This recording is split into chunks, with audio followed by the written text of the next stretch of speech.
possible. Our great Nigeria is very possible. For better infrastructure, for better life, yeah, my people. For better roads, yeah, for better hospitals and health, yeah. For lights today, for everything to work for us, for Nigeria.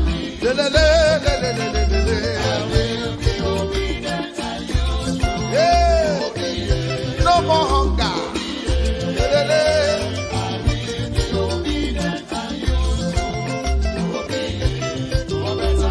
Obi for better Nigeria. Obedient and useful. Obi, Obi, obedient and useful. Obi, oh yeah, Obi,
his rendition of One Hit at a Time. It'll cost you at least a drink of that water anyway. Right, moving on. One Hit for Squeeze, such a good hit too. It's Cool for Cats. The Indian says signals from the rocks above the pass. The cowboy takes position in her bushes and her grass. The score is with the corporal, she is tied against a tree. She doesn't mind her language, it's a beating she don't need. She lets us all the horses when the corporal is asleep. And he wakes to find the fire's dead and arrows in his axe. And David Crockett walks around and says it's cool for cats, it's cool for cats. The swing is doing 90 cause they got the work to go. To get a gang of villains in a shed up Alley Road. They're counting out the fivers when the handcuffs lock again. They're in and out of ones to put their numbers on their names.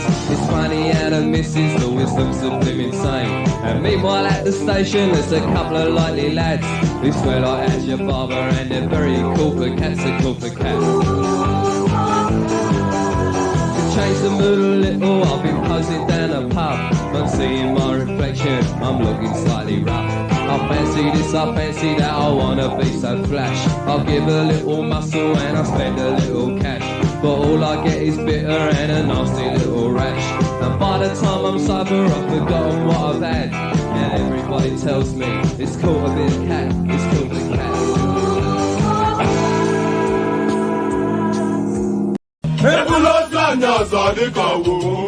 Okay now. To question between my pen. I see. I see what I want to do when you forget me. Okay.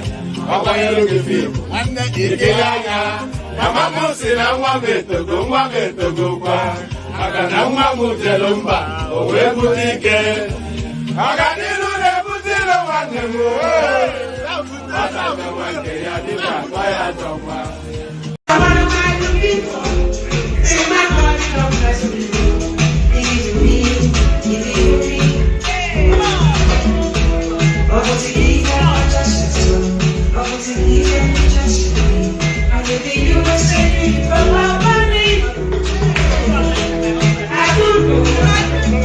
To the Nigerian national anthem, Mr. Albert Congo raises the flag of the new nation. Nigeria, we hail thee, our own dear native land. Though tribe and tongue may differ, in brotherhood we stand. Nigerians old and proud to serve our sovereign motherland. Our flag shall be a symbol that truth and justice reign. In peace or battle honored, and this we count as gain. To hang on to our children a banner without stain. O God of all creation, grant this our one request. Help us to build a nation where no man is oppressed, and so with peace and plenty, Nigeria. ẹ̀jẹ̀ mi nìyẹn ẹ̀jẹ̀ mi nìyẹn kí n gbọ́ àkànbí ewé ayò ewé tún méje ìtún ló ní ọtún ẹ ṣe ìfà ló ní kan fà ẹ mọ́ra àìbínú gbogbo àtàrẹ gbogbo méjì ọkà bàbà gbogbo mẹ́ta ọkà wáṣẹ́. Orí ló túmọ̀ ẹnu, gbogbo ọ̀nà ní túmọ̀ ẹsẹ̀. Akọni ìmọ̀ tú ìmọ̀ ọjọ́, ìmọ̀ èmi ni wọn kì í dálẹ̀. Wọ́n bá lọ mẹ́lẹ́mọ́, wọ́n á fi jóye ẹlẹ́mọ́. Akọni wọ́n bá lọ gbé fèrè, wọ́n á fi jóye ẹrùkù. Bọ́ọ̀wọ̀ wọn bá tẹ̀ mí, wọ́n á fi jóye aláre. Àwọn mẹ́tẹ̀ẹ̀ta parapọ̀ wọ́n wá jọ ń pẹ́ mọ́ ẹ̀ẹ́mọ́ olóko jẹ wọ́n ń pa Akíntọ́lá ọmọ Ògún wọ́n ń pàdé ìyọ̀dà ọmọ Àtàràbọ̀bà Àkànbí wọ́n ń pàdé Ṣàtàdàdẹ ọmọ ọba Ìjẹ̀bú Mèrè Aṣíwájú odò gbólùkẹrẹ ajagun lólòdì ọ̀run tó bá ṣe pé tìyẹ tó bá ṣe pé tìyẹ náà máa ń darí jọ wí àgbèrò ní kún gbọ́wọ́ ọ̀gọ́ ti ṣìgìdì máa gbé àgẹ́tì ló máa ń gbé àyàn tí ìlàyàn ewúrẹ́ Ọlọ́run dákun má padà lẹ́yìn ẹ kó má gbàgbé ọ̀rọ̀ tẹ́ Aṣíwájú Ọlọ́run dákun má padà lẹ́yìn ẹ Àkànbí Ọlọ́run dákun má padà lẹ́yìn ẹ ọkọ̀ Olúrẹ̀mí Ọlọ́run dákun má padà lẹ́yìn ẹ Òdòlé sọ bẹ́ẹ̀ gómìnà sọ bẹ́ẹ̀ dẹ́pútì sọ bẹ́ẹ̀ Ọ̀túnba sọ bẹ́ẹ̀ spíkà sọ bẹ́ẹ̀ bàbá Ìjẹ̀bú. And there it is right there. If there's one thing we can agree on, if there's one thing we can agree on from that song, it is Olorun Pada Lẹ́yìn. So may God not depart from you. I think there's an amen to that, especially if you own it. You know, in Yoruba land, we say Akwemora Lankwe Temidire, you know, pardon me. In Yoruba land, we say Akwemora Lankwe Temidire. That is to say, you know, it doesn't really translate fully into English, but loosely, it says you take ownership of something that is positive. Akwemora Lankwe Temidire. So, Olorun Pada Lẹ́yìn, that means amen to that, you know, of course. Yes. So, good day to you. Good to be in your company, and how are you? So, good to be in your company, and how are you? Always a delight. It's always a pleasure anytime my bald-headed face appears on your screen. At least it delights me, and hopefully it delights you. I know it doesn't delight all of you, of course, because of course, for reasons political, it's nothing personal, you know. It's for reasons political. Of course, my currency is not the spend of every and anybody. So, no, it's for some people, but not everybody. But all that. So yes, the usual protocol. Click on the like button just as soon as you're coming in. Subscribe if you haven't done that already. And if you have a multiplicity of accounts, make sure all those accounts are subscribed. So make sure you're subscribed on your all your you know that YouTube channel that you secretly open to be a troll on certain platforms, wherever it is that you troll them. I'll use that to subscribe as well. We need to get our numbers up. That if for any and every YouTuber is always one singular narrative is really to get your subscriber numbers up.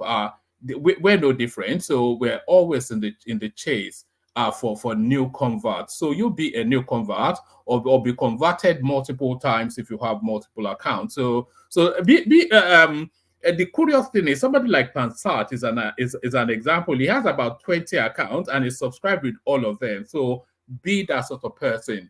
So all that stuff, click on like, as I said, click on subscribe, as I said, click on the hyperlink that says StreamYard, as I said, and the $ at the bottom of the screen, that needs to be used, that $sign. That so it doesn't say anything, no, it's just the $sign. It's unmistakable. You all know what a $sign looks like.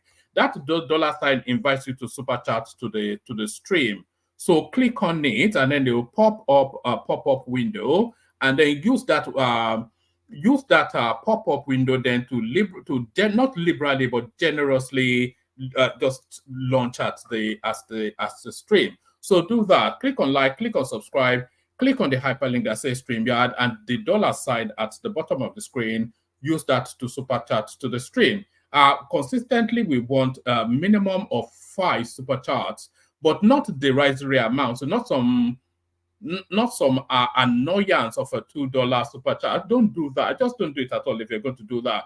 Do it somewhat elegantly so that it has somewhat of an impact. Don't be some $2 guy that just wants to be a prat. All that. Anyway, so like, share, subscribe. So this is exactly the sort of example that we're looking at as Ayo sets the tone right there. So as handsome as Ayo super chat is, match or supersede it. So match or exceed, you know, what Ayo has set as the example right there. So like, share, subscribe. So the like is compulsory, the share is compulsory, the subscription is mandatory, and then that hyperlink that says StreamYard that invites you to come and speak on the screen. That is optional but highly recommended. So the like is compulsory, the subscribe is mandatory, the sharing is very much mandatory as well. The hyperlink that says StreamYard, highly recommended, but not compulsory, but we highly encourage that. So do all those funky things. So do all those funky things as we launch into yet another session on your favorite or your laughing man's platform. One man went to Mo. So one man went to, pardon me, you know, all sorts of funky noise are in the background always, a beeping phone, falling something or the other. So never distracted, of course. Let me just do a little, yes, let's do that. Make sure my phone is on.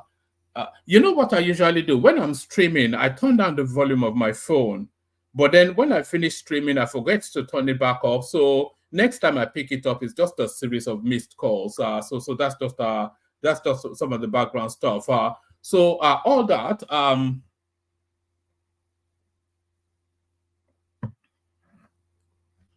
Right. Let me just tell you something. Let me just tell you something before I get into the readout. You see this cup of water here? I have it right beside me here. And there's a sense that tells me that I'm going to knock it over. And I've been having that sensation that I am going to knock it over. So it's almost certain that at some point, maybe in the cost and thrust of conversation, I'll just flick a hand and I'll knock it over. You know when your sixth sense tells you something. They call it a premonition, don't they? So premonition, tipping over a cup of water. So that enough of all that. Let's get straight into it as I take another sip from that water. Right. So an assault to the senses. You've heard that phrase, but this one now is an assault to your bank account as the Tinubu administration continues to hold an AK-47 against your finances. Federal government should increase VAT rates but exempt more items. This is Taiwo Oyedele, the guy now that has been commissioned by the federal government to look at harmonizing and expanding the net of our taxation within the Nigerian state. So his recommendation, federal government should increase VAT rates but exempt more items, says Taiwo Oyedele. So traditionally, they don't pay VAT on food items and, of course, medical items in most civilized climates. But then, of course, not even the most patriotic Nigerian can describe that country as a civilized climate. So let's see what he's recommending. The Presidential Committee on Fiscal Policy and Tax Reforms says there is a need to increase the value-added tax rate.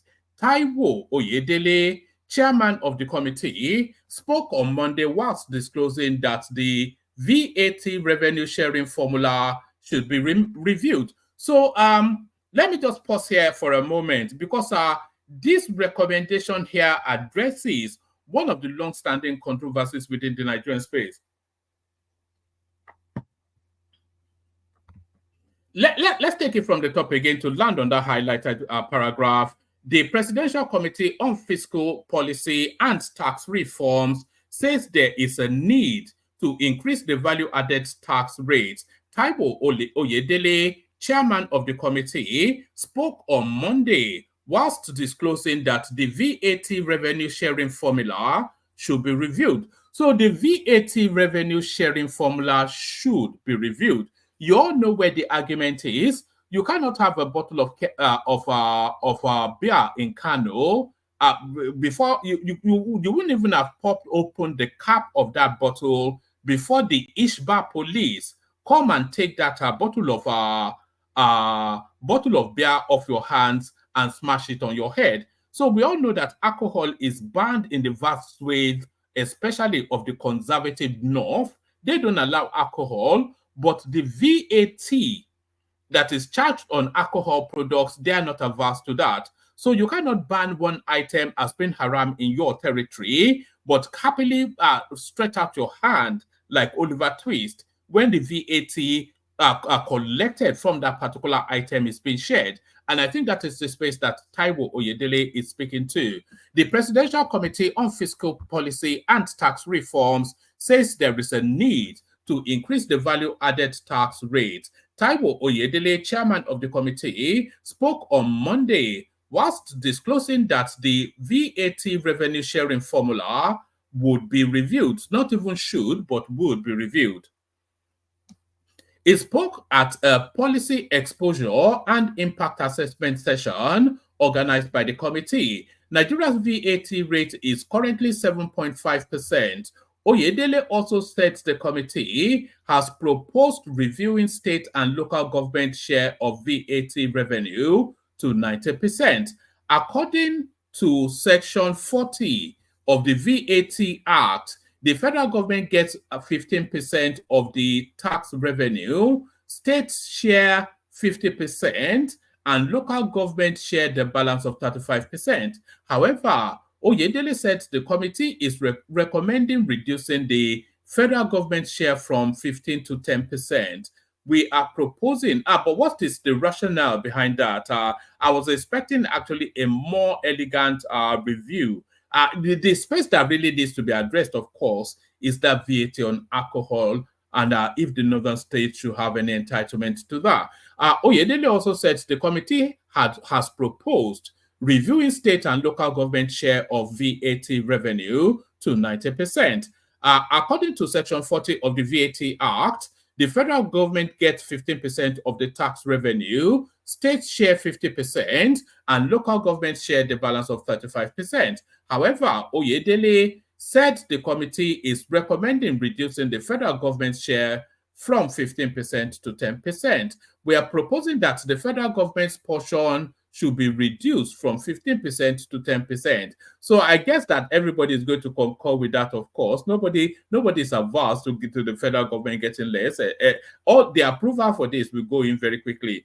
We are proposing that the federal government's portion be reduced from 15 to 10%. State's portion will be increased, but they would share 90% with the local government. Oyedele said the committee proposed adjusting the sharing formula for VAT because it is a tax of the states. So yes, I can. So that's the rationale right there. Essentially, the tax is heavily collected, is generated and collected within individual states. So why should the federal government even get anything at all? Is really where the argument is.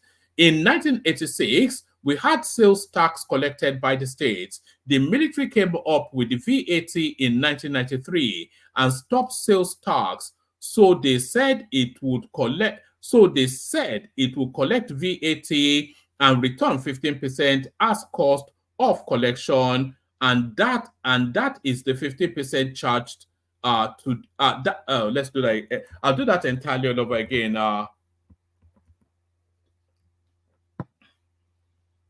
This time at speed. The Presidential Committee on Fiscal Policy and Tax Reforms says there's a need to increase the value-added tax rate. Taiwo Oyedele, chairman of the committee, spoke on Monday whilst disclosing that the VAT revenue sharing formula would be reviewed. He spoke at a policy exposure and impact assessment session organized by the committee. Nigeria's VAT rate is currently 7.5%. Oyedele also said the committee has proposed reviewing state and local government shares of VAT revenue to 90%. According to Section 40 of the VAT Act, the government gets 15% of the tax revenue, states share 50%, and the local governments share the balance of 35%. However, Oyedele said the committee is recommending reducing the federal government's share from 15% to 10%. We are proposing that the federal government's portion should be reduced from 15% to 10%. States' portion be increased, but they will share 90% with local governments, he said. Oyedele said the committee proposed adjusting the sharing formula for VAT because it is a tax of the states. In 1986, we had a sales tax we had sales tax collected by the states.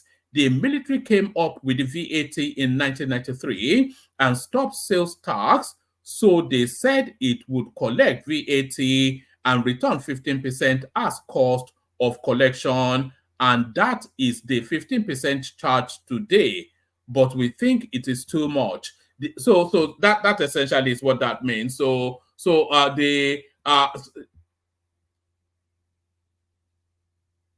All right. So actually, where does it say they should increase the rates? Let's say.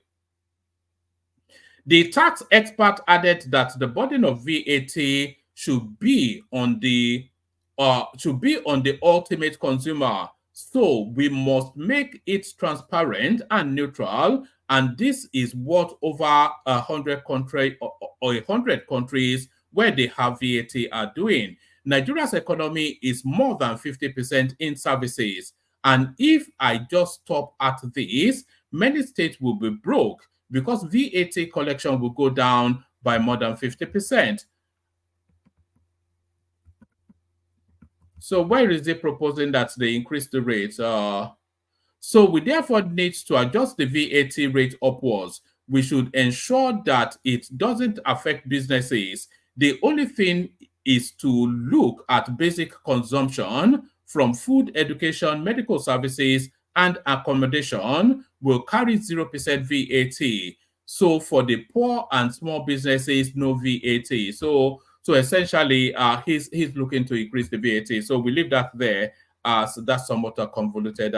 Lagos gets 3.9 billion oil derivation fund in 4 years. So a lot of people don't actually know that Lagos is one of the oil producing states within Nigeria.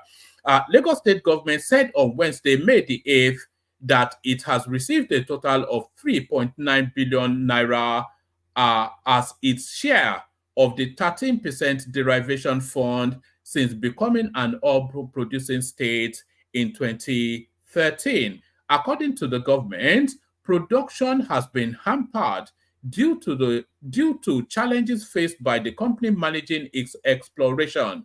I think it's actually, yes, Fola Wuyo. Yes, I remember it was Fola Wuyo that got that Lagos what's it the Commissioner for Energy and Mineral Resources, Biodun Ogunleye, stated this at a ministerial press briefing to mark the first year of the second term in office of Governor Babajide Sanwo-Olu. Recall that Yinka Folawiyo Petroleum Company Limited, an indigenous firm and operator of the OML 113 offshore Lagos, began production of crude from the field. Between 2018 and 2019, the state received, so there it is. So that's Lagos State, then an oil producing state. So let's leave that there. Let me bring you this. You know that newly refurbished Third Mainland Bridge. The vandals are already at it there. It says breaking news: LNSC apprehends road infrastructure vandal on Third Mainland Bridge. Tuesday, May the 8th, 2024, officers of the Lagos State Neighborhood Safety Corps apprehended a road infrastructure vandal who was vandalizing the newly constructed Third Mainland Bridge. The suspect was identified as Mr. Friday Nwafo, a 46-year-old male resident of Lagos, who was immediately taken into our custody and handed over to the Commissioner of Police, Lagos Command, Mr. whatever his name is. So there is the guy, right? I mean, I just don't get this, you know. I understand that there is poverty in the land, but what is it even going to do with it? You know, these are the things that glow in the dark when you are driving through the night. So what is it actually going to do with these things? It's stealing for stealing's sake, isn't it, Mr. Friday Nwafo? So Friday Nwafo today is relocation of destitutes to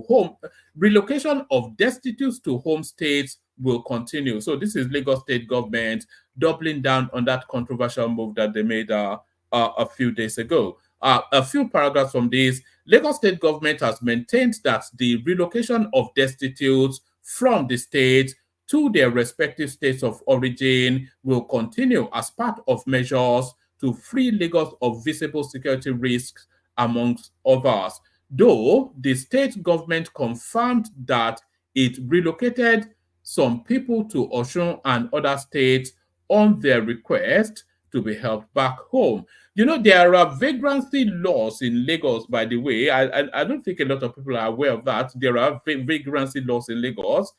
This follows the furore over the deportation of Osun State indigents by the Lagos State government at the weekend, with Osun Governor Ademola Adeleke expressing anger over the incident. Reacting to the development, Osun State Governor Ademola Adeleke condemned the act in its entirety, saying Governor Babajide Sanwo-Olu has denied authorizing the repatriation of the youth. Adeleke's reaction came following reports of several luxury vehicles seen dropping off hundreds of youths at various points of Ilesha area of the state at the weekend, after allegedly rounding them up in several parts of Lagos. A statement by the spokesperson for the governor, for Governor Adeleke, that is, Malam Olawale Rashid. How is Olawale Malam now? On Monday, said, let's go to Sowolu. Governor Sowolu has promised immediate investigation to unravel the fact of the situation. Anyway, that's Lagos State doubling down on that particular politics. So Lagos State doubles down on that. Let's go on from that to this. The CBN continues to sell more treasury bills, whatever that means. It says, again, CBN sells 1 year treasury bills at 20.7% on May the 8th, in May the 8th auction. I think we have to get somebody in to come and explain just what these T-bills mean. Maybe Emeka will have to help us out with that one. And by the way, the studio needs populating. So if you want the conversation to take place, you know what you have to do. Let me send the link again. It's always a slow start. There's barely one person in the studio now, and if that person is not ready, then it might well be a struggle for the session to carry on. So if you want the conversation to take place, then click on that hyperlink. So there is that one. Again, CBN sells 1 year treasury bill at 20.7%. So is that the return then? So if you're able to park a bit of money for 12 months, then you get 20% on it. Is that what this means? The Central Bank of Nigeria, pardon me, the Central Bank of Nigeria, CBN, conducted its latest primary market auction, PMA, on Wednesday, May the 8th, 2024, offering 1 year treasury bills with a maturity date of August the 8th, 2025 at a stop rate of 20.70%. This is the same rate offered at the April 24, 2024 auction, which had high demand for the 364-day bill. In total, the CBN raised 274 billion, which is far lesser than the 362 billion raised in the previous auction across various maturity. So there it is. It's indicative of confidence in the Nigerian economy, of course. So here is an apology for fake news against Femi Gbadagbiamila. Alleged $30 billion loot. First News apologizes to Gbadagbiamila. So yes, that fake news space, because he was threatening lawsuits, of course. I think a lot of you will recall. The management of First News online newspaper have apologized to the chief of staff to the president, Femi Gbadagbiamila, over a news story published on its platform on January the 29th, 2024. The story, written by the Medium's editor, Segun Olatunji, was entitled. It's not entitled. This is bad grammar. What does it mean? Entitled. Entitled entitled is some form of a privilege. It's titled, not entitled. Look at that. It says the story written by the Medium's editor, Segun Olatunji, was entitled. What does that even mean? Is that even grammar? Or am I mistaken? The story written by the Medium's editor, Segun Olatunji, was entitled How Gbadagbiamila Attempted to Corner $30 billion, 66 houses traced to Shaibu. The First News management, in a statement on Wednesday, May the 8th, said it had discovered the said story contained falsehoods and fabricated stories handed out to us as facts by a misleading source, which was highly negligent on our part, and for which we deeply tender an unreserved apology to the chief of staff to the president. So, you don't even need to be a sleuth to know that the story has no leg. What is the Nigeria is going around begging for $100 million there, $500,000 there, and you're telling us somebody is cornering $30 billion. If $30 billion was available to be cornered by Femi Gbadagbiamila, then why are we going around the World Cup in hand? So that was sufficient enough for it to have even triggered them. So I'm not sure that that's how, because he had gone to law, Femi Gbajabiamila, so he forced this apology. As a responsible media organization, well, you're not a responsible media organization, are you, if you're carrying fake news? As a responsible media organization, we wish to state very categorically that we have no malicious intent towards the person of the chief of staff to the president or his office. Hence, our decision to tender an unreserved apology and the need to publish a retraction of the said story. So you were forced to issue the apology, of course. So I'm not quite sure what this sing-along is. Segun Olatunji was arrested. So this is why the apology came out. Segun Olatunji was arrested and detained in an underground cell by the Defense Intelligence Agency. So I'm not quite sure. That is a bit heavy-handed and somewhat of an abuse of office, actually, because this is a civil matter. It's a matter of defamation, isn't it? And the guy goes to court. If they find in his favor, they fine him. But he's using the instrumentality of state, of course, because it's the chief of staff. So it's the sort of abuse of office that still makes us a third world country. Segun Olatunji was arrested and detained in an underground cell by the Defense Intelligence Agency, DIA. The publisher of First News Online, Daniel Ariwoso Maxine, said the case has been settled out of court. Olatunji was abducted in his home in Iyano Ode, Abule Egba area of the. So essentially, we get the gist of that. So we get the gist of that. Now let's get the gist of this.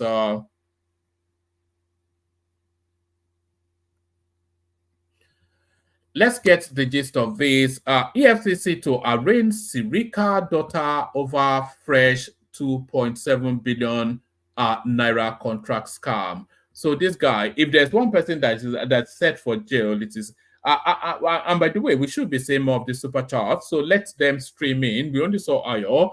The Economic and Financial Crimes Commission, EFCC, will arraign a former aviation minister, Hadi Sirika, before Justice Silvanus Origi of the High Court of the Federal Capital Territory, FCT, Maitama, on Thursday, May the 9th, 2024. Sirika, who served under former President Muhammadu Buhari, will be arraigned on 6 amended charges. The former minister will be arraigned alongside 3 others, including his daughter Fatima, Jalal Hamma, and Daki Darak Investment Limited for abuse of office to the tune of 2.7 billion naira. So I think 2.7 billion naira is just a drop of the bucket of how much this was the guy that was presenting fake airlines as receipts.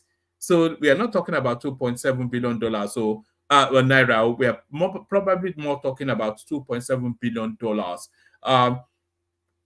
As part of EFCC's investigation into financial malfeasance allegedly committed by the former minister, including fraudulent contracts awarded by the ministry under his watch, had on April the 23rd detained him in Abuja. Sirika was invited by the Abuja Zonal Command of the Commission on alleged contract malfeasance and was promptly interrogated and detained at the Formella Street, Wuse 2 office of the Commission.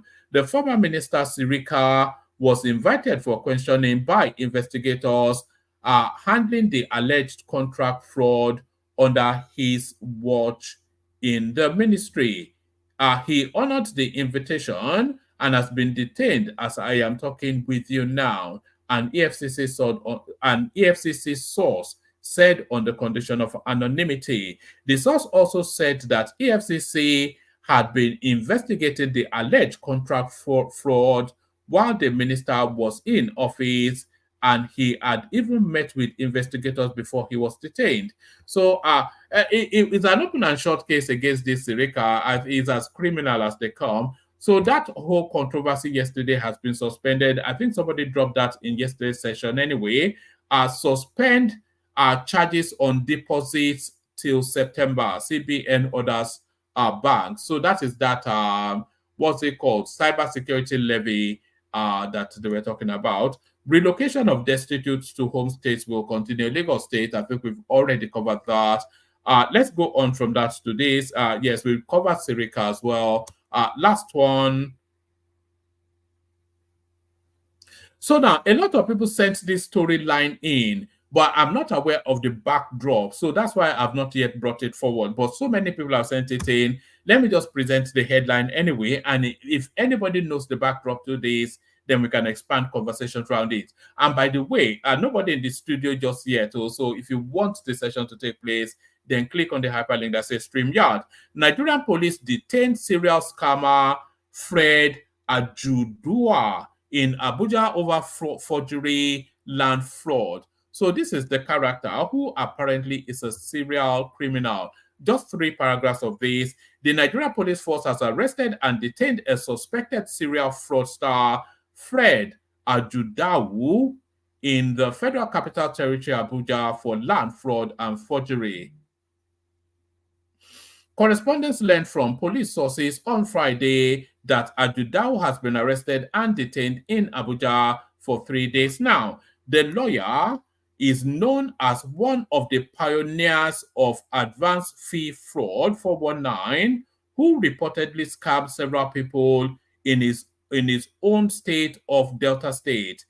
He has been arrested and detained in Abuja for 3 days. So that's that guy right there. I don't know his backdrop also. So let me send the hyperlink again. If you do want the conversation, you have to come into the studio. I'll play you 2 clips, and then off the back of that clip, because there seems to be somewhat of a back and forth going on between Arise TV and Sheun Kuti. So it starts from here. So let's start it from here.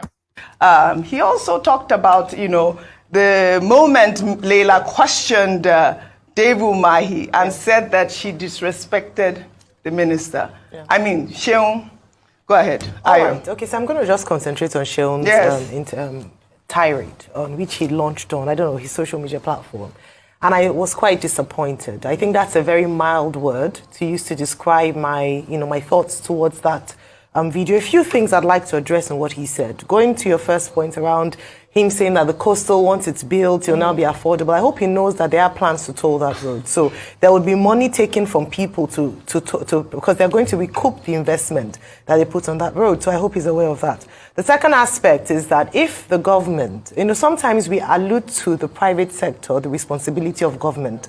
Landmark and other developers who've taken on beach tourism and invested money there have done what our own government ought to be taking the lead on in terms of providing opportunities for their people to enjoy, in his own words, fresh air and breeze from coastal and from these beaches. Unfortunately, they haven't. There are many coastal ways or beach fronts, especially in Lagos State. Some of them, you don't have to pay a ticket or pay a price to go there. You can enjoy that. So the danger of having a platform and an influence such as his is the danger of misinforming the people and misleading the people, especially using exaggerated or embellished facts to make your point.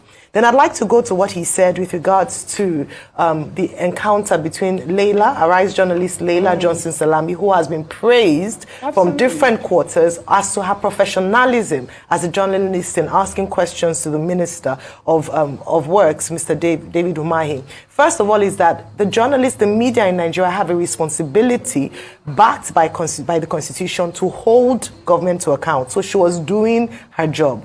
The second aspect of it was what he alluded to, which is the oldest thing in the book about, there must be some, interaction between them behind the back, and that's why she had the effrontery, and it was like a love play between the two. I thought it demeaned her position. Absolutely. And her brilliance exhibited on that day, and I thought it was he should take it back and apologize to Leila for such an underhand comment. Absolutely. And finally, Sheun's father, the legend, Fela Nicola Pokuti, whom we have sung his music here at times when we're speaking to government. was not shy when it came to saying, he called the people, United Nations, animal in human skin, animal in pututayo. He was never shy in terms of holding government to account. When he was talking about, someone was insulting and disrespecting the minister, then what should we say about the legendary music and songs of his father? His father not just didn't use music to entertain alone, he used music as a form of social action to speak to government and to get government to act. So again, like I said, very mildly disappointed in that video, and I hope he retracts it and apologizes,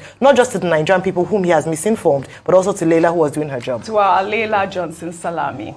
Very well said, Ayo. Have you seen since this landmark issue started that the government, they want to build highway through landmark? I said the Minister of Works. The Minister of Works is explaining himself on all news stations. One girl when they speak for ne, Nigerians were hailing the girl on Nigerians are. This is the same thing we do when Nigerian government banned Twitter. Regardless, I say Nigerians, they support Twitter over their country. Oh God.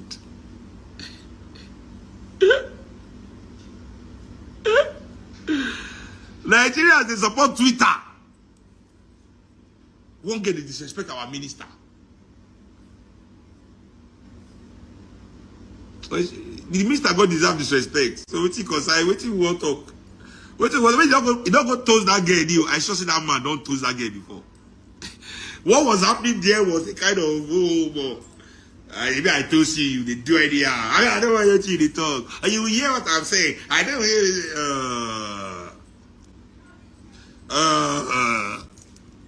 Babati not disgrace, alright. Babati.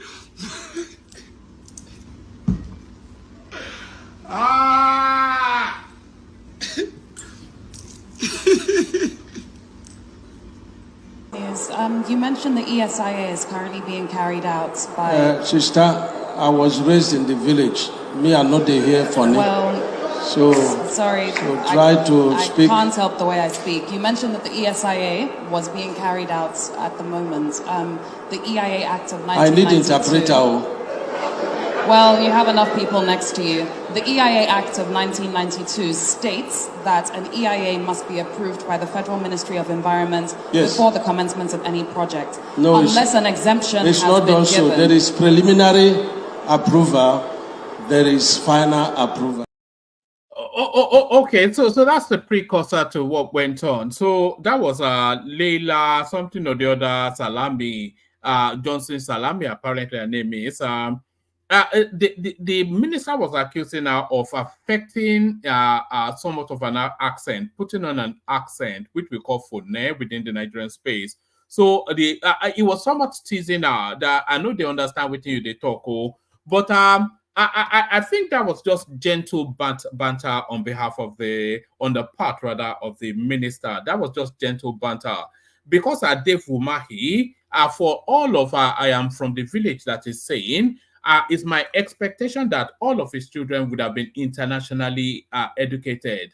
So the accent that woman is speaking is probably almost certainly the accent he hears at home when he's with his children. So I don't think it was taken aback anyhow in any way by that woman's accent. So somewhat of gentle jousting and trying to put her off the questioning. And that was what went on. And Sheun Kuti made a little clip about it, saying Baba wants smash and all of that sort of business. But it was just a little prod at the space with just some light-hearted whatever it is. But the Arise TV, of course, they've taken umbrage to that. And they made an episode and an epic out of it. And of course, Sheun, he never misses a window of opportunity to expand the controversy. So here is Sheun Kuti clapping back. Many flights, all those things, they will cut them down. When you know they'll come renegotiate, they'll go renegotiate, they'll go behave way again, they'll go palm as usual.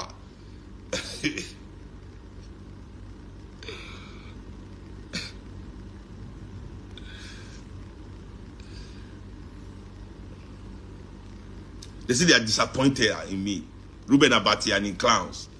They see that they say we are disappointed. I'm ashamed for you people. You people are disappointed in me. I'm ashamed for you people. Completely ashamed.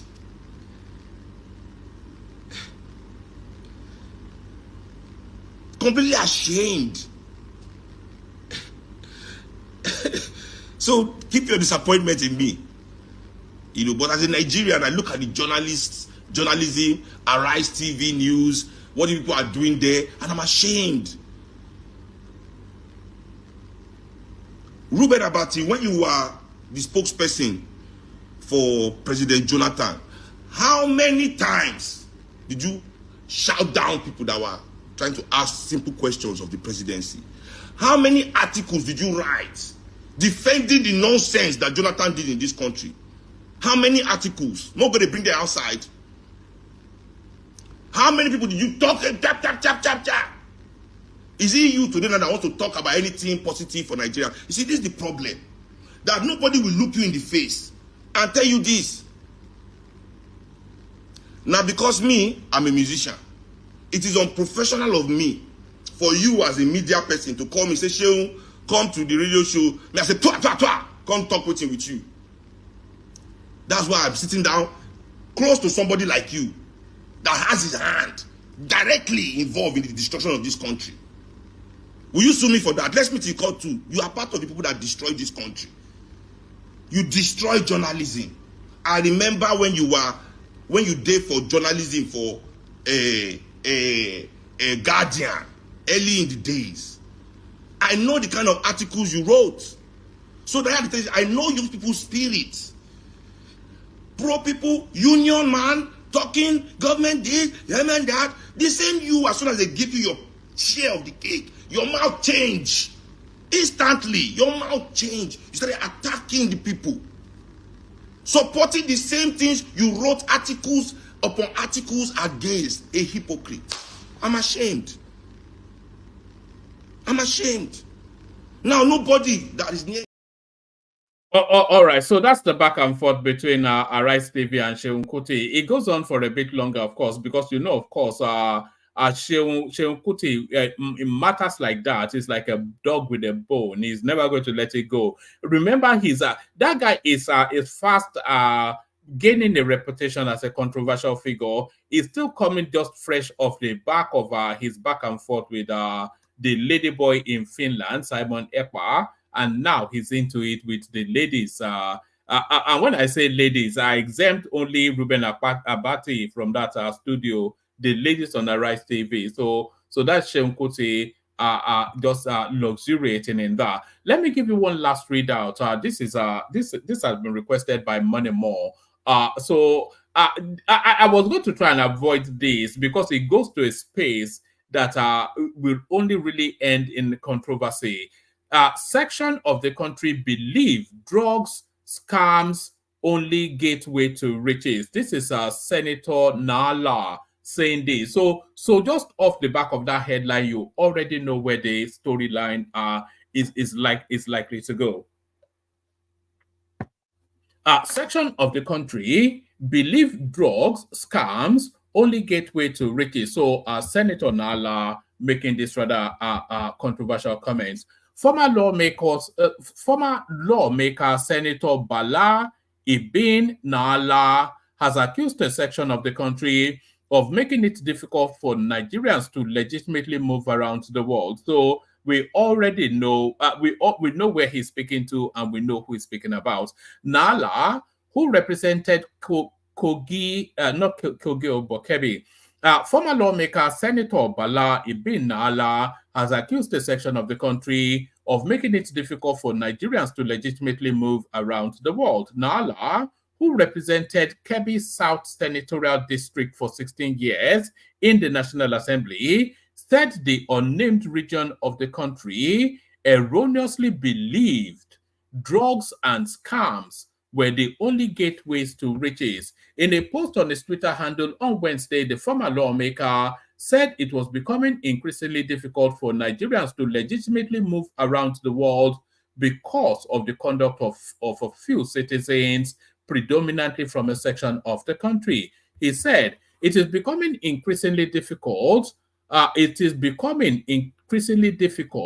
for Nigerians to legitimately move around the world because of the conduct of a few of the country's citizens, predominantly from a section of the country, who erroneously believe drugs and scams are the only gateway to riches. However, the post attracted a condemnation from a Nigerian journalist, Jafar. Jafar said he didn't know what Nala wanted to achieve with the statement. So Jafar, whoever he is not actually querying the veracity or the authenticity.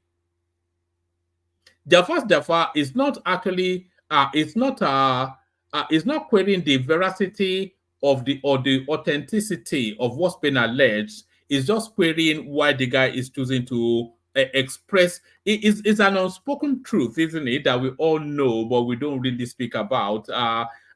Type in Nigerian. I'm inviting everyone now to carry out this experiment. Type in Nigerian. Open a Google page. Don't come out of the stream, because we need as many views as we can get. But open a Google page in a different tab, and then type in Nigerian arrested in, and then add any country in the world, just any country that pops into your head. And on the landing, and then click on search. And on the landing page, 80% of the names that you'll find being arrested internationally will tell you where this senator is speaking to. However, the post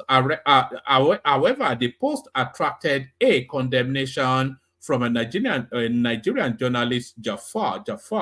Jafar said he didn't know what Nala wanted to achieve with the statement. The journalist instead opined that Boko Haram and bandit terrorism have caused more blight on the image of Nigerians than drugs. He said, as a leader, I don't know what Senator Bala Nala wants to achieve with this tweet. In truth, I'd rather be an Escobar than a Shekau. Boko Haram and bandit terrorism have cast more blight on our image as Nigerians than drugs. So when you're traveling through the airport, it is not Boko Haram that's the immigration officers or the custom services of whichever country are sweating you over. They are asking you to go into the toilet and pull your trousers down. So they are not looking for an AK-47 there. They are looking for packets of... You know how they catch these people? They now ask the flight attendants to especially keep an eye on black people that are not eating during the course of a flight. And especially the women, if you are not eating, then that signals to them that you may well have something on your inside. So as soon as you come off that flight, they take you for scanning immediately. So, and where did we get this reputation from? From the section that Bala, whatever his name is, the Mala from the north, is saying, Boko Haram and bandit terrorism have cast more blight on our image as Nigerians than drugs. Since the case of the underwear bomber, developed countries have started serious background checks on Nigerian travelers before issuing visas. There are cases of Nigerian travelers being detained or subjected to close scrutiny because their name matched someone on terror list. Nigeria lost foreign investments and tourism revenue, not because of drug trafficking, but due to terrorism. So that's Mala versus Mala. But we all know where Senator Nala is going with that one. But there it is. So there it is. So that's the readout. We play the music and then we see if a conversation takes place. First, the K guys. Only water, where they see ma. Water, only water, where they see ma.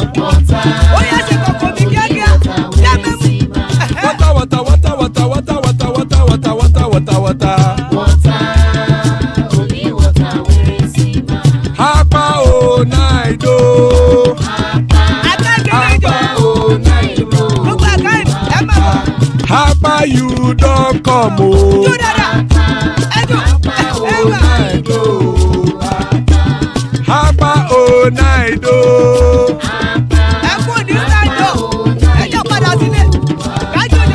Oro kẹ̀kẹ́ ẹlẹ́mùyé o. Oro kẹ̀kẹ́. Ilé ṣọ́bí akẹ́kẹ́ rẹ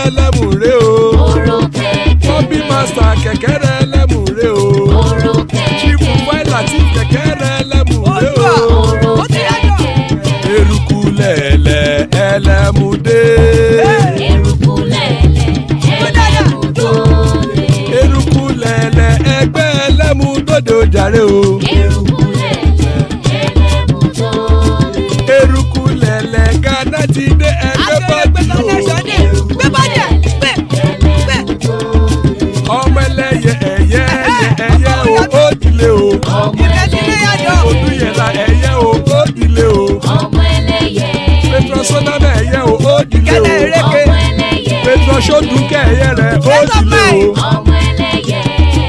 Ẹlẹ́kọ̀ ọ̀run mú ìní o.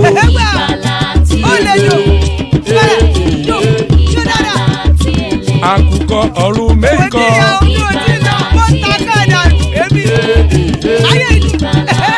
Ikú kò ní ríwà gbéṣe o.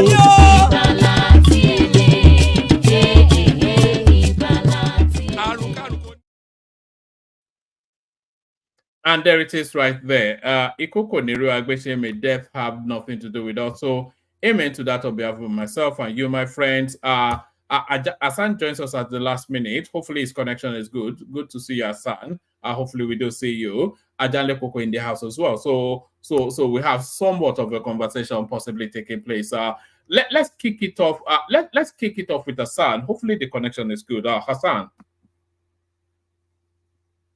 All right, let's kick it off with Ajanle Koko. What's up, one man? Good to have you, Ajanle Koko. So, do we want to kick it off with it? Do we want to kick it off with controversy? This is Senator Nala, a senator representing Kebbi State, a district in Kebbi State for 16 years, who has now come out to speak to this unspoken space within the Nigerian space. It says a section of the country believes drugs scams only gateway to riches. So it's speaking to them that narrative of why we're routinely being stopped at airports and scrutinized. So which section do you think he has in mind, Ajanle Koko? Well, every section of the country is seen within the same country. So, like, it should be more specific of what it's trying to say. Did he mention the particular section is referring to in that article? No, he didn't. But I don't think it's any stretch of the imagination to guess which section he's speaking about. Well, don't let us how do I say? Don't let us fight. Get into anything controversy. If you had mentioned it, specifically the section of the country that that would have given us that base, to have a conversation on what he's talking about. So I think it's mischievous since it's not confident enough to mention what to tell the country. Which particular section is talking about, then we should just let him go and fight his war alone by himself. So there's nothing to say on this thing. So because it's not specific, it should be specific. Is he a coward? What is he afraid of?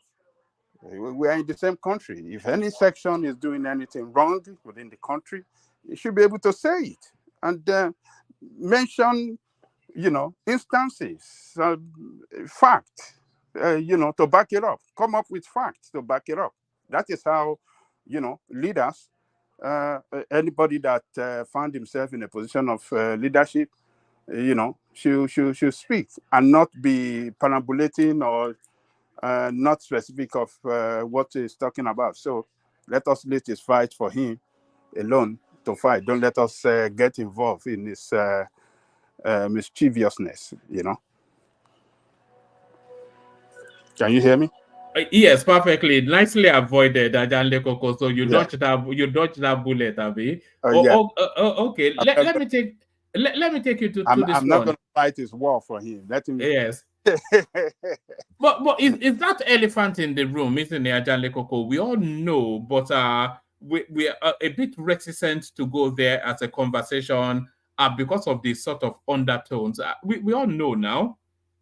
You only have to type in Nigerian arrested in, add any country, and the names that will come up on the landing page will tell you what this guy is talking about. Any country in the world, just type in Nigerian arrested in and then add a country, and then from the landing page, you just any country in the world, it's the same names always. And are you seeing what is going on in India?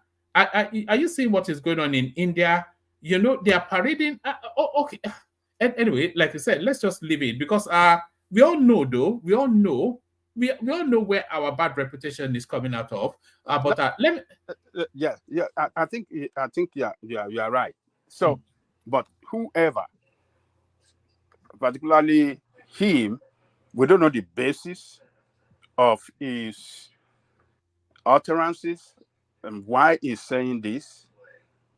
I don't know. So, and if it's a bit of mischief making, isn't it's it? a mistake, that's why. Yes. So if he's so sure of what he's talking, if he have rationale behind his, his statement, then it should be specific. He should back it up with facts. He should let people know what he's, talking about. So I think we just leave it. He's not confident enough to mention. Then don't let us get into his fight. Let him just come back another time if he's so sure of what he's talking about. If anybody that is so sure of what he's talking about, he should say it in a specific manner that everybody can understand you, clearly what you are talking about. So I think is let me just leave it alone now. All right, let me take you to this space then. You know that newly refurbished third mainland bridge that we've all been celebrating, very quickly the vandals have gotten there. So LNSC apprehends road infrastructure vandal on third mainland bridge. But what really confuses me is what this guy is actually stealing. You know those things, those glow-in-the-dark things that they put on roads for driver to demarcate lanes. This is what is driving. So what is even the market space for this? What are you then making of this kleptomanic DNA thing that is baked into our DNA as a country? Look, one man, Susha, let me first of all,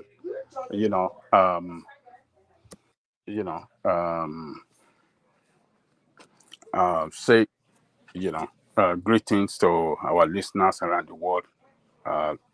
Click on the like button, share, and subscribe if you haven't done so. Look, one man. You see, a situation like this just tell us how desperate some people are in that country. Desperate to steal, desperate to loot, desperate to, take what does not belong to them. But this cannot be a crime of hunger now, because I cannot see where the market value is for, because it's so specific. It's not something that you can use as a household item. It's not something you can use as a building material. It's specifically for roads to demarcate lanes driving in the dark. So why would you even steal that? There's market for it. There is market for it. If it doesn't have where to sell it, or if he has not been doing it before, or if he has not done it before, he won't go and do what he's been caught, doing. This, I believe, is not his first time. He has done it several times in so many other places.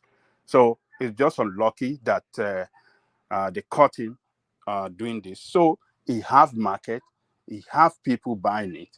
So it's just what it is. Vandalization of,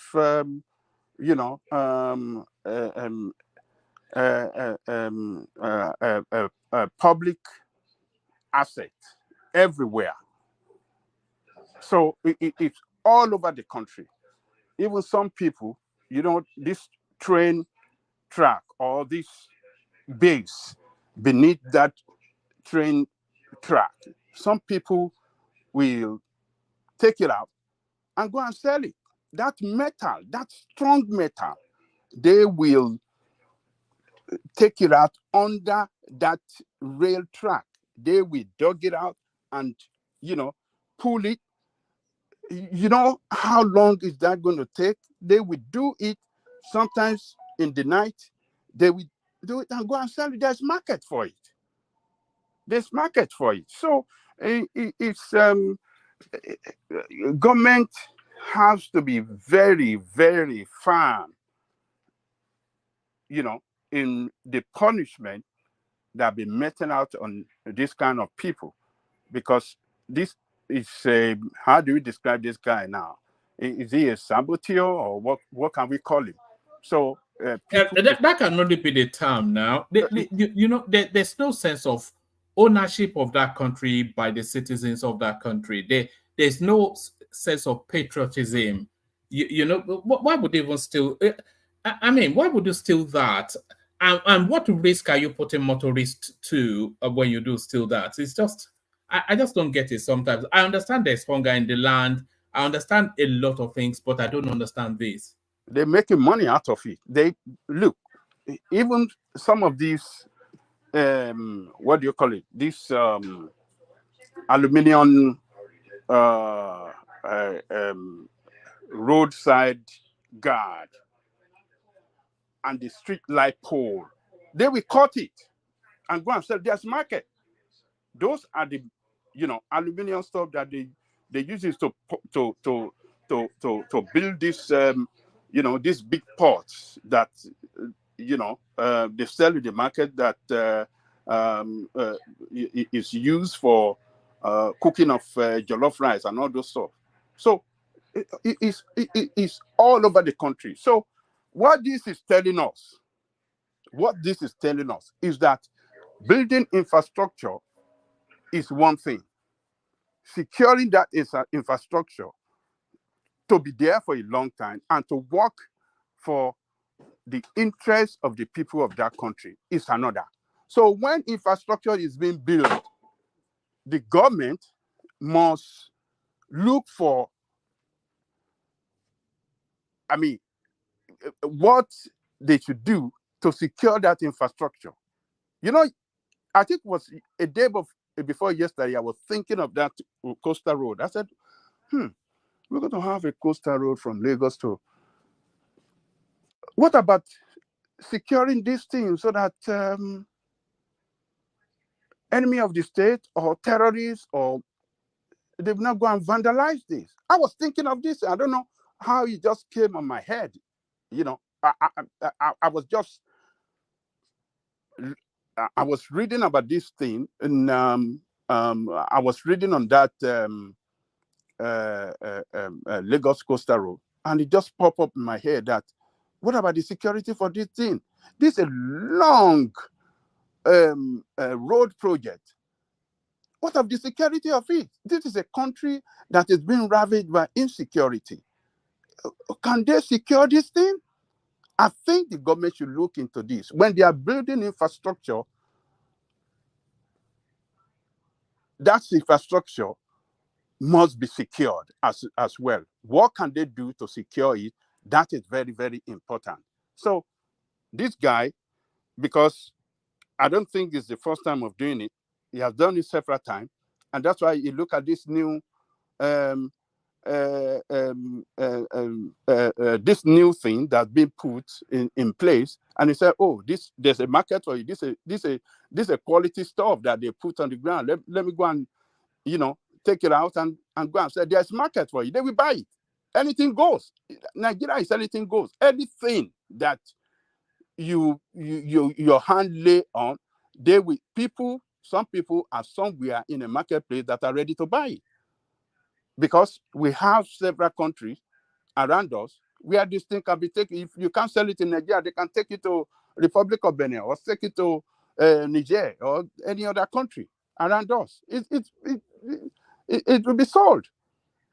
So it's just unfortunate that, but I'm glad that they caught him, and I think he should be sent to a long time imprisonment so that he can learn his lesson and they can use him, to serve as deterrent to others that are, thinking of doing this kind of thing in the future. So, good news that he was caught, that they caught him rather.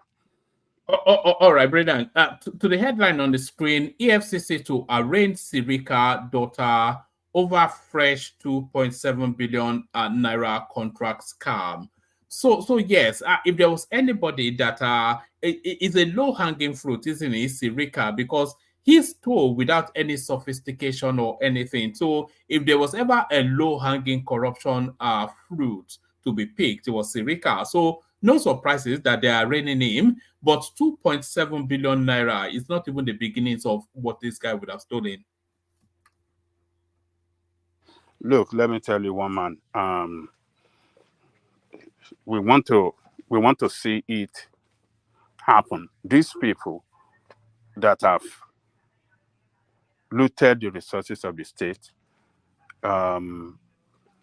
when they were holding offices, I think they should, the government should try them in openly. Let us have camera on them when they are going through trial, and let that trial be a speedy one, and they can be jailed for others to see. People in administration now can see it themselves. Maybe we can start to see some rethink among public office holder, particularly the politician that are in elective offices now. So it's so shameful that this man that bragged, that make too much noise while he was there, was even using his daughter, to perpetrate corruption when he was in office. This is man that he used to talk confidently. He was the firefighter engine or vehicle that he bought were the best in the world, this and that. And the plane that he went to make remember when he was paying 10 times the going rate for those fire engines? And we discussed it here, man. I remember. Look, one man. It's just our friend that used to support him here. Bishop is not here. Bishop used to defend this guy, this aviation minister. But look at what we are seeing on him now. So I think it's the EFCC should do their job well. They should have their facts well, and they should speed up the court trial that will put this man and his daughter. It's very important what you just said, that the EFCC should do their job well and get their facts well. Because it's very rare that we see any of these cases go to a successful prosecution. We see the headlines, but we don't see the verdict at the end of it, that the process completes with somebody going to jail. That is the problem that with EFCC, they have not shown competence in getting their facts right and taking people through prosecution that will land them in jail. That is what EFCC have not successfully done well. Yeah, they have done some, but not enough, to send signal to this politician and, public office holder that, look, there's no escape route for you. Once you are caught, you'll be gone. That is where I think EFCC should double their effort on. They should double their effort on getting their facts right and taking these people through prosecution. What have they turned that country to? You are in the office, you are using your children to loot. The same thing Ganduje was doing when he was governor. His wife and his son. You remember when Ganduje's son and the wife were even fighting over some money and they were taking each other to court? Did you remember, one man? Yes, his wife's name, Ganduje, that is, his wife's name is in the it's in the allegations that's been leveled against him by the current Kano State governor. Look, it's all over. It's just some few ones that we have seen.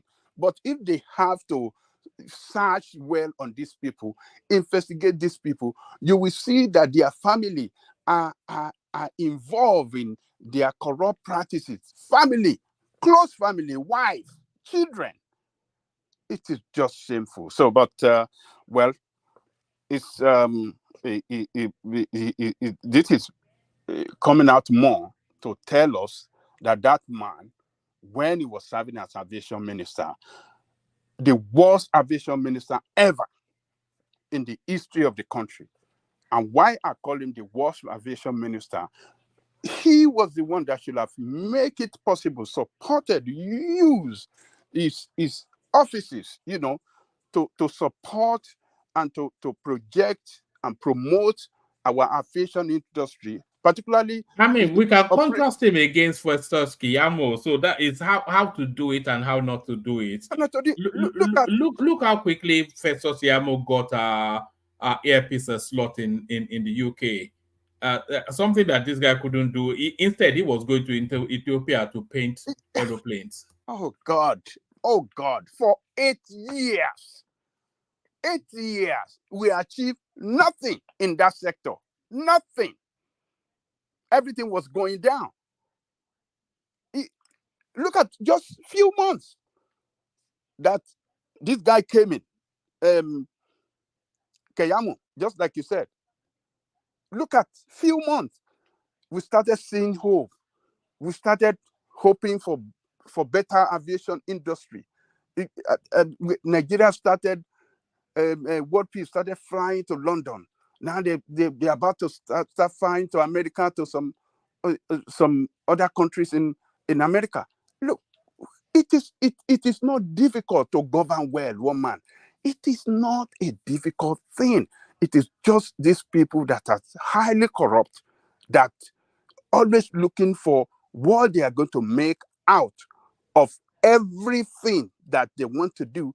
They want, what can they make out of their responsibility in terms of contracting out anything. What they are going to make out is what really matters to them, and that's why we are not seeing development. So just few months, this guy Oyema started flying with the support of the government.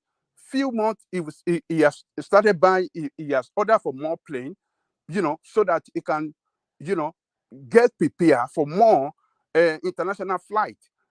So this guy should, I think, EFCC should do their job well and make sure that this guy does not escape the barbaric corruption that he perpetrated while in office. So it's good. It's a good news. It shows that all of us that were talking back then that this guy is corrupt, we were not wrong. But people that were supporting the government back then, I think by now they will have seen it well that, what they were supporting then was wrong, and maybe they'll be cautious now to even step up in supporting, some of these government officials. There's no point to support them at all. They don't support anybody. When they do good, let us praise them. When we have information of their wrongdoing, let us come out and, speak up against them. So, one man, this is a good news for Nigeria. I hope EFCC can effectively carry out their prosecution of this guy and get him in jail and his family. That's my take. All right, brilliant. Let me take you. Where do I want to take you next? I don't know if you know this guy, but I've never come across his name before. But quite a few people sent me the headline.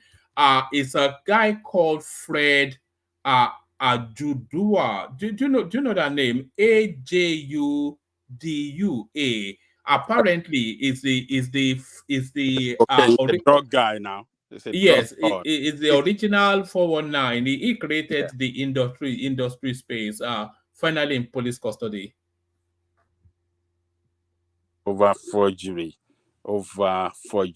land. Look, this guy Ajidua. Oh my God, this guy. I've never come across the name before. Curiously, oh no, but, this guy has been in this fraudulent activity since 90s. Since 90s, he was involved in drug. He was involved in scam. It never stopped. Oh God, only God will save this guy. This guy has been in this fraudulent activity for a long time. I'm telling you, one man, since 90s. So what are they saying about him now? They say Nigerian police detained serial scammer. Oh, you see the way they describe him, serial scammer. Yeah, I read some of the backstory when somebody sent it in. This guy, he was. He's not a young guy, yo. He's not a young guy. It goes back to 2000 thereabout. If you read some of the hits, 400,000, $1 million. He was just taking anything and everything. It's usually this Oyinbo people. It was just ripping them. It was accused of collecting money from Nelson Allen, a Canadian, $250,000. A German was said to have lost $350,000.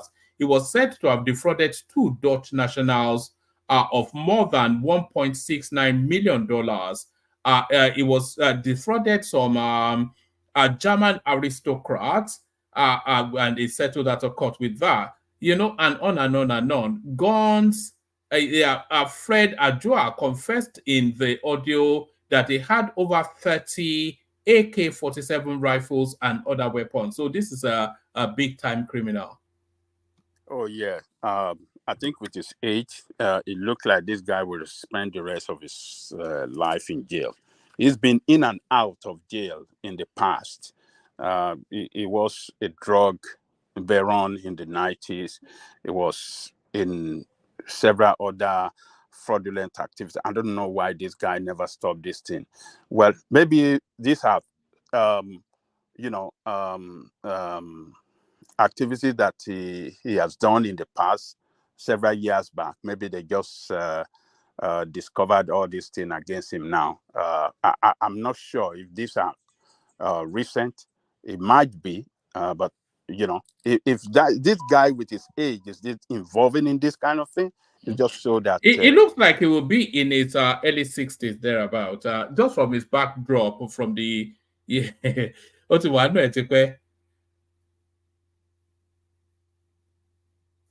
Hello, can anyone still hear me? All right, I think Ajaleko could drop for a moment. Let's see if Larry is ready to pick it up. Larry. Hello, one man. Good to have you, Larry. Good to have you. Well, I think Adele Coco just popped up back in. So let me take Adele Coco to one more space, and then after that I'll come to you. So Adele Coco, are you back? Can you hear me? Yeah, we can now. You okay. Keep for a moment. Yeah. Oh yeah. So as I was saying, this guy, I don't know if he's still doing this thing at his age now. I believe might be what he has done in the past that they just. Yes, I think they just found some minor crime. They just want to catch him first, and then Yes. So he's a lawyer, Look, one man, I don't even want to. You see, hearing his name again, with what I've known him with for so many years, I'm just shocked that again. Several times he's been to jail. They've taken you to jail. They've in and out of.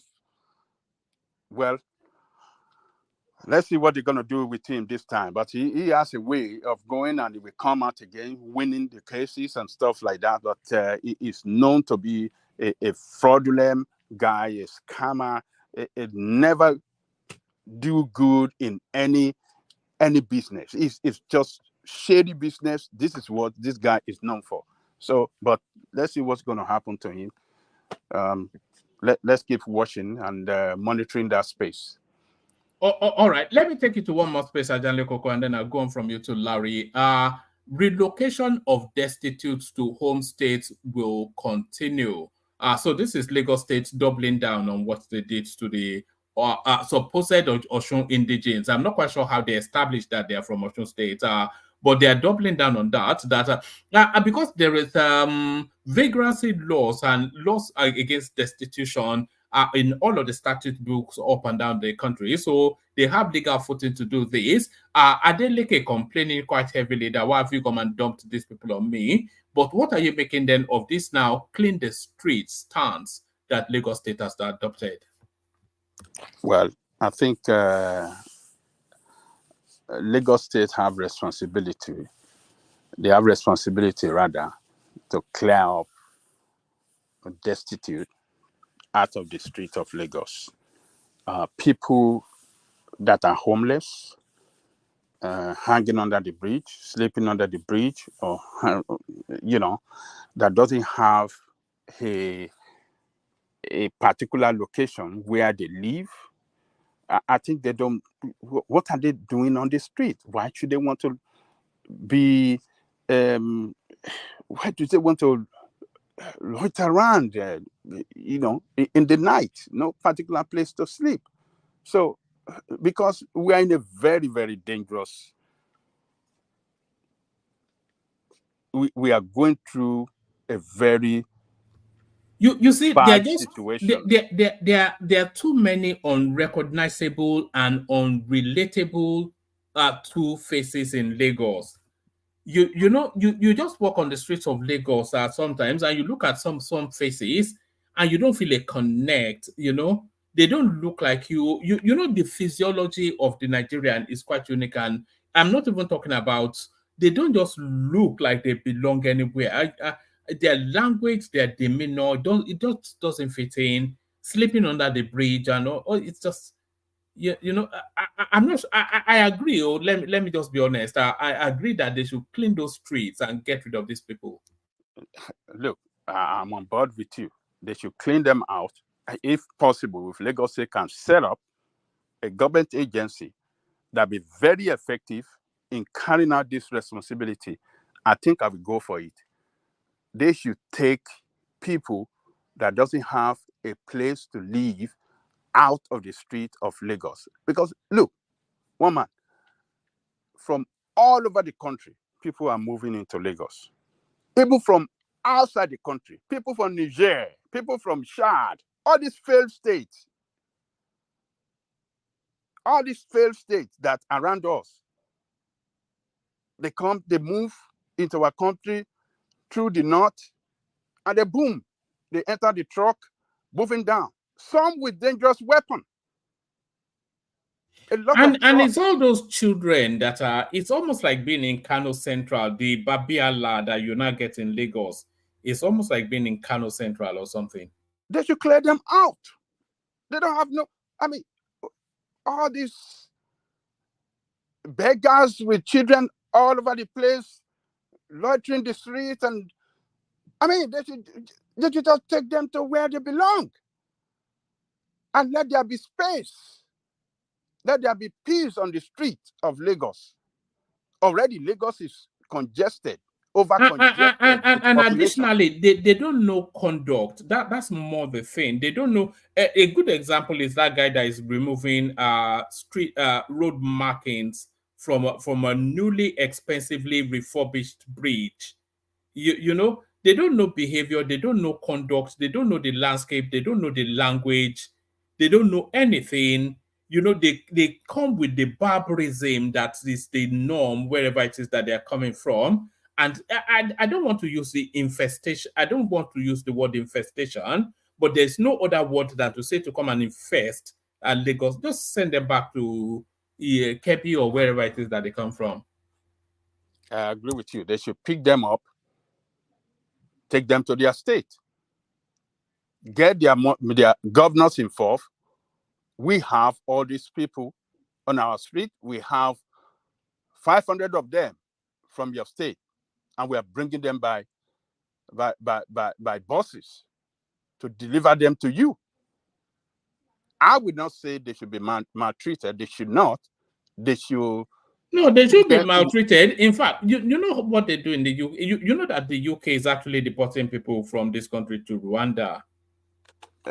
Yes. Yeah, I know. you know what they do? They put 4,000 pounds in their pocket and send them on their merry way. So maybe that's what we should be doing. Give them 10K. Say, take this, go and start your life in your own home state. You don't belong here. No, we don't have to give them. I mean, we can give them some food before leaving, and let them dump them to their governors. Their governor should take it off from them, because why must you be using Lagos taxpayers' money to give it out to people that left their state to Lagos hanging around, and they are returning them? Do you know how much it's going to cost Lagos State for their transportation, for their feeding and safety to get them back? It costs them a lot of money. So they should not maltreat them because they are Nigerian. Those that are Nigerian among them should be treated good. Those that are not Nigerians should be handed over to the immigration to see what they're going to do to them. Because a lot of them are coming, a lot of these hang-around people are coming from the neighbor. Some of them are coming from neighboring country too. Yes, they look like, a lot of them actually look like those, those dusty-looking kids from the north. A lot of them look like that. Those dusty-looking northerners. So you remember the incident of this guy, one guy that was set ablaze by this crazy Nigerian in Lagos. You remember that? Yeah, it was over some Okada, something just or the Okada, other, something. Yeah. What kind of are they human being? They just have, just disagreement over the fear.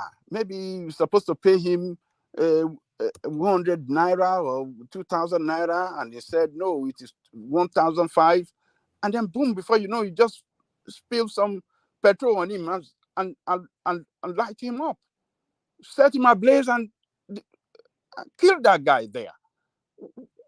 Are those kind of people fit to live in our midst? There was one other one as well that I read.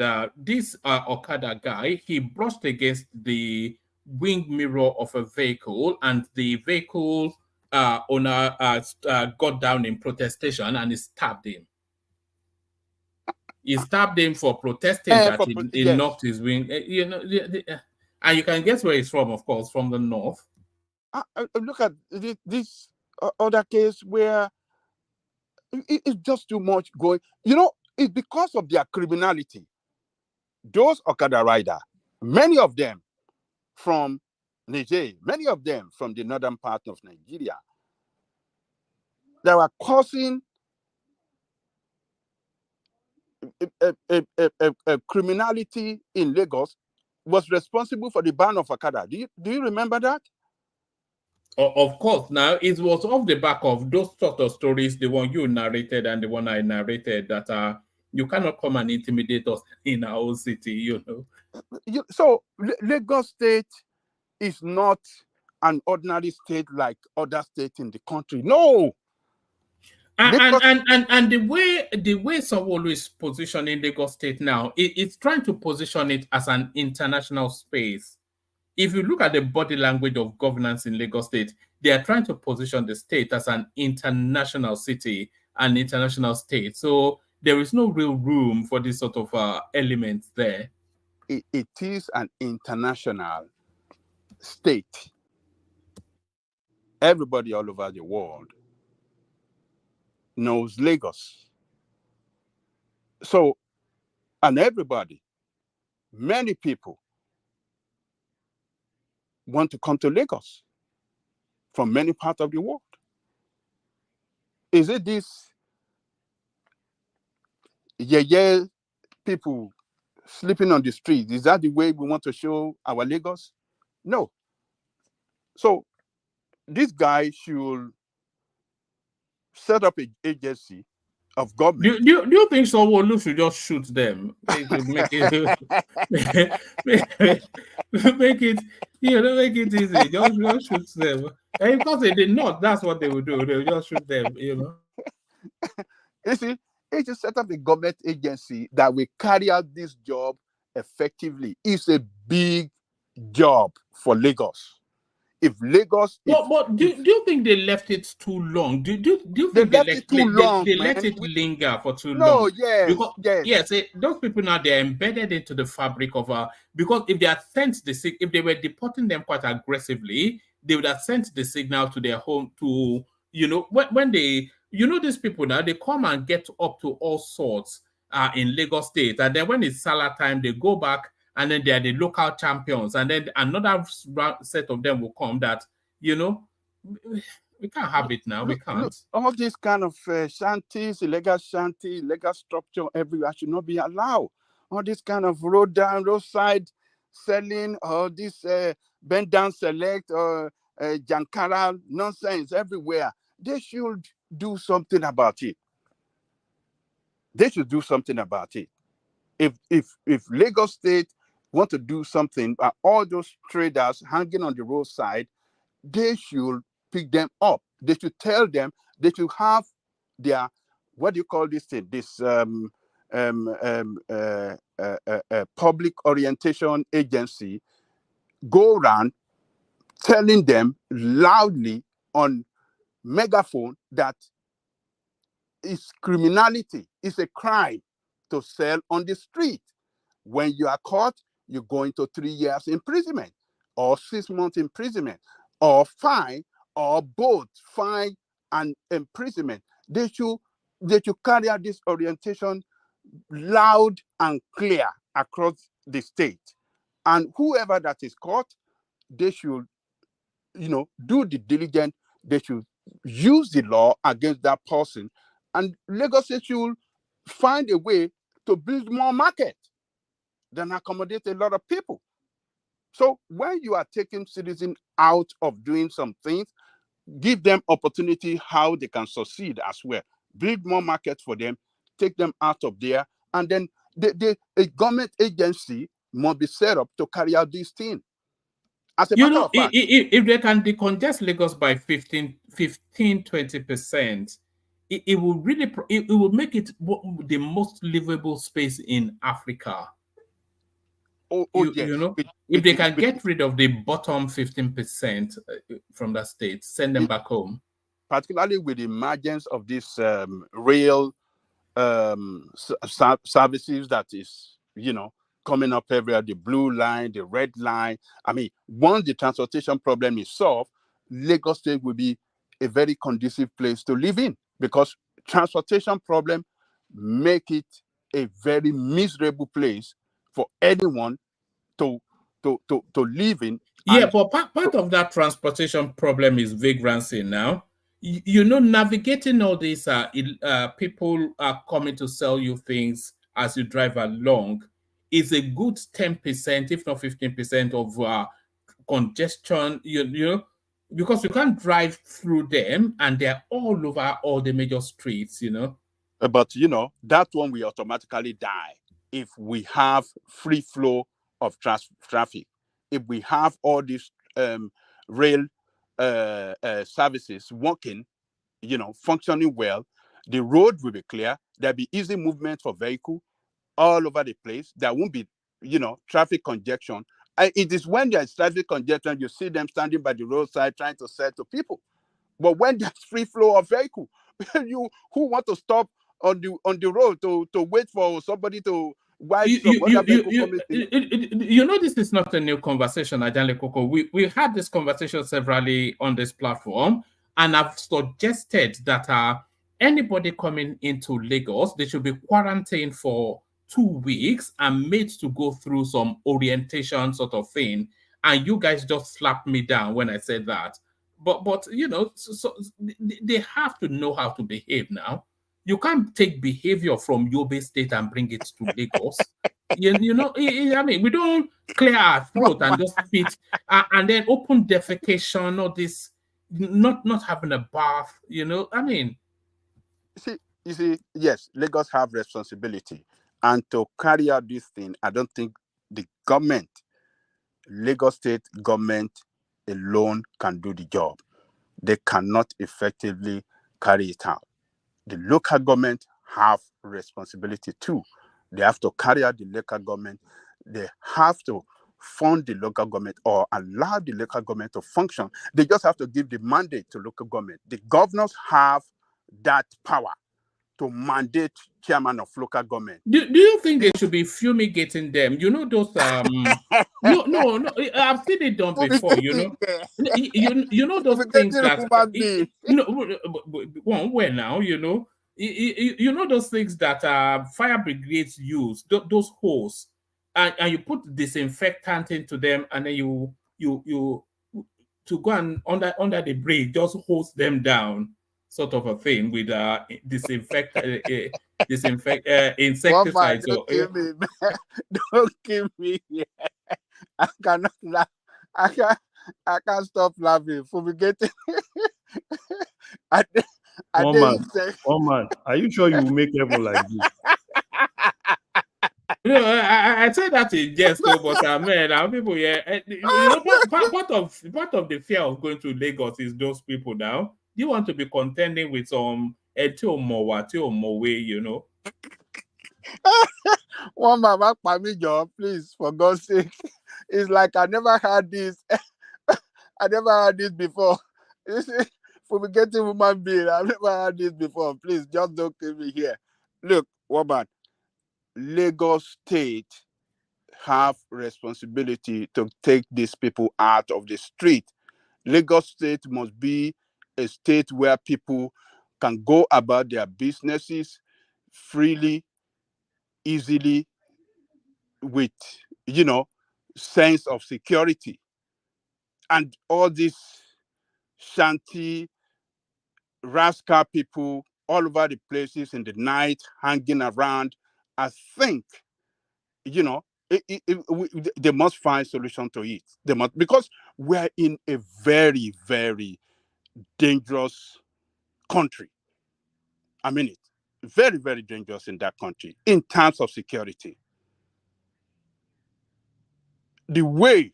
So, sorry, 1 second, Adele Coco. Rational mind, mute and unmute. Your device is not connecting properly. Sorry, carry on. The way insecurity have ravaged the North, the movement of people from the North that have been ravaged by insecurity, we don't know who is who. We don't know who is really. So then they should be quarantined, profiled, and given orientation. And I'm not even saying that in jest. It's when they come in, when you come in, because they bust them in trailers. So just accost the trailer, take it into a park, quarantine them, profile them, give them orientation as to the way people behave in Lagos, and then keep a tab on them for about 6 months. Well, that's your own suggestion. One man, look, the movement of people from the North to Lagos, particularly some among them that are very, very dangerous people. Do you know how many trailers, how many trucks that Amotekun have cornered that carried a lot of weapons? They will load foodstuff, and under that foodstuff, they have weapons, guns, knife, arrow, and all these dangerous weapons. Carrying for what? What do they want to go and do with weapons? If not for Amotekun that are very effective in carrying out their job in Ekiti, in Oyo State, that have caught many of these people, Lagos State would have been in a big mess now.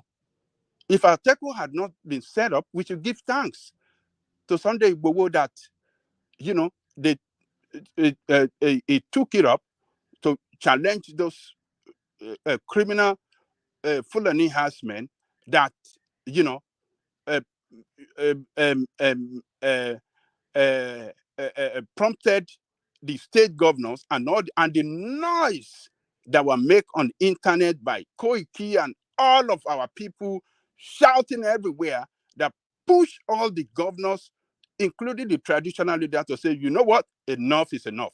We have to do something.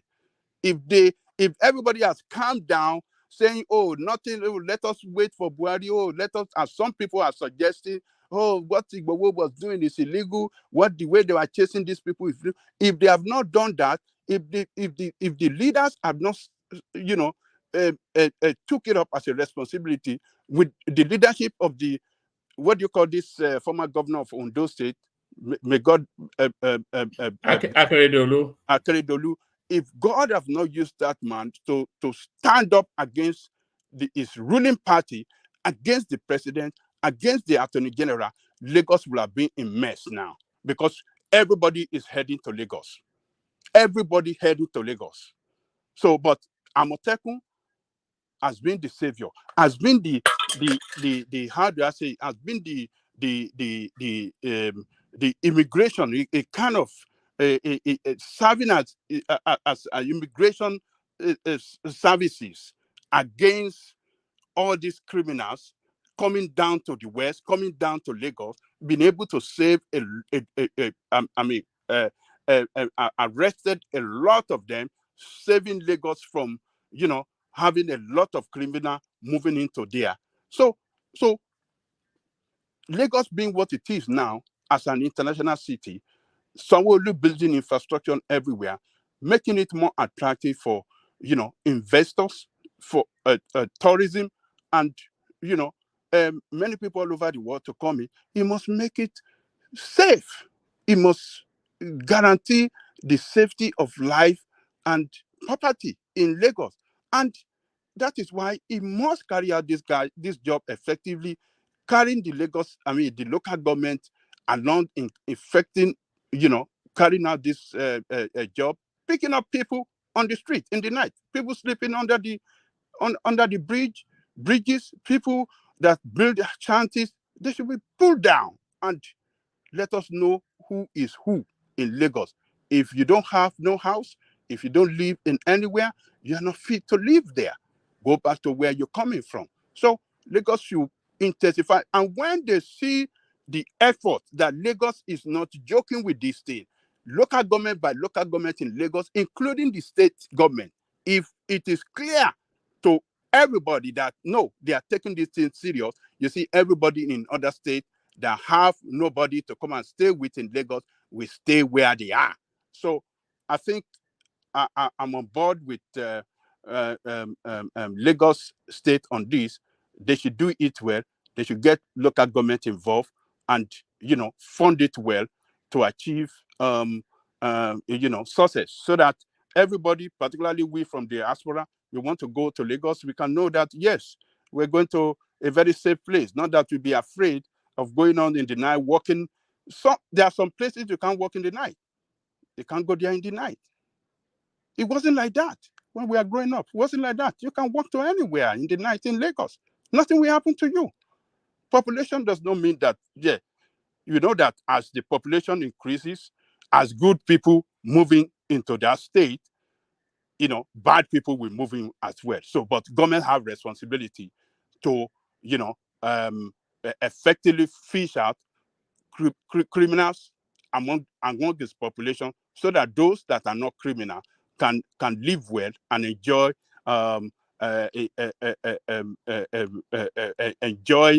their stay wherever they live in that state. So that's my take on it, one man. All right, brilliant, excellent. So thank you, Ajani Koko, and thank you for rescuing the session. It was you and I for a moment there. So thank you, Ajani Koko. Let me go from here, Ajani Koko, to Larry, who is also with us now. So Larry, I suspect that it is the VAT hike that interests you probably the most. Good evening, everybody. Good evening, one man. How are you, sirs? Good evening to you. Yeah, I saw it, and you know, I understand where Taiwo is coming from, I think where it's coming from is more like, he wants to, a situation where the state to have more. I think what is kind of like projecting is a situation where federal government will take 10% and the state and local government will take 90% of the VAT. But my thing is this: you see, the timing is not right.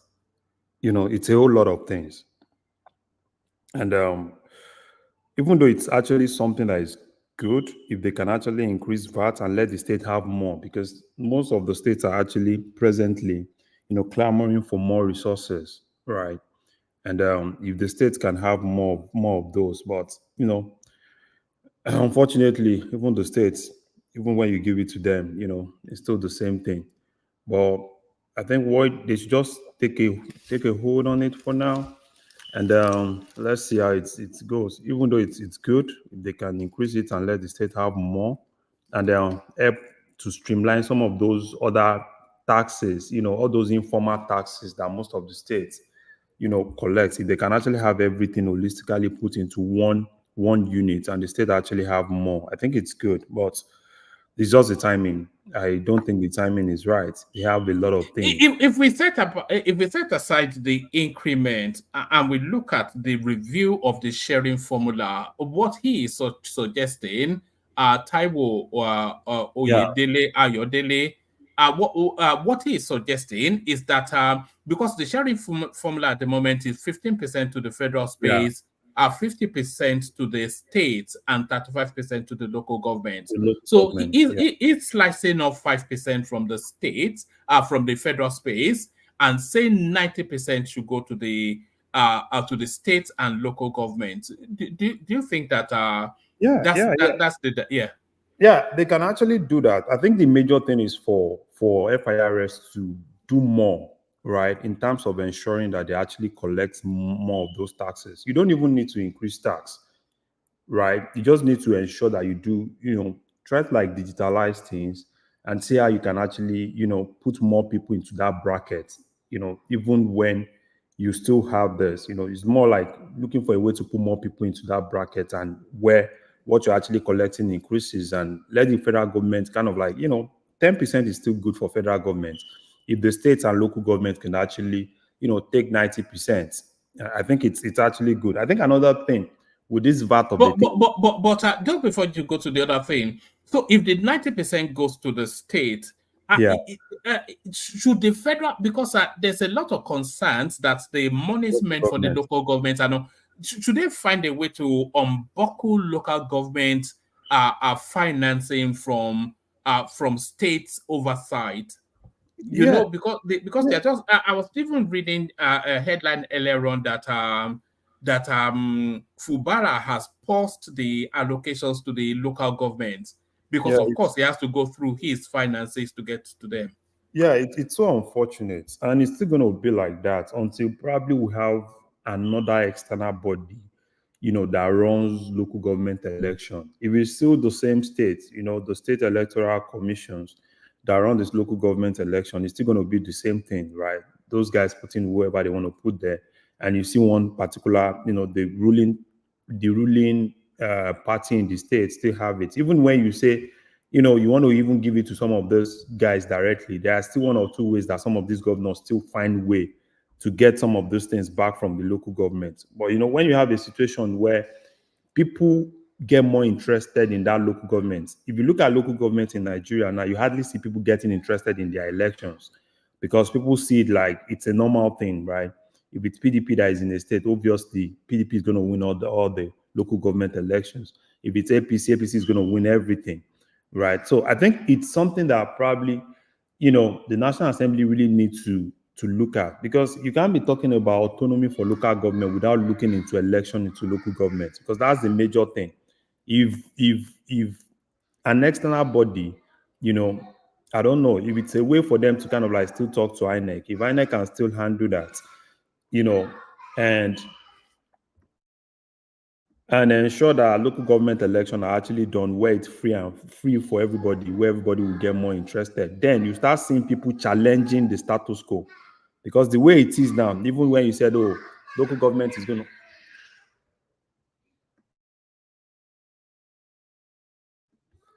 even now, when you say the local government, you know, you want to put their money aside, it's still the same thing. You know, you still the same thing. They have a way of doing it, and at the end of this, you still end up seeing that the state government will still find a way of hijacking some of these local government's money.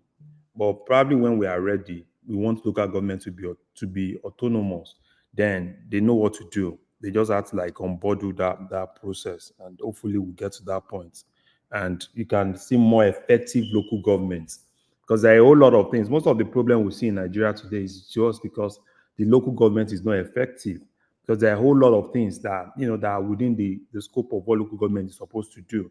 But unfortunately, because we've got into a box where you can't even have local government that is independent, and also people are no more interested in local government elections. People don't even care who is your chairman. If you ask a lot of people, they don't even care, not to talk of their local government, their councillor in their wards.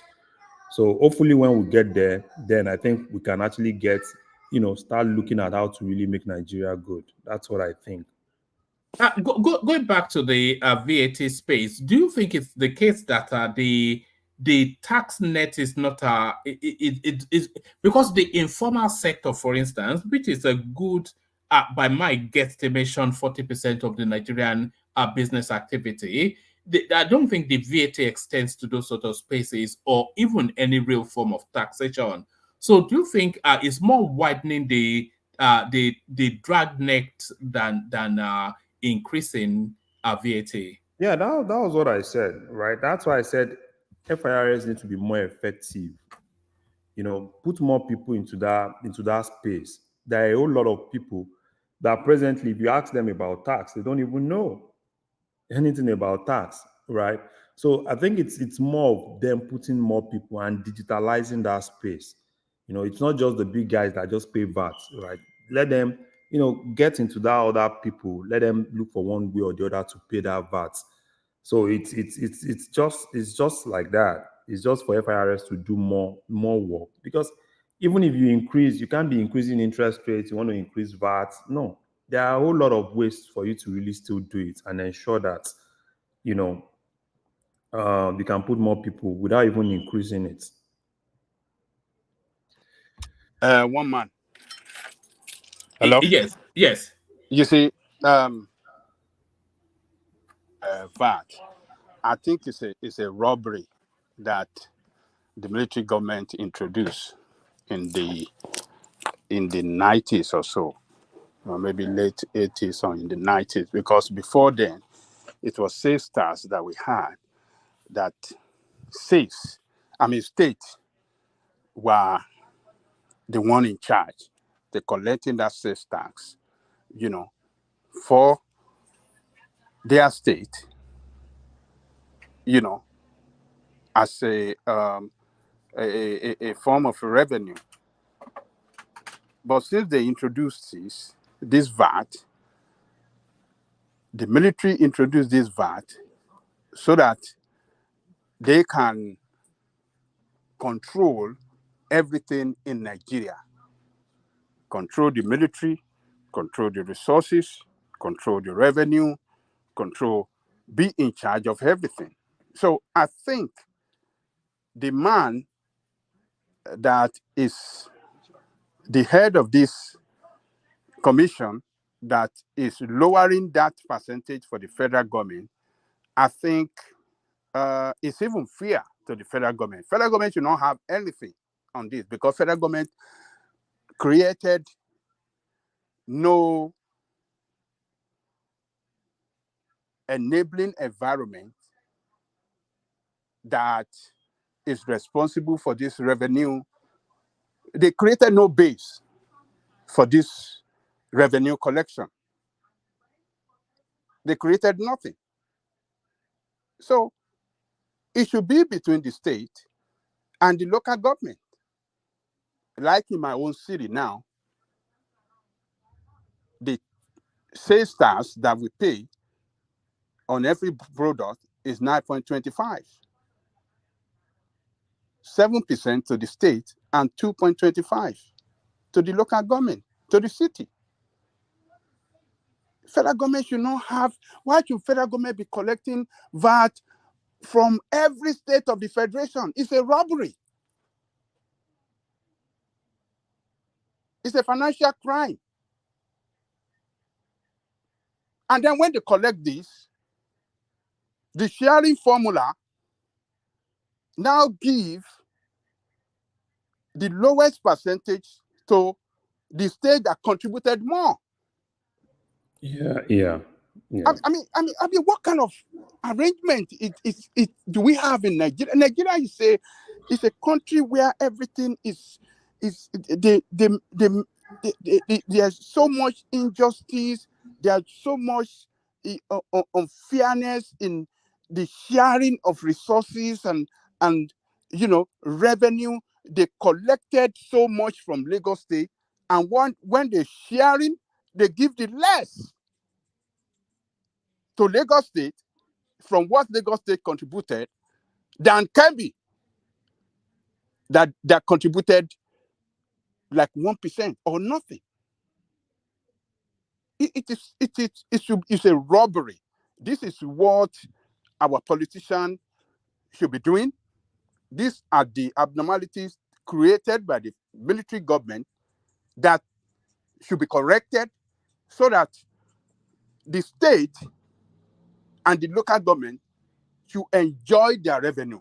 Federal government have no right to share revenue coming from the state and local government. It's a military mentality way of doing things, military arrangement to steal and harness all resources in that country when they were ruling the country. So it should be corrected. Federal government should not have a dime out of that VAT. It should be left alone for the state and local government, to share it among themselves. And that is how they can imagine Lagos State is collecting that VAT, or that VAT that is being generated by Lagos State. Imagine if it is not taken by federal government and Lagos State is using it for our own development. Do you know how much development that will have been recorded in Lagos? Another state as well. It's a repressive. It's a Did Wike not try to fight it? Yeah, Wike actually did, and unfortunately, I think they lost at the Supreme Court. No, I don't think they lost. They didn't lose. I think the case was. I don't think Supreme Court have determined the. They've not determined the case. I think they just. He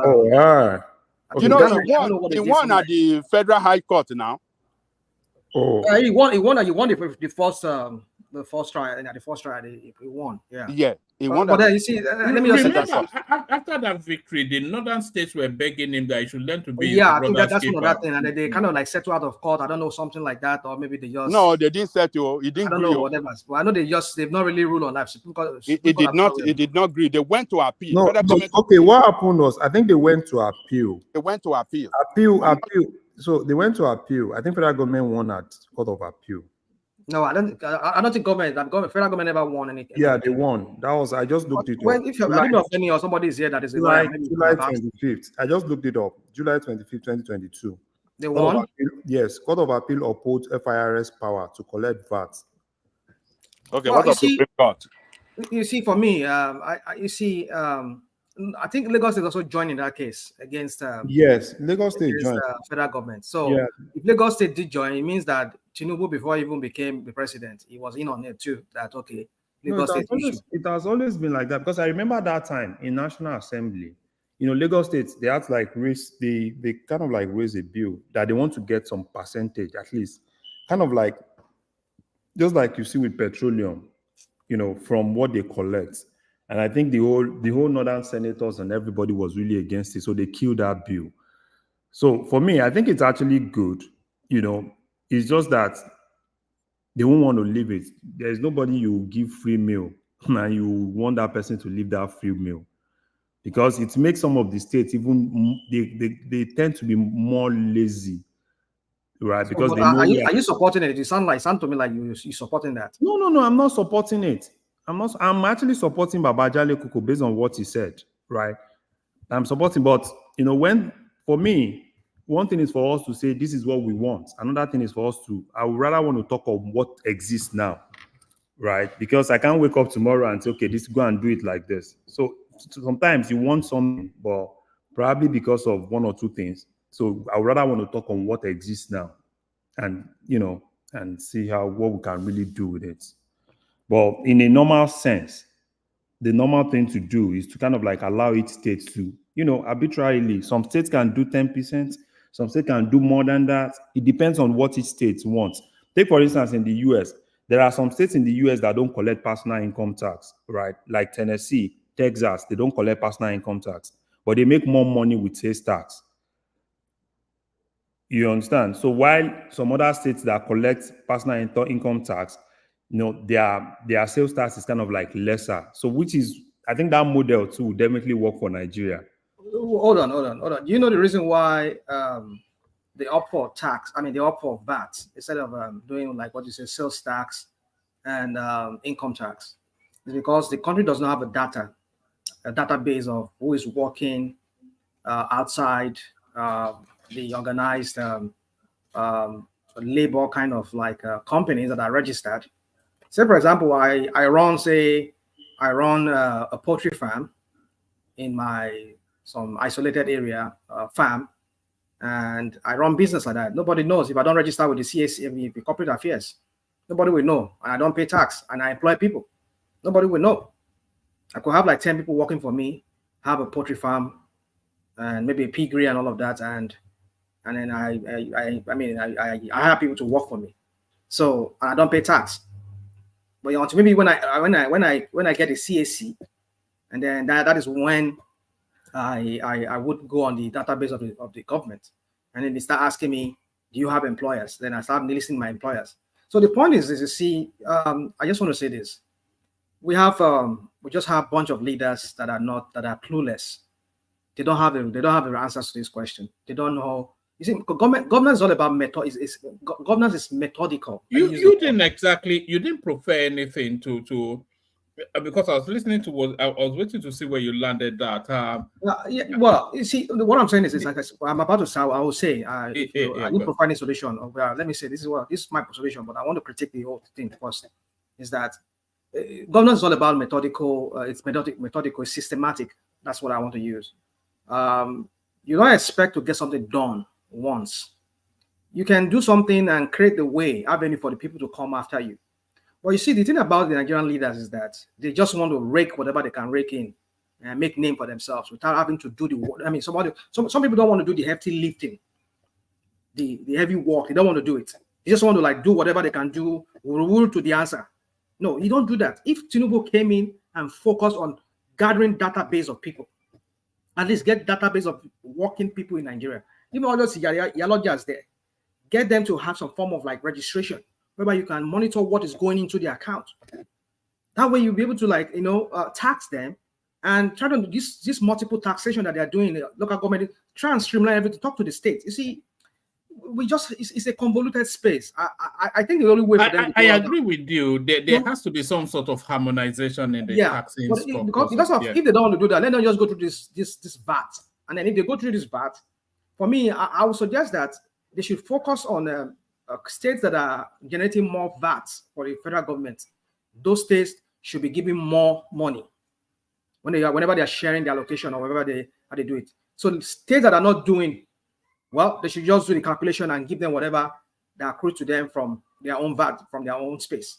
I think that would make them to sit up and realize, okay, like Kano State, whereby, or some of the Sharia states, whereby they don't allow people to sell beer or do some other kind of business that they say they are religion. And then even Saudi, they still sell alcohol there in the Emirates. They sell alcohol. I don't know what the idiots there are doing. So if they don't want to get, well, let them get whatever they want. They accrue to them from their own VAT. So you don't use Lagos State VAT to go and support Kano State or support Bauchi State. So I think that's what they should do. So that way the governors, the leaders there will start thinking out of the box and start, allowing people to do business in their space so that they too can also increase their own allocation that comes to them. So I think in the absence of not being able to gather this database or this data of people working, I think the best thing would be for them is, just go on that VAT and, just give people whatever accrues to them based on, I mean, they can do that calculation. They have the software now. If Malam whatever has maybe any account is domicile in what's it called, in Bauchi State, and somebody may transfer from there and they get VAT from that money. Whatever they get from that VAT, after federal government takes their own share, they give the state their own share. So that's what I'm saying. So maybe they can get any sales tax. Yeah, I think when we were talking, probably it's a mistake. Probably you can take this back. You know, the fact that you said most of those guys in Kano and the likes are kind of like idiots. Can you please take that back? Because this is kind of like a national, you know. You see, come on. I see, Larry, I see. You were calling them names earlier on, Larry, calling them dusty people from the north and all this. Did you not call them dusty? No. No. Maybe did not. No, maybe perhaps someone else. I can't use that word. And I can't remember you saying that. You see, the thing is this: when I use languages like this, it's just to move them to actions. Yeah, but you know, there are a whole lot of people that are kind of like. I mean, hold on. You see, when I say idiot, I didn't spare my own people too. People from the southwest. Yeah, I call my leaders idiots. No, I call Tinubu idiot. I call the Babu idiot. So you see, let's stop this. I will not. You see, I understand that this is a national whatever you want to. Perspective. Let's get something right. Let's get something right. The perspective in which you are coming, right? You started from the fact that they don't sell alcohol, which is, you know, according to their religion, they don't sell it. Come on, because spare me that. I mean, I understand. Even when in Saudi, they sell alcohol in Saudi. Yes, they've just opened it up now. But that's a wider conversation. But So if I'm right in what Rational Mind is saying, Larry, what Rational Mind is querying is that if you are saying you don't sell alcohol because your culture forbids it, then what entitles you then to does your custom? It's haram. That's what they call it, haram. Is the money from alcohol, is that not haram too? So the custom, the religion does not forbid collecting VAT, collecting money from the sales of alcohol, but the religion, your culture forbids drinking it. There's an inherent is that not where you are, Rational Mind? The inherent hypocrisy. Larry, now let me clarify something. I think Choma is saying that I'm not referring to the whole of the totality of the Northerners as idiots. I'm referring to their leaders. Those leaders among them who have impoverished them, who are clueless, who are visionless. Those are the people I'm talking to when I say the Northerners. Please, I need to also clarify that aspect. Yeah, that's I'm not referring to the whole of the Northerners. I'm talking about their leaders, because invariably the governance there, the social life there is dictated by these leaders. So if they can't get the life of their people situated and get them put to right, then it falls on them. So if they are okay with this sharing form, I mean, look at it. Look at Matawale now. The other day they were protesting in front of AFCC, and they were saying that they stole about $100 billion, billion naira. Matawale moved the resources, their gold. The gold of Zafara, moved it to Dubai to go and keep. I mean, you just wonder. I mean, what kind of? I mean, the other day they came into America, come and do security. I mean, like, what is wrong with these people? You see, the crop of leaders that region breeds. I'm not saying our own leaders they are any better too, but the point is that this crop of leaders, they do not have the answer to the question. They don't have the solution to the issue on ground. They come all the way from Nigeria, come and do security meetings. Yes, I saw that as well, and they said after that they found the solution to insecurity in the north. But is it the crop of leaders, or is it the way that society is structured? Because those leaders are products of that society, so is it not really a case of how the North is structured, if we're just going to nail it on the head? I think it's both. You have a point there, Wama. It's both. But you see, sometimes people just have to extricate themselves or emancipate themselves from certain kind of because the North works on a tripod: patriarchy, culture, and religion. That's the tripod. That's the North operates on. Okay, then they should look at the countries where it's a patriarchal society, and embedded in that patriarchy then they should look at culture and religion. They should look at the society where these the whole Islam came from. Look at Saudi. Look at what's it called? Yeah, but that is not just it's an intermeshing, isn't it? It's an intermeshing of religion and culture. So they're not so much Islamic, but a hybrid of an Islamized northern outlook. I know, but what I'm saying is that, I mean, we're talking about progressive country now. We're talking about Saudi now. Talk about the other Gulf states. They're progressive. That's why this whole Saudi Arabia is progressive. What I mean progressive, I mean progressive in the sense that, I mean, what I'm saying is the economic status, the economic power of their people, how things are going there, how they live life, the way life should be lived in a sense. I'm not saying, but let's forget about this. They are the higher netedness of the crown there. I mean, their king there or whatever, the monarchs there. But the point is that people still live better than what they live in northern state there, northern Nigeria. So they need to sit down and look at that. How can we make our life of our people better? No, for them, it's all about them, about the leaders. You see, for me, I think Tinubu has so many things that he has to have done when he came in. Not all this crap that he's doing, that he's just doing. I mean, that's why I said these people, they only come in, not because they want to come and solve the solution. I mean, come and solve the. They will be in opposition. They will be making, like I said, telling us, like, like I said, they really meant well for us. But when they come in there, they do something different. So you see, talking about this VAT, for me, I think for me, VAT will be the only way to go for now. If they cannot do the hard work, the hard lifting, the lifting of the main job there, which is gathering data and doing it in a way whereby whoever comes later can also, I mean, build on this data, be able to make more money but they don't want to do that. They don't want to do the heavy lifting.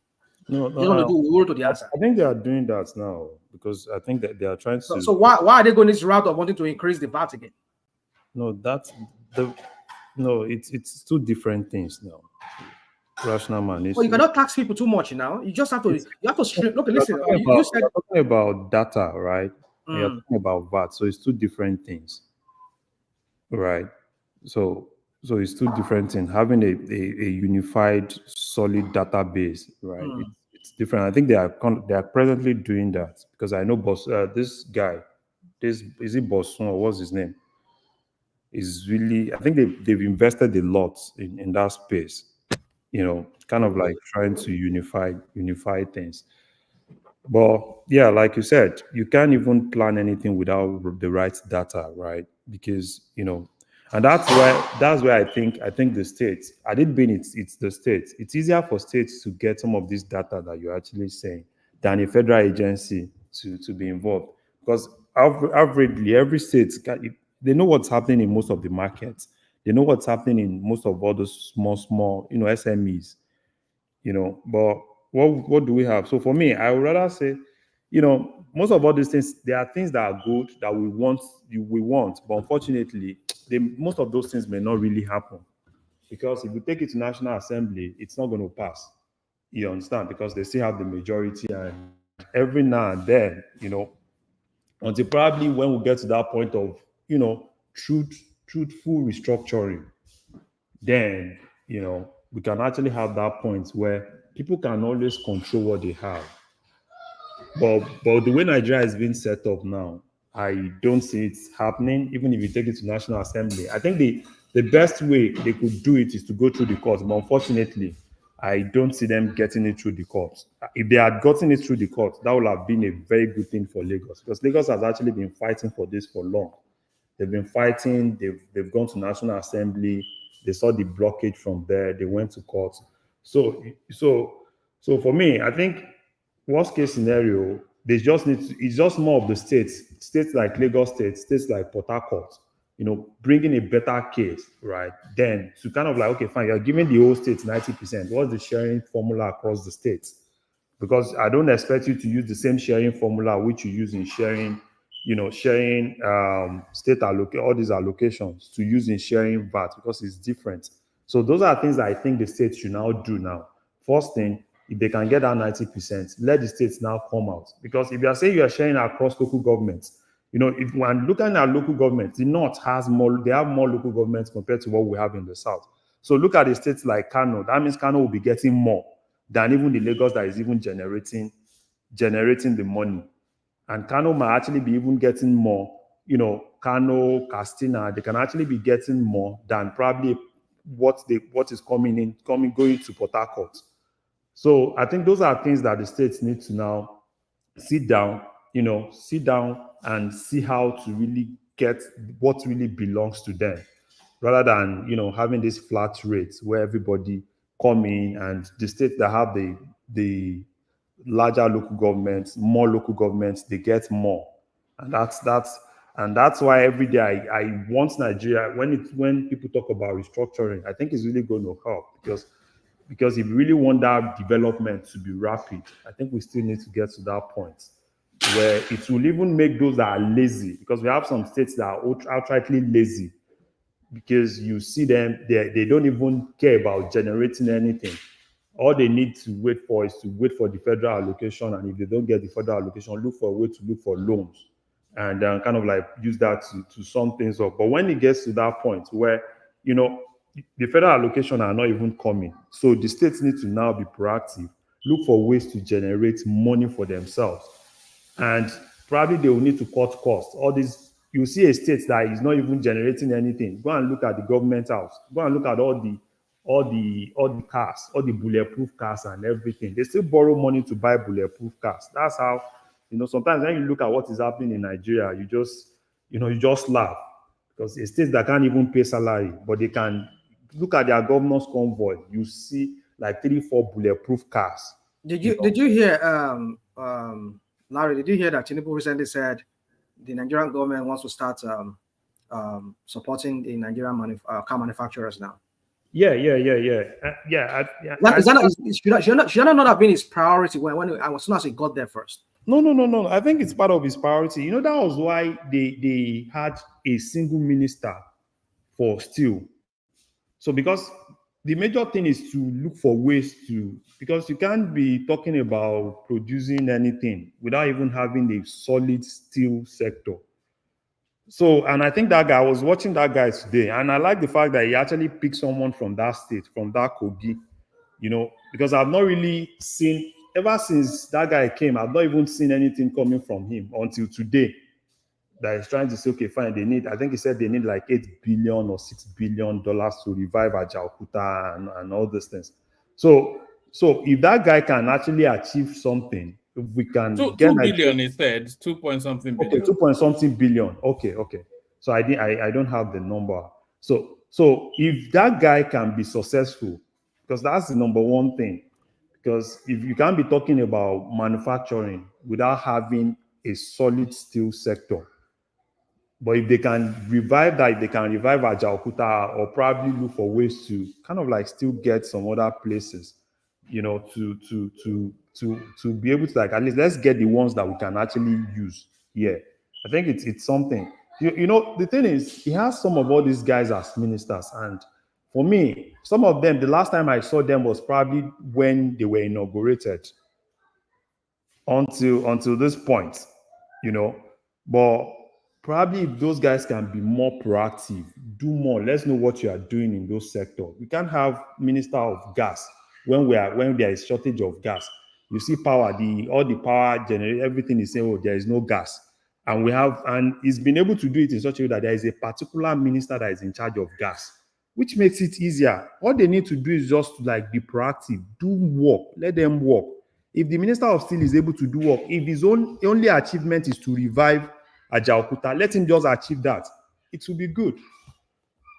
So they have a lot of things that are going on, but for the ministers, I don't know what most of those guys are doing. I don't know if they are even working. Some of the ministers, if I ask you now, you'll probably say you don't even know them. And we have Larry, sorry to interject you. You see, we talk about this guy going to abroad to look for investors. I was listening to a guy, and I think not as if what the guy has to say is new to us. Some of the things that some of us here we said before, that Nigeria needs to look inward. There are Nigerians who can invest. Just create that enabling environment whereby even if they invest their money, it is sure that money will come out after a while, whatever. Because you cannot bring in foreign investors. Look at the rate at which some of these Nigerians that can invest, have they shown an aptitude to invest? Are they being pushed back from it? Have they indicated interest and the government said no? Woman, people will invest, like I said, if they are sure of getting their money back. But when you put money into a country whereby you're not sure, you put the money into some kind of business, and some people want to wreck that business for you. Yeah, but foreigners are coming in to invest now. Where are the foreigners, woman? Where are the foreigners? The Chinese, the Dutch, Chinese are what? What are they doing? The Dutch, the come on, don't give me don't bobo us there, woman. Give me an example. Okay, I don't like to say give me, but can you give me any example of any Dutch company that's coming to Nigeria? What about that Maersk that people were saying? We've seen clips of their CEO telling us that they are investing 500 million. We've seen the Indians telling us that they're investing XYZ billions. What of the Arabs? Where are you getting all these things from, man? What of the lithium? We do that every day. What of the lithium mining? They are commissioning it now. Let me not start a long. Did the local investors not know that there was lithium there, or did they indicate interest? Hold on. Did they indicate interest to government and government turned them back that they only wanted foreigners? Woman. Microsoft is packing up. Yes. So many other companies are packing up. I mean, like some other companies, they are reporting negative. The loss. No, let's get something clear. Microsoft's packing up. It's not just Nigeria. If you look at we do this thing again. Yeah, we say no. Did you know that Kenya? Wait now. Do you know that Microsoft invested a lot of money in some AI technology that went belly up? That's what I even want to say. Sorry. Or did they close Kenya? Nigeria and Kenya, which one has the biggest economy? Wait now. Let's discuss. The largest layoff in tech, right, is from Microsoft. Microsoft is obviously laying a lot of people off. So, and they are doing everything, to kind of like reduce employees. It happened when Google, was it not last year that Google closed down the Ghana office? So it's just a normal thing that's happening. It's not because of it's Nigeria. It's a corporate decision. So it's not like probably it's because of it's a corporate decision. Guys, it's okay. We can come here. But no. Rational mind. Okay. I see this a lot. Things that are happening. No, yes. It's things that are happening globally. Nigeria is not excluded from that. And then when people point out that it's a global phenomenon, not specifically you, but the sort of argument space that you come out of, you scurry away and say, well, let's just these things are happening globally, and they're downsizing, not really shutting down, and they're downsizing globally. Woman. I've never seen one. Hold on, woman. Yeah. I've never seen one country that has gone through the kind of woes, the economic woes, the woes of companies just en masse. They're just folding up in Nigeria. I've never seen one. Name one country on this planet Earth today that we understand that the economy is not smiling in many countries. Wait. Even in the rate of which companies are folding up in Nigeria. Give me an example of give me a country don't gaslight Nigeria. Wait, let's tell ourselves one thing. I'm not even aware that countries are folding up at an alarming rate anyway. That you have. Right, even in the US that you have, how many job cuts has actually today, how many job cuts will even in the US? Microsoft did layoff, Google did layoff, Twitter did layoff, Tesla did layoffs. Thousands of people. Almost every company in Nigeria, in the US is downsizing. Come on. Hold on. Don't give me this US comparison. You are comparing. No, because you are. Hold on. You see, we do this a lot. When it's convenient for us, we want to use US. Forgetting to US. The company you are talking about is a US company. Hold on, Larry. Rational mind, can you read the headline on your screen? Come on, woman. I understand that they're laying off people. Are you talking about you mean you want in Ghana? Is it Ghana you are asking me to read? Yes. Yeah, read the headline. Read it out loud. Well, you see, I've seen it. No, I don't need to read it out loud. Yeah, multinational companies exiting Ghana due to uncomfortable economic indicators. Right. You say now the same way they say Ghana was also doing their cyber security. Can you see where this is coming from? This is from Ghana. I understand. One man. You see, Nigerians were very good at this. But why should Nigeria be precluded from a global phenomenon? We like to look for parallels. Just to justify the crap that Tinubu is doing. The other day, when they were talking about this cyber security something, some people were comparing it that Ghana too was doing the same thing. And then later they found out the Ghana Central Bank or the Bank of Reserve or whatever, they said that we don't have anything like that. You see, and people will go and bring some kind of article that kind of justifies it. You see, let us continue to this what about. But the point I'm trying to make here is this: Tinubu's priority, like somebody was saying recently, that if your fixation is on that oil and gas, because you cannot drag in investors into other sectors of Nigeria, then you need to sell up an NNPC. Let Nigerians buy, like Aramco. The Saudians, the Arabians, they have the largest share in Aramco. Open it up, like open it up. In fact, I wanted to buy Aramco when they opened it up the last time, but I just said the first time when they did the public offer, I wanted to, but I wasn't just ready at that time. So open it up, give Nigerians at least 50% of the stake in that. Besides the one that the Nigerian government will hold for themselves. So what I'm trying to say is this: like we're talking about Ajakuta Steel. Why don't you try and create an enabling environment whereby Nigerians and in diasporas, you can when you come, you sit them down, say Nigerians in diaspora, we want you to come and invest. Your money is guaranteed. Your money, anything happen, we ensure that thing that whereby your money will come out from it. That way, when Nigerians see all these things happening, that it's really happening, Nigerians will invest. They will bring their money back. People like me, why would I want to invest all my money here in America? I can bring it to Nigeria, but I'm sure that I'm guaranteed that my money will come out in case of the event of there's a failure in the system in something. But no, because I don't even believe the judge is going to sit on the case. When you want an investment with money back guarantee. Well, that's what I'm saying is that not necessarily that way. What I'm trying to say is that create a very transparent, run a very transparent economy whereby people can see that you're working.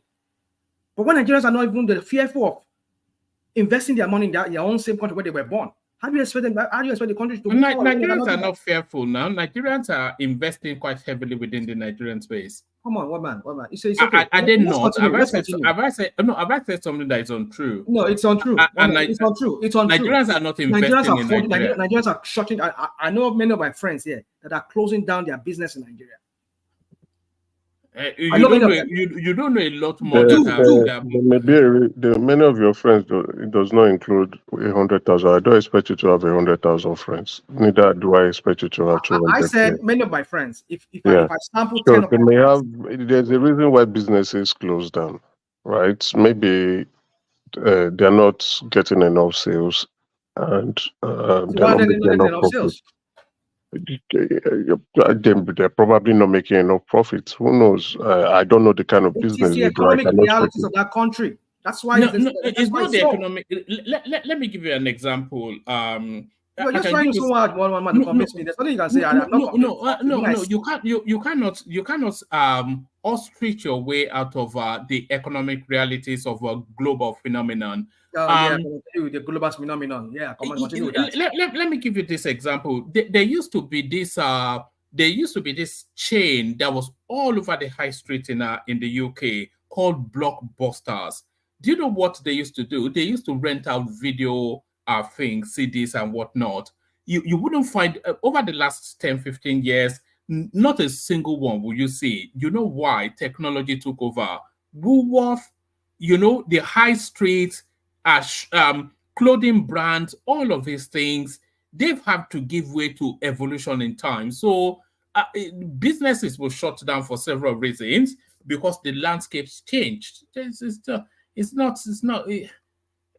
God. Anyway, Larry, back to you, man. Rational mind. Yeah, I understand one rational mind.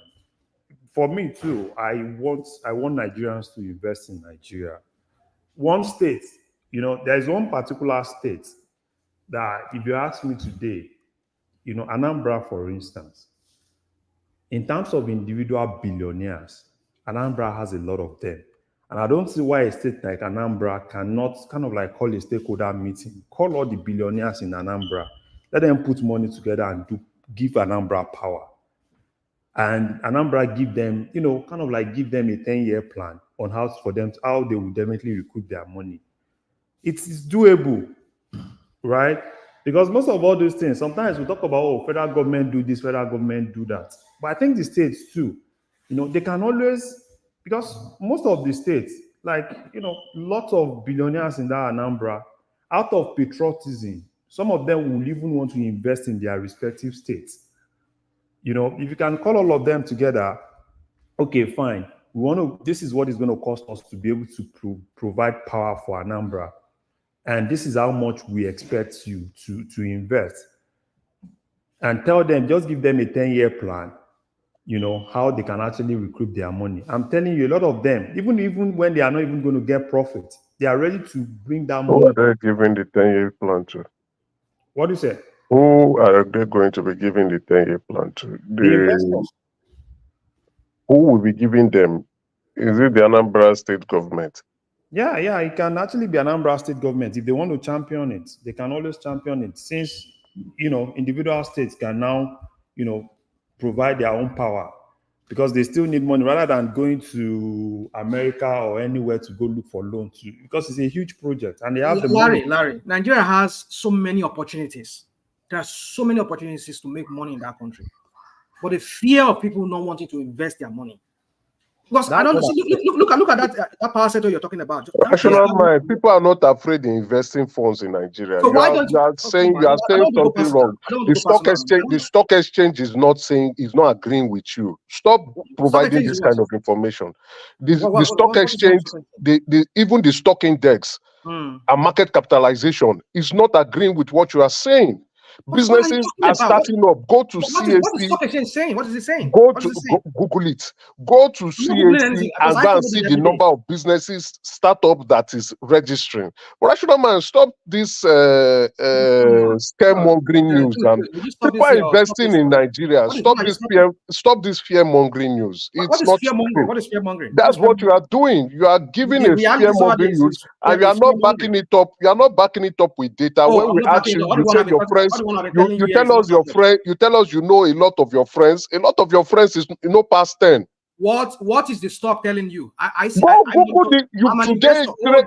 Trading just ended. Trading. You can get the Nigeria stock. You can get Nigeria stock index on a daily basis. You can just that your phone that you are holding now. As you finish talking, just Google what Nigeria Stock Exchange Index. Stop this crap we're talking about here. Like you're trying to use a stock exchange as a yardstick, as a metric for what yardstick do you want to use? No, for investors. You mentioned investors. What yardstick do you want to use? What data do you want to use for investors? What is the capitalization? Is the Nigeria Stock Exchange? Hold on. If you want to measure, if you wait now, it is not. You see. When people push back, you don't want them to speak. It's not so much the capitalization; it's the growth trajectory. It's the growth trajectory now. What is the growth? When all of them but that should be your question. It's not the capitalization, but the growth. More than half of the companies on the stock exchange are reporting loss. MTN is reporting loss. What are you telling me? Rational mind. You can't say more than half. You stop saying it. When you say things, back it up with data. You can't say this kind of things and you don't back it up with data. It is wrong. You can't say you are saying more than half. What you mean more than half? Do you know how many? Okay. Do you know how many companies are listed in the Nigeria Stock Exchange? Rational mind. How many companies are listed in the Nigeria Stock Exchange? I don't have the figure in my head here. Then why do you say more than half? I said more than half. Yeah, more than half of them is the reported loss. You know more than half is 51% and above. You just don't worry. I'll do it from here. When you speak, back things up with data, please. Nobody is criticizing. Well, just back things up with data when you speak. Let me look it up here. Okay, one man, can you hear me? Yeah, I can. We all can. Okay. So you can go to someone else. I think I'm good from here. So all right, brilliant. I wanted to take you to the headline on the screen, but I think I think a maker is equipped to take it on as well. Again, CBN sells 1-year Treasury bills at 20.7% in May 8th auction. So I mean,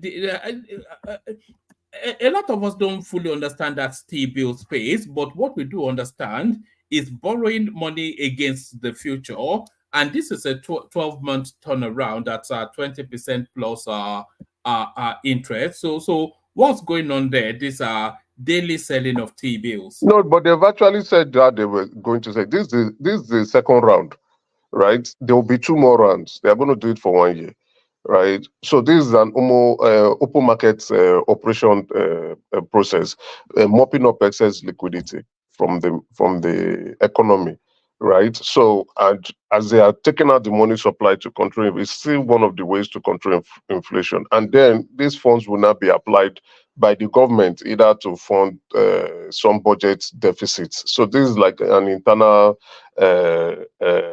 domestic borrowings plus the euro bonds they are going to do. So they've said we discussed this, I think, last month. We're expecting them to do another 2 sessions again for this year. Is a regular, there's nothing clearly wrong with this. The 20%, 21% rather, which is in line with the monetary policy rate that we've discussed that they increase, is going to be oversubscribed. A lot of people are going, this is safe investment. This is the investment we are talking. This is how you measure the temperatures of investors, not what the Badua News rational mind is busy telling us here and not backing things up with data. Once this come, now the first one, nobody saw that one. The banks took everything up, they bidded and collected everything, and they are selling it only to top clients. This one, before it drops now, they will bid everything off and take it off. That's how you measure the temperatures of investors. If this is going to be oversubscribed, people borrowing money is an indication of people investing, right? The government borrowing money. There's nothing wrong with the government borrowing money. Are they opening shops? All government in the world borrow money, except Argentina. I back things up with data. Except Argentina, I back things up with data. Nigerian bond. For that, they're buying Nigerian bond. Does that mean that Nigerians are working and putting people to work? Is that the government that is getting the money, that they are borrowing the money? I mean, I don't understand what you say, but I will try to answer it the way I understand what you are trying to say. When you oversubscribe the country's bond, hold on now, allow me to talk now, right? Now, I will start with the United States. The United States debt currently is $31.74 trillion. Canada is $1.4 billion. Nigeria is $11 billion currently at the moment borrowing. There's absolutely what I say, as long as you are making your interest payment as at when due, and when the expiration of the debt comes, you make your capital payment, that's your principal payment, you're all good. You're all good. So if the country says we want to borrow internally, maybe as a result to control inflation and also to fund our budget deficit, then that's a very good practice everywhere in the world. So what you are trying to, and then it also measures the temperature, because if a country releases their bond issue, it doesn't mean it's going to be oversubscribed. If it's undersubscribed, it means investors don't have confidence in you. They don't have confidence in your bonds. They don't have confidence in your securities. They are not going to buy, regardless of of your coupon rate or the yield to maturity. They won't subscribe. They will bounce. They will go to another market. You are not the only one releasing bond securities or treasury bills. You are not the only one. They will go to another market. But each time Nigeria in 2021, when we released our Euro bonds, oversubscribed, treasury bills oversubscribed, domestic bonds oversubscribed, this current one we are going to release oversubscribed. What it means by oversubscribed, people are throwing money to bid and they cannot get it. Even the last treasury round that they did with the treasury bills, we not see them. They don't clear every. As you are bidding, you can't see it. is oversubscribed is an indicator of investors' confidence in your securities. If you don't have that, you are dead. You are gone. What are you? Nobody wants to lend money to you. Suppliers of capital don't want to give you their money. That's how you measure. Then another indicator of measuring investors' confidence is the stock exchange. Go to the New York Stock Exchange, Toronto Stock Exchange, London Stock Exchange, Tokyo Stock Exchange. That's how you measure investors' confidence in the market. If investor confidence is low, the prices of their shares will go down. So you don't come and say more than half people, public listed company in the Nigerian Stock Exchange is reporting losses, and the market index is not showing that. Rational man, please be back into. I'm not trying to say you can't express an opinion, but when you express that opinion, if you want to speak, first of all, speak with data, then express your opinion. Don't just speak things the way you said it. Oh, all my friends it's like all your friends are the ones that own all the economic sectors in the country, in Nigeria. That's not true. You don't have more than 100 friends. Come on, this guy. Did I say? Don't mind him. I'm his only friend. I'm the only friend he has. He's saying all his friends. Did I tell you all my friends? They own everything in Nigeria. Come on. No, but that's what you are using to measure. That's what you are using to measure the investor confidence in the country. That's what you used. You said all my friends are leaving. All my friends are closing shop and leaving. Then when you look at it, you say, this rational mind must be a top shot, though. Seven of them, they've closed down their business. They're just 7. Businesses die every day. Businesses die in Canada here. Businesses die in New York every day. Restaurants are closing shop. Have we seen the way? In the history of that country, have we seen the way businesses are folding up and going bankrupt, and they are declaring losses? Have we ever seen that in any history of Nigerian history? I mean, for me, what you are saying, I can't. Show me the data. I'll give you what you are looking for. Show me the data, and you see, when you show me the data, we cannot interpret the data. What you are telling me now is Iyasa Sikira, who is selling Mama Put, right? And she's selling it, and people are not patronizing her because her food is not sweet. Then she not close shop. We will not blame the Nigerian economy when the food is not sweet, or the place she's selling is dirty. People don't want to patronize it. People prefer to go to a proper restaurant, or people prefer a fellow competitor to have who they think their food quality is better. Is that the way we are going to assess it now? Show me the data. Let's see the data. Once we see the data, we look at the sector, we can interpret the data and say, okay, probably this sector may be going through some changes. There are some sectors that are dying off, and there are some sectors that are growing. We clearly know that our manufacturing sector is not up to standard because we have it on the data. And that again translates into the Nigerian Stock Exchange, because the manufacturing sectors, the index there, it's not good. But when you go to technology, when you go to you go to financial services, you see the index of those stocks doing very well. You speak from the data, then you provide your opinion. That's all I'm just saying. I can't use 7 of my friends close shop and I say Nigeria is businesses is dying. No, that's not true. It doesn't reflect. Probably the sector they are investing in is very competitive, or probably they were unable to create a good niche for themselves. So yeah, businesses is tough. The business die here everywhere in the world. Yeah, woman, what you are showing on the screen, yes, they want to increase VAT. I listened to some of the conversation around this sector. VAT actually is consumption tax, right? Regardless of how we want to put it, it's consumption tax. You want to give it to 90% to the states, fine. You want to give 10% you want to reduce 15% from federal government to 10%. That's fine. That's okay. I don't know how they want to do the sharing ratio. But I'll presume, like, I think, was it Larry or was it Baba Jalikoko that was talking about, okay, Lagos should get the larger share. I agree with that because people consume a lot of products in Lagos. People consume a lot of products in Lagos. So Lagos should push for them to get their issue. Not that it is their due rights, because technically before the military decided to centralize it, states were doing their sales tax themselves, which is being done everywhere. Even here in Ontario has its own sales tax, which is 13%. Alberta has theirs. I think theirs is about within 7 to 10%. is only Ontario that is the highest. So you control your sales tax, you control the level of consumption. If you don't want people to consume a specific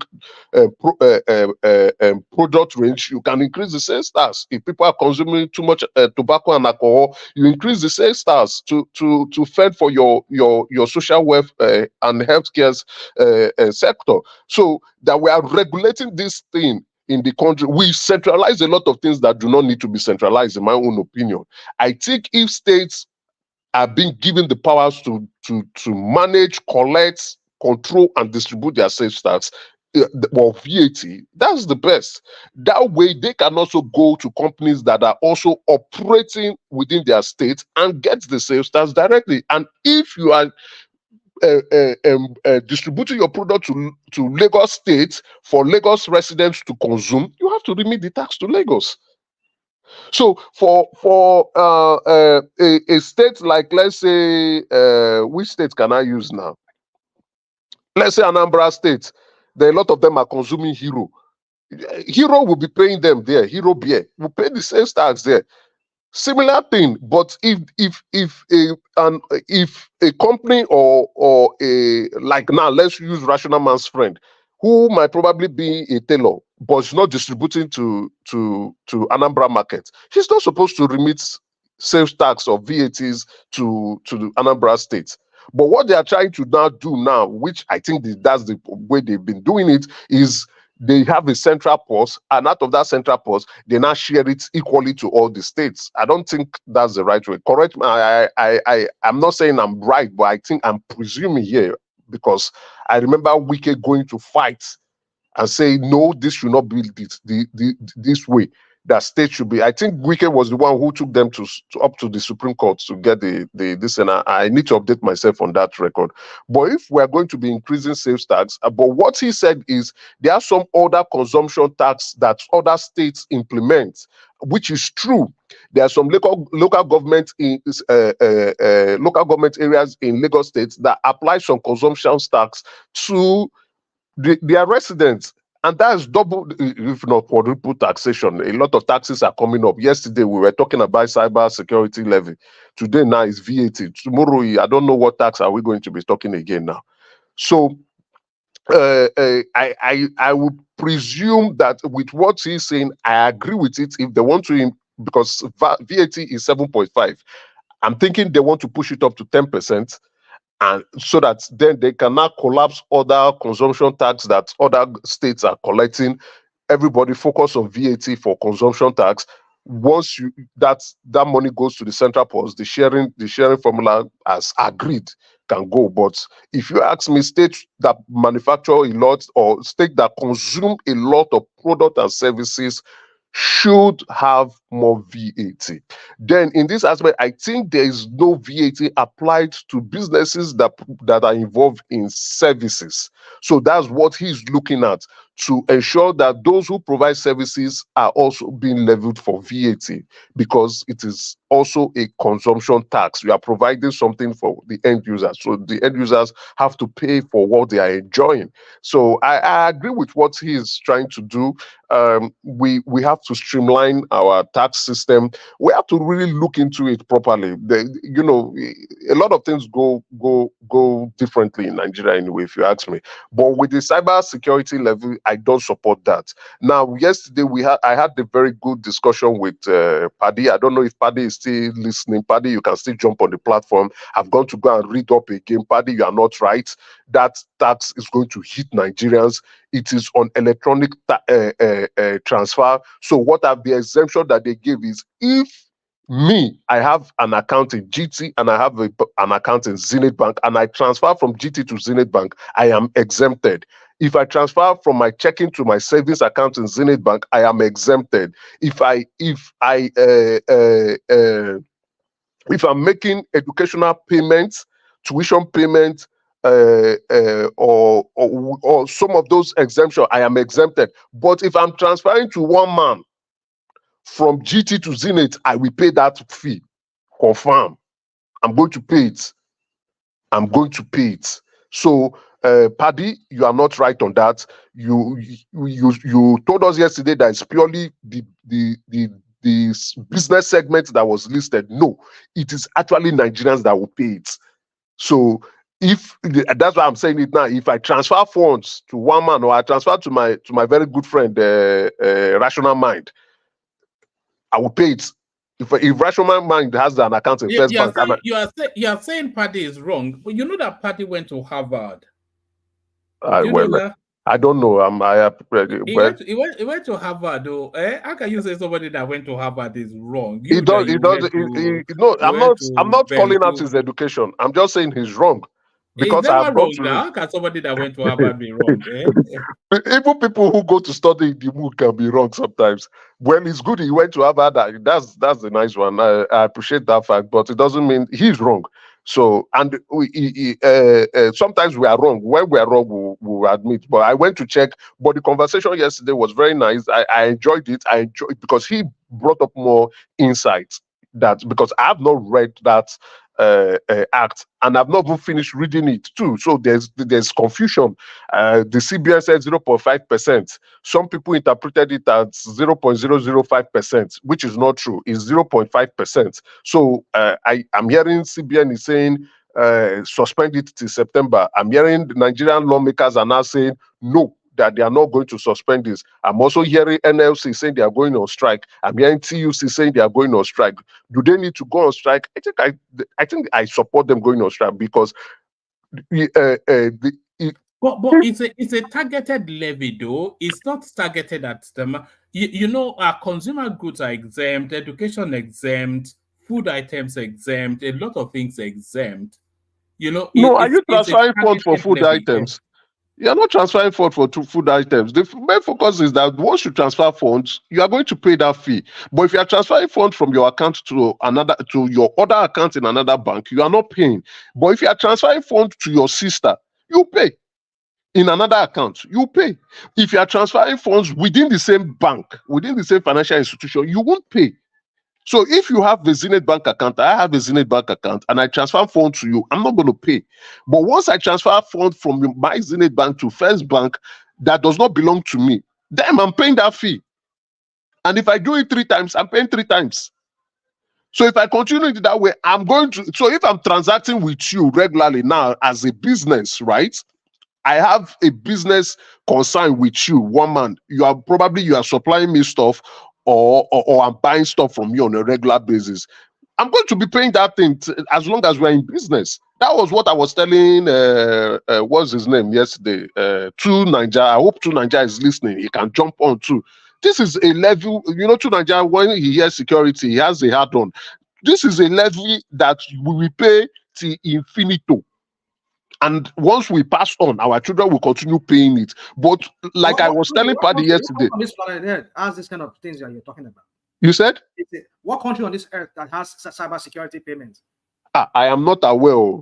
I am actually not aware. Is it not strange that Nigeria is doing this kind of thing? And NSA, what concerns NSA with money? No, it is very strange, right? Thank you. That's a very good question. Because are you saying Nigeria is innovative? Is that a compliment right there, Rational Mind? You just have clueless and I mean. So they are not giving. When you are not creating, when you have a law telling you to not create a fund, you are giving the NSA a hand to abuse funds that comes to them. Now they will not even they put it there that okay, that this fund too can also be used for the way they drafted it, like okay, for extremism, right? Which terrorist activity falls under. Before you hear it now, we are using this one to fight terrorists. We are using this one to fight terrorists, and the terrorists will never go away. The terrorists will never diminish. The terrorists will never reduce because they have to justify the reason why they are using that funds. And that is how we abuse funds. Then again, yesterday, the other question I asked Paddy was, is this budgeted? Yes, it's budgeted for. Cybersecurity monitoring system, SIM, budgeted for over $500 million, almost $500 million naira. It was budgeted for. And then they said perpetual license, which means they don't need to pay any license anymore. There's no renewal of any license. So if this monitoring tool has been budgeted for, and then the possibility of funding is still there, why would Nigeria continue to pay for this in perpetuity? Because we are transferring money to one another, and they say they want to provide a safe cyber environment for us to be transferring funds. Then there was a valid question somebody asked on Twitter. So if somebody hacks into my account, right, and takes my money away, will the bank refund me?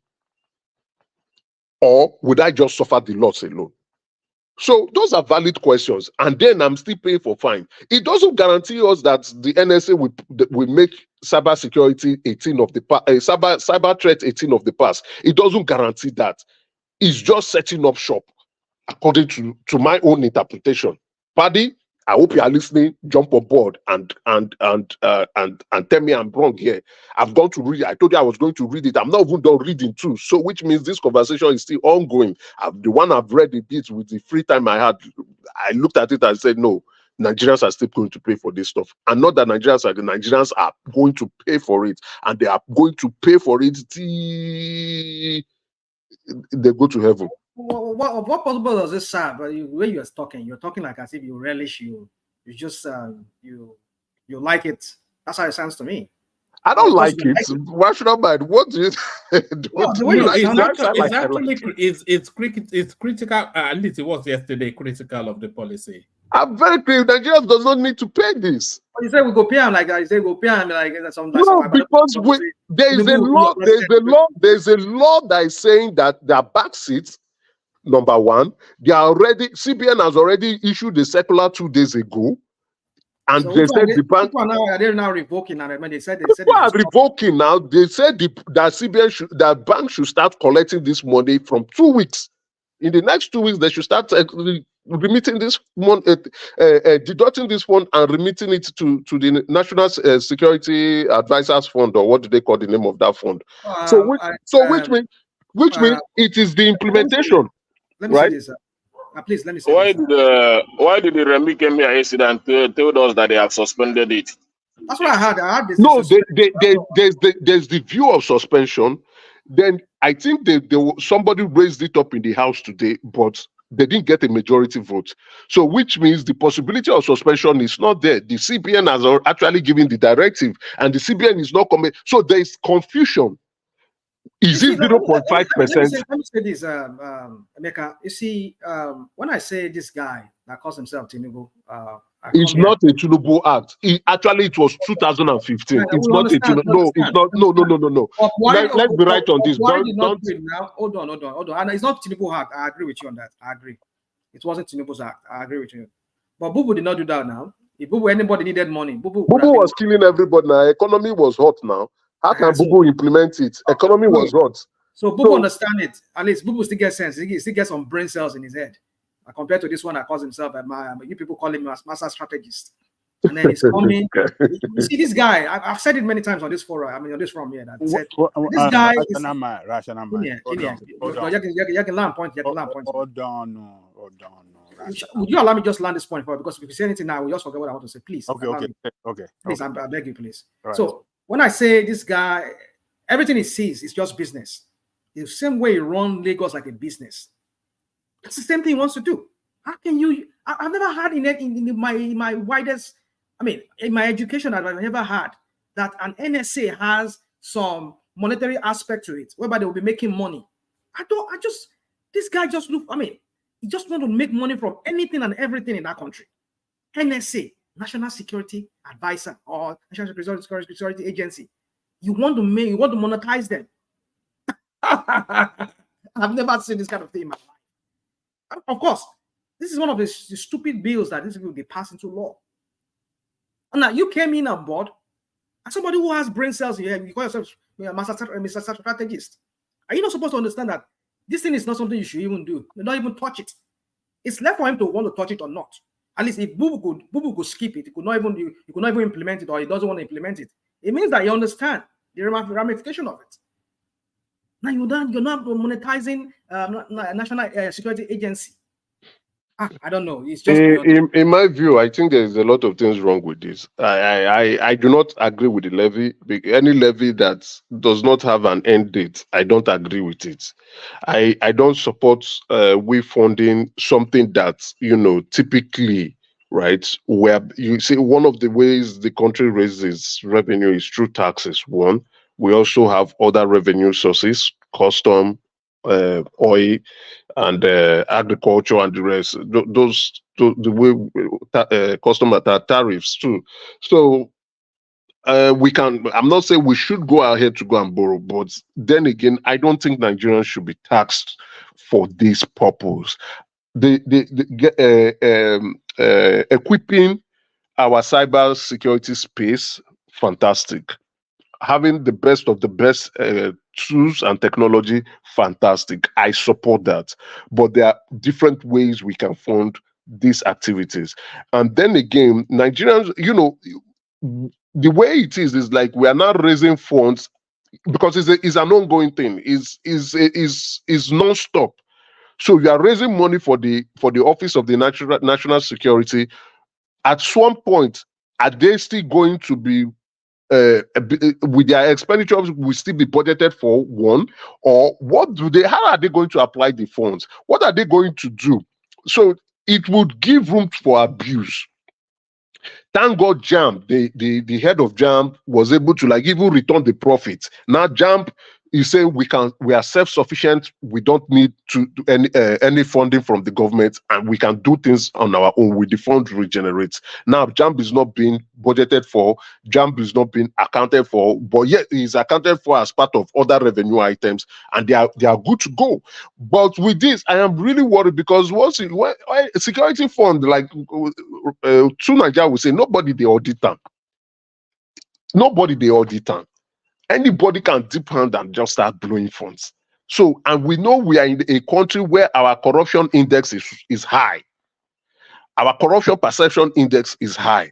And Nigerians that are suffering, working hard, under the rain, under the sun, hot sun, not mild one, very hot, will not be funding that thing for somebody to be getting fat. I don't support it. I agree that the NFC should go on strike. The TUC should also go on strike. Not only that, Nigerians should also go on strike because of this. This level should not see the light of day in any form of man.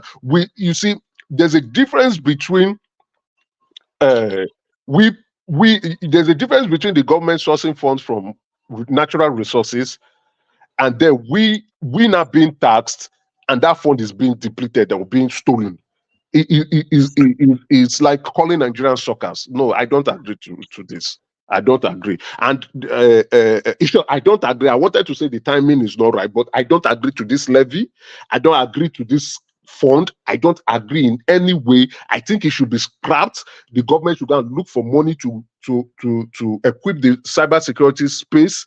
And if businesses in their own hearts, right, like the banks, other payments organization, telecommunication, and there was something Paddy said yesterday that the stock exchange, no, it is not the market. They said listed company, which means all public listed company are not exempted. So Paddy, please jump on board. You are also wrong on that. So which means if you are listed like Dangote Sugar that is listed too, we'll be paying it. So if those companies now want to donate, and I think it should be a one-time set up shop.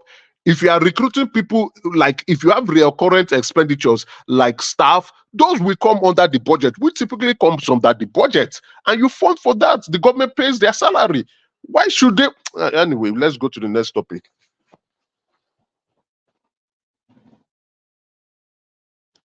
Woman, did you go to take? Are you having a water break? Emeka, you see, I was trying to. I'm here, but let Ajale. Yeah, I was trying to interject rational mind. When they passed that cyber law in 2015, there wasn't this levy in it. So this levy is just an upgrade of They it. smuggled it. They smuggle it in now. So, and it is not the president that we have to blame. It's the assembly that smuggled it in that we have to blame. When did they smuggle it in? I didn't hear that they smuggled it in. They just smuggled it in. It wasn't 2024 amended. 2024 February.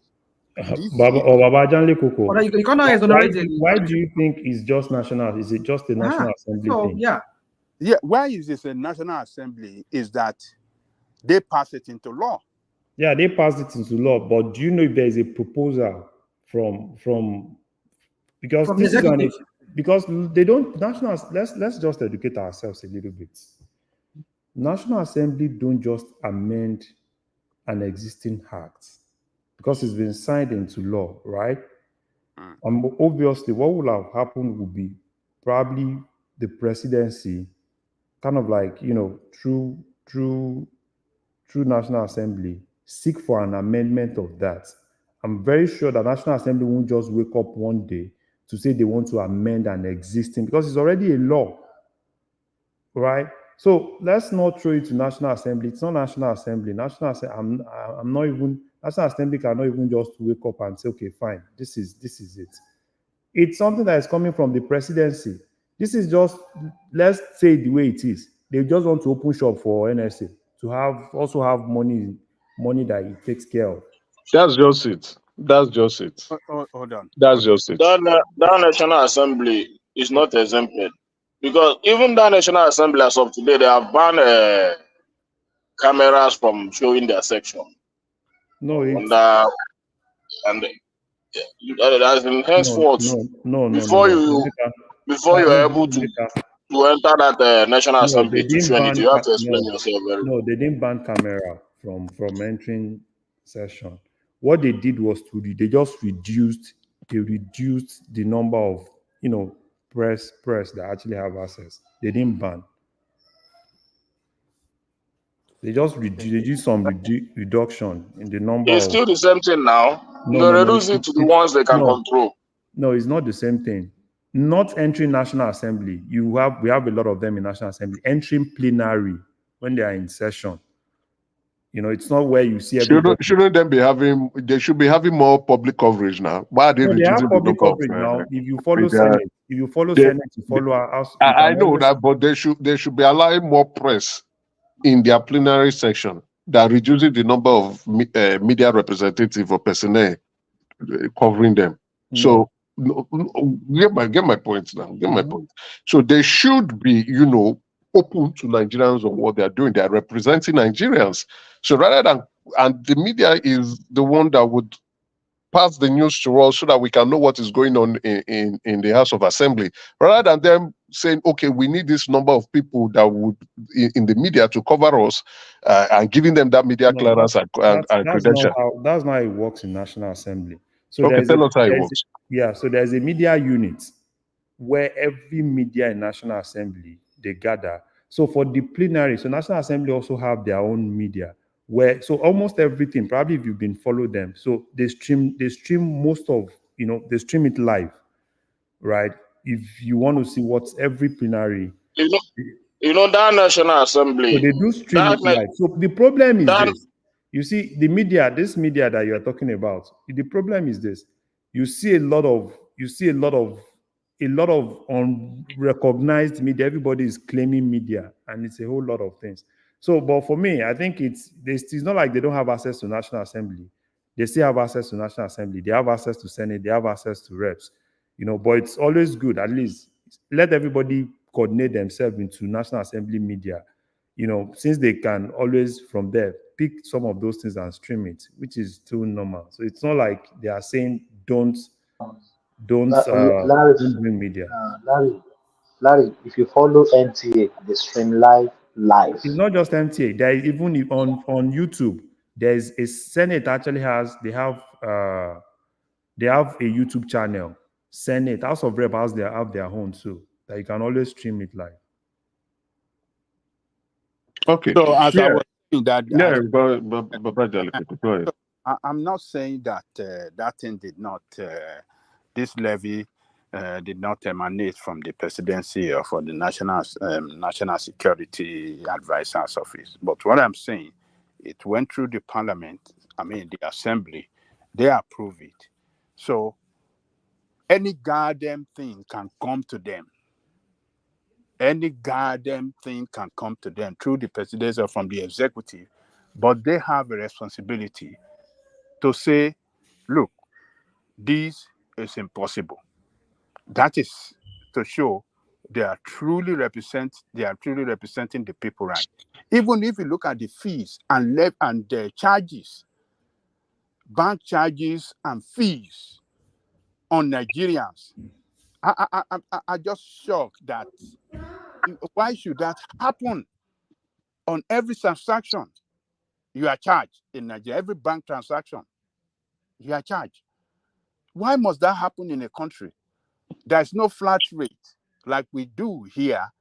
It's one fee. It's one flat rate fee that we have in a month. So, but over there, it shouldn't happen. It shouldn't happen, though. Assembly should not allow bank to steal people money. That is stealing. That is stealing by do we even have National Assembly? Oh man, we are done then. What are we doing? Larry, are you the one? Are you not the one that said that there's media coverage? This no. Media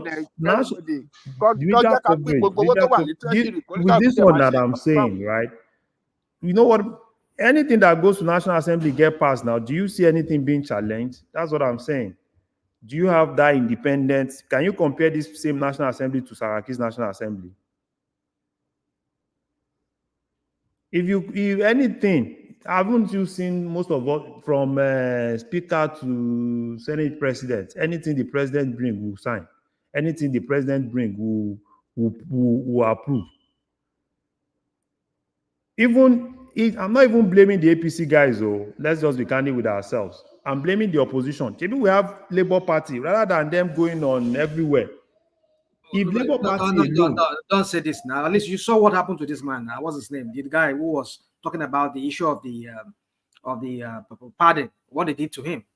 That is, I don't think that's an example enough for them to all people to keep quiet. Senator Ningi. So what are you talking about? These people, they've done the state capture. They're done with it. I mean, we're all done. I mean, they're done for. I mean, these people. You see, I don't know if we are reading the polity very well. Tinubu has done this capture. He has done it. That's why if you relax, it doesn't feel perturbed by anything you be like. I'm African. It's only even APC that have mouth to speak in that National Assembly. Exactly. They don't silence all of them. But they are the only people that have the ball to speak. It's just this Senator Alindume. He was accusing them of 51 billion naira. Ali is APC now. Yeah, he's APC. Most of them are the people that have the right to speak. Because if you see the one that wants to, maybe when they get angry, they speak. They don't normally sanction them because they're in the same party. And Senator Alindu may just accuse them of 41 billion fraud. That the National Assembly, they said they renovated. It just looked like a classroom. That people cannot even see him where he's sitting and all this and all those stuff. So where is the 41? Is this the 41 billion? Don't spread propaganda. He didn't accuse them of fraud. What he said was that. Sorry, Adele Koko. That is strike two. So Emeka just corrected you on one fake news barely 2 minutes ago. So that's strike two. Don't do fake news. Adele Koko, carry on. Yeah, what he said was that the contractor did not do a good job, and that does not connote fraud. So it can still be corrected. They can still call him to come and, get the job done well and get it corrected in accordance to specification in the contract awarded to him. So he didn't say that they committed fraud. So this propaganda, we should limit it. We should tone it down. Hold on. Okay, where did you learn? Where did you get to know about this one you're talking about? I just read it today now. He was explaining that the work is not up to the standard of what the money they budgeted for. Though he didn't make the use of the word fraud. So, and when you such huge amount, 41 billion for renovation of the National Assembly, and giving them such project that he didn't watch it. So maybe he's putting it in that way. But for me, I understand it the way I want to understand it.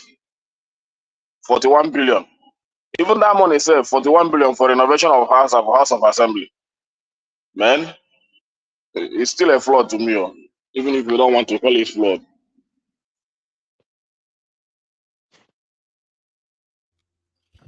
How much is $41 billion in naira in dollars? That's a lot of money. Is that not like $40 million? If you want to look at it at the exchange rate today, that's a lot of money. Yes, that's a lot of money, man. Yeah, for one cover. I mean, what they even spent to build that complex is not even up to that. And then, so speaking about fraud, the guy on the screen, Fred Ajujua, that's the fraud kingpin in Nigeria. All right, yeah, that's where I was going to take you to. You know, I don't know if there was anything missing in me, but I never knew of this guy until everybody was sending me the story that we have to talk about it. You don't know about Fred Ajujua? I've never come across his name before. So let me line it up for you. Nigerian police detained serial scammer Fred Ajujua in Abuja over forgery land fraud. So I never ever knew he existed. He's way back in the 90s. He started this Yahoo thing. They said he pioneered Yahoo. He's the pioneer. He's the pioneer of 419. He's the pioneer. He's the kingpin. In short, he's the Don Jazzy of the fraud industry. He pioneered everything. All the format, all the templates, all those oil rigs. He's the one that. Him and Adebende now. Yes, he's the pioneer. He's the Don Jazzy of the Nigerian fraud industry. He's the chief of chiefs. So, that was what I was telling this man. That how can a person live his life like that? He's an old guy now. He's not young. He's not young. Yeah, he's not young. He's been in this business of fraud for the past 40 years. Yes. Yeah, he has been to Alagmo and Krigri many times. Many times. They know him. The banks don't lend to him. He has defrauded so many banks in the country. They don't lend to him. Nobody lends money to him. The police are very aware of him. They know who doesn't know Fred. Who doesn't know him? Somebody be doing fraudulent this thing. They have taken him to jail several times. He does have DNA now. And he never quit. I've never seen this kind of human being, but this guy. You understand? Seeing this in the news, right? It's I think he must be spending the money at the rate he's getting it. I don't know, but to be honest, he made money from 419. He made money from it. Me seeing this, I'm like, this guy has not changed. You understand? It's like, who doesn't like you? You'll be like, okay, you should have retired by now. He has been arrested multiple times.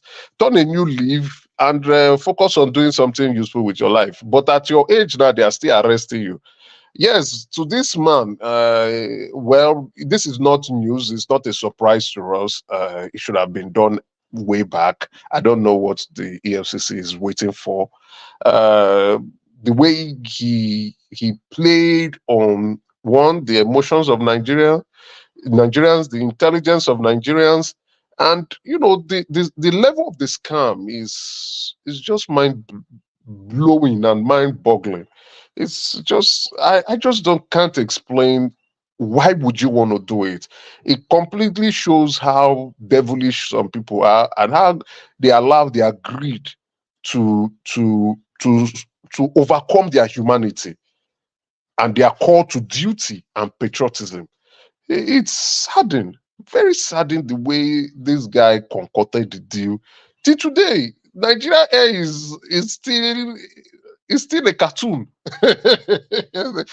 we are still waiting for the plane. The plane came. In short, we who were supporting, and that was during the campaign period, right? And we wanted to use that as part of the achievements of APC. It was a huge embarrassment, and he should pay for it. He should clearly pay for it. He should pay for it. Out of all of the criminalities, his was the most rudimentary. It Very didn't even. rudimentary. He just went and painted some aeroplane, and then he was insulting Nigerians. He was insulting the intelligence of Nigerians. For that itself, it should be for not just having the sophistry to at least be elegant in stealing. Now, exactly. I can remember the press interview because this one is the worst of it. The worst of it. It's not the worst. It's just that it's silly. It's not the worst because it's silly. There are more people who would have stolen more than what Ethiopia Air, and you go and commission painter to go and paint the Nigerian flag on it. Throughout the 8 years of the Buhari administration, why should you say it's not the worst? It's not the worst in terms of. Hold on. Whoever have done that thing he did with the painting, wrapping the plane, and putting sticker all over the plane, and he paid though. He paid millions of dollars to do that. When I say it's not the worst, I mean in value term, right? In dollar terms, the dollar theft. How did you arrive at the dollar term? We can see 2.7 billion. Boy compared to Abubakar Malamio, he's exactly. It's not the worst. We will still hear more. Oh no, this one. Okay, but in terms of the in terms of the embarrassment. Okay. Yes, this is just out of it. I can clearly remember that interview because it was done when that plane came on May 28th, right? Was it May 28th that the plane that fake? It was now. Remember when Bishop was on this platform? And Rational Bank took us to the cleaners meetings. This one, right? When Rational Bank was talking, you just can't say anything. He took us to the cleaners. This guy embarrassed. Oh my goodness. You went to Ethiopia, you told them to paint the plane, you flew it down, you told us, yes, the planes are coming, that this is just the beginning. You ran away. Plane went back to Ethiopia. Rational Bank, in short, when Rational Bank was talking, I just hold my ear. He took us to the cleaners because what this guy did, oh my God, he should be thoroughly embarrassed. Emeka, the way he was promoting Ethiopia Island, the way he was promoting it, the meaning that Onyema, I mean and Onyema there was fighting him, was saying why. I remember the fight. Yes. So at some point, me too, I was going against Onyema. I was like, yes, the government have looked at it and they say Ethiopia is doing a good job, and Ethiopia would have done it than you. The guy was fighting for Ethiopia Airline over our national interest. The National Association of Aviation this thing came up. They went to the assembly to tell the assembly that it's not true. What this man is saying is not true. This one. And there's and it stood firm. He promoted that we don't have capacity at all. Exactly. That was what he was saying. Damn. That was what he was saying. That was what he was clearly saying. That's the Nigeria, that they don't have the capacity. They are leading this thing in the world. They are this, they are that. What is it? You know what that guy did? Ethiopians. He placed those people above us that they have better brain than us. That was they what have he capacity did. That was what he did. Better. That was what he did. And even Ethiopia Air was not giving us conditions. It was those conditions that scattered these things. It was the conditions that scattered this thing. And not knowing that he was promoting his own personal interest because he has collected bribe. He agreed to that condition. It was the National Assembly and the aviation expert in that industry that went to the national that make it impossible that if Buhari had spent another 4 years to be that Buhari no, it would have been a he would have done it. It would have been. Sure, we would not even see any plane coming. you know he is Aisha's cousin. That's what they said. That is Which Aisha? Buhari. Oh, Aisha Buhari. Oh, really? Oh my yes. goodness, God. You know, Buhari ran a friends and family setup. Friends and family. Something like that. That's usually most of the care. But no, what he did, he embarrassed the country. He messed us up. Nothing was going on in that sector, and to let you know that nothing was going on in that sector, it took to the last day of handover. This guy went to go and repaint a plane. He repainted the plane and brought the plane back to Nigeria and gathered press. World press conference. Come and look at the shape that is Nigeria. Oh my goodness. My God, even the logo that was designed, the logo was paid, they said it's $1 million to design that thing. That logo, Nigeria Air. Did he not do a national competition? I think he did it. Did he do a national? Yeah, he was doing that. Later that we now heard it was $1 million that they paid. Please let me confirm the news again. Someone can just Google and we check. This man did. This guy dealt with us. He dealt with us copiously. He allowed even rational mind to have the ammunition to finish that period. Rational mind. I don't know why rational mind is quiet on this news. Maybe he's like, shall I tell you people? The guy bad you, rational mind, man. Rational mind finish us. You can't say anything. Rational mind. No. He took us there. When was this scam? No scam. When was it? We recognize one. When was this one?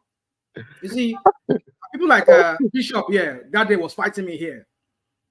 I mean, Bishop was. There's nothing Bishop don't promote about this guy. You see, I mean, when we see, let me just present my comment for my own time because I eat for now. No, well, I enjoy your food. I'm just wondering why you have not finished. No, you took us to the cleaner. You understand? This scam was just to schoolboy scam. This one was schoolboy scam. But look at how much they are getting him on. Is that too derisory an amount? Because I was expecting this guy, he would have walked away with a better part of at least $500 million. Oh, the amount on the screen is too small now. This is 2.7 billion. Oh, I thought it was dollars. So no, naira. Yes. Oh, goodness me, Lord. What are we talking Even his secretary would have stolen more. Oh my goodness. What are we talking about? This guy, I think they are giving him soft land. It's still soft land. All right, Meka, let me play you a couple of clips, quick reactions to them, and then I'll go on to Rational Mind. One is somewhat lighthearted. You know this thing now going on in Nigeria, everybody wanting to go into the Guinness Book of Record. So this now next guy, Mekos, he has found a unique and peculiar way to wangle his way into the Guinness Book of Record. I was alarmed what this guy is doing, but watch this.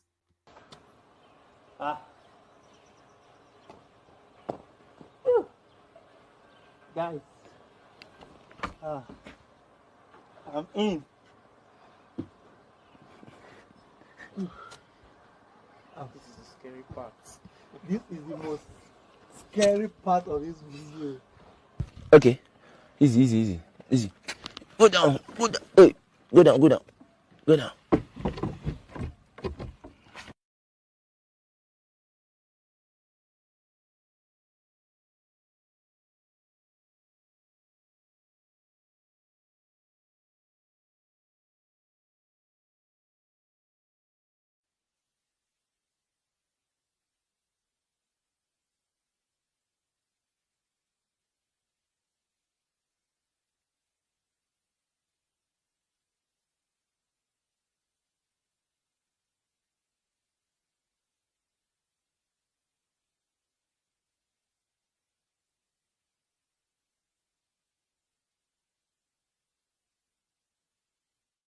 All right. The audio dipped out there. It wasn't me. That's how they recorded this. But this is the narrative, Emeka, of a young Nigerian. It says a Nigerian man who identifies as Young C has embarked on a challenge to be buried alive in a coffin for 24 hours. So he wants to be buried for 24 hours in a coffin, live streaming it from there. So what are you then making then of this? I must blow by force. I must. Yeah. So some people, you know, apart from being buried alive, I think the idea is innovative. You're thinking about something different, right? He's I not think known. We're talking about it.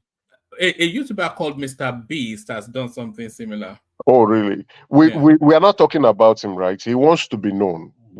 That's what you see. He's even Punch is discussing about. But if you ask me, I think it's just silly. We are playing with death. You know, there's a spiritual connotation with this situation, right? You are not like you are you want to be buried alive. You see, I don't know why the guy decided to pick this as how he wants to be remembered or known or to be famous in the country. But I am afraid for him because covering that stuff and with the sand, the lack of oxygen for 24 hours may kill him. Except him and his team will play a little bit of scam. You understand? If you don't have oxygen, because the level of oxygen going into that box, number one, even with the sand being covered, would be very limited. And we can't survive without oxygen for a short period of time, right? So I am quite afraid for him. If he turns out to be alive, then him and his team actually played a scam.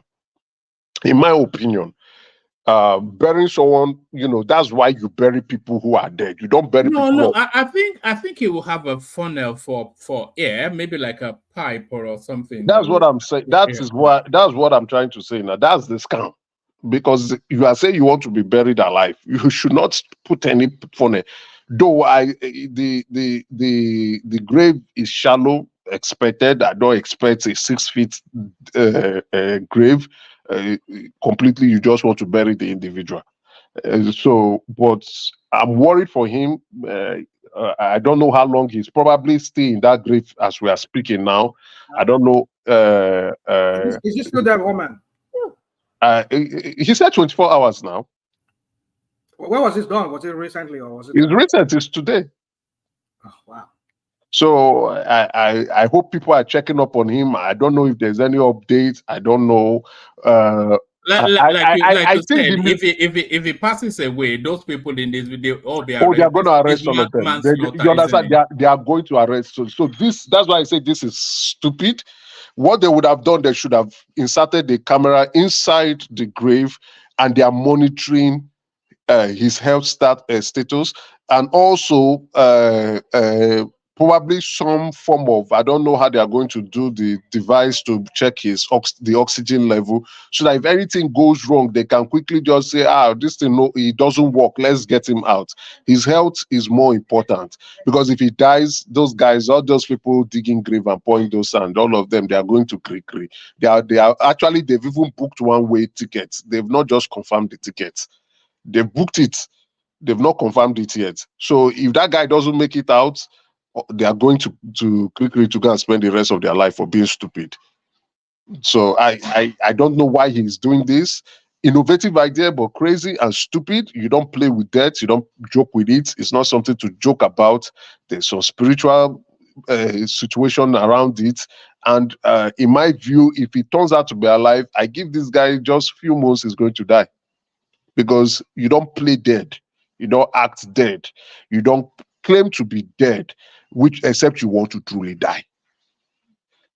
All right. Let me play you this next clip. I think we've touched upon this topic in the course of conversation, but I may not play you the fullness of it because of our 5 minutes, but give you a flavor enough for you to understand what he's saying.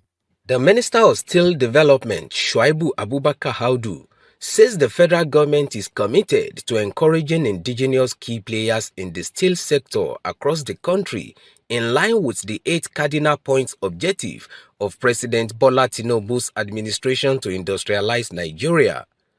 The minister disclosed this in Ilorin, the Kwara State capital, during his official visit to the Kwara State governor, Abdulrahman Abdulrazak, and other indigenous stakeholders in the state, where he noted that the current administration is working to grow the economy of the country by $1 trillion, which involves supporting indigenous key players in the steel sector. According to the Minister of Steel Development, Shuaibu Abubakar Haudu, the ministry is engaging the key industry players across the country with a view to turning around the economy. As you can imagine, under the renewed hope agenda of President Bola Ahmed Tinubu, GCFR, one of his cardinal objectives of the 8-point agenda is to grow the economy to over $1 trillion by the end of his second term. And one of the cardinal objectives of fulfilling that desire is the industrialization of Nigeria through the steel industry and the Ministry of Steel Development, hence the creation of a new ministry. We have been engaging with industry players across the steel sector since I came into office more than 8 months ago. And I decided, as part of our objectives in turning around the economy, to visit the leading indigenous steel company, steel production company in Nigeria. So we are here to show support for local players and local indigenous companies, to show Nigeria and Nigerians that there are Nigerians that are doing great things in Nigeria. And the president, under his renewed hope agenda, wants to continue to encourage local producers and local players. So most ministers will just sit in the office and wait for consultants to bring them information. But this is highly commendable. Now, you going around will enable you to get the true facts for moving this sector forward. Kwara arguably holds the second largest steel sector production in Nigeria today. Speaking on the efforts made at reviving the moribund Ajaokuta steel mill, the minister said funding is the greatest challenge, as Nigeria needs in excess of $2 billion to revive it. The good thing with Ajaokuta is that, like I told the governor, it has 44 production plants and 44 production units. So it's a massive steel complex that occupies a steel territory of more than 24,000 hectares of land, which is almost the size of Abuja. A lot of things can be done in Ajaokuta. One of the things that we're also considering in Ajaokuta, which we're in the process of implementing, is to have an industrial park in Ajaokuta where steel companies, the likes of Cam Holdings and other steel companies can situate themselves within the steel territory. Ajaokuta, we're still looking at the best way to resolve it. It's a hydra-headed problem that has been in existence for more than 4.5 decades, 45 years. So it's not a simple solution, but we're considering various options. As you know, we're also talking to the original builders. We're also engaging other partners, both foreign and local. The most important thing with Ajaokuta is the funding. We need in excess of $2 billion to revive Ajaokuta. His visit today, it will give a more light into what we are having doubting over. Sometimes, somehow, if you don't go around your country, you won't have value to what you have. By moving around here, it will solely showcase to all Nigerians that what we are looking for in abroad, as an investor, we have an investor in Nigeria. The minister also maintained that there is an ongoing discussion to have an industrial park at the Ajaokuta steel mill to attract key players in the sector. Olufemi Akobi, AIT News, Ilorin.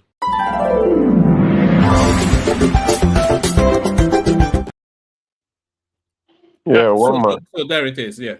Thanks for the video. It's a good one.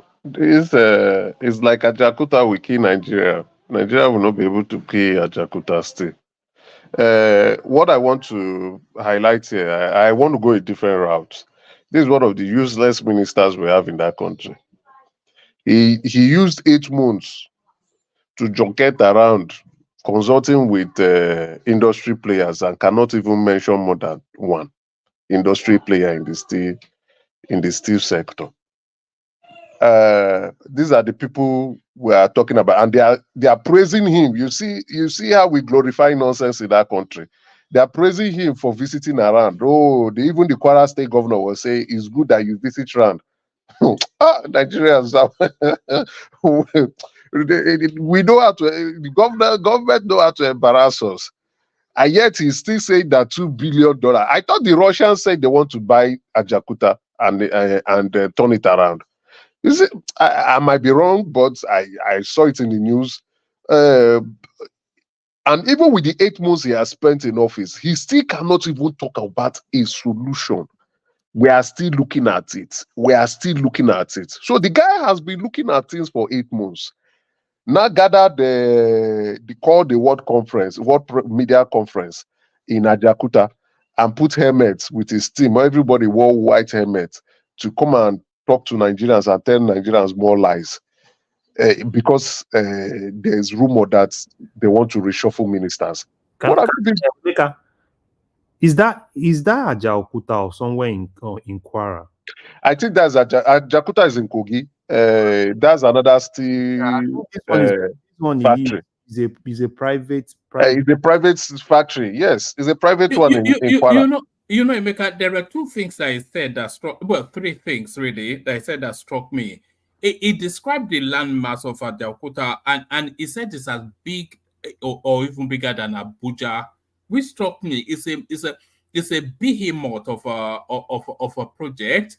And then he also said it's been going on we have been on this thing for 4.5 decades. 40 years, yeah.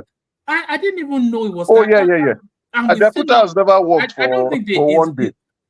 Not even one nail, not even one needle. It has never worked. It's like Ajakuta is like our refinery. Started during the Buhari, Shagari administration. I think it was Obasanjo. It was built by Obasanjo. Ajakuta is like our refinery. It's always engine is turning around, but nothing is coming out. You know, who gets the attribution for the ruination of that? Is it another one of Babangida's legacies? He ruined that, didn't he? No, it's not. Shagari did. It's Shagari that actually started it. I mean, sorry. No, ruined it. Yeah. Oh, that ruined it? Yes. I think it's Shagari. I can say Shagari. I will also think it also have to do with international actors too. External actors that don't want that place to work for us, so that we can keep like the Netals. Is it the Netals or there's one Indian company there? When will we stop blaming people for our woes? That is the problem. That's the problem. Our own action, our own actions. I think the problem with I said I think it's because of the Russia being the backbone of the engineering structure of that place.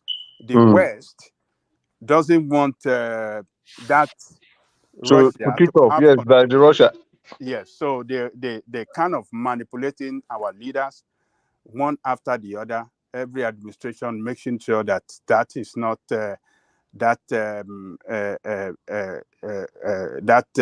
Ajakuta did not reach its full potential, and that has really caused a very setback for us. That would have been the technological base for our country. You know, agreed. To develop technologically, but the West doesn't want that Russian,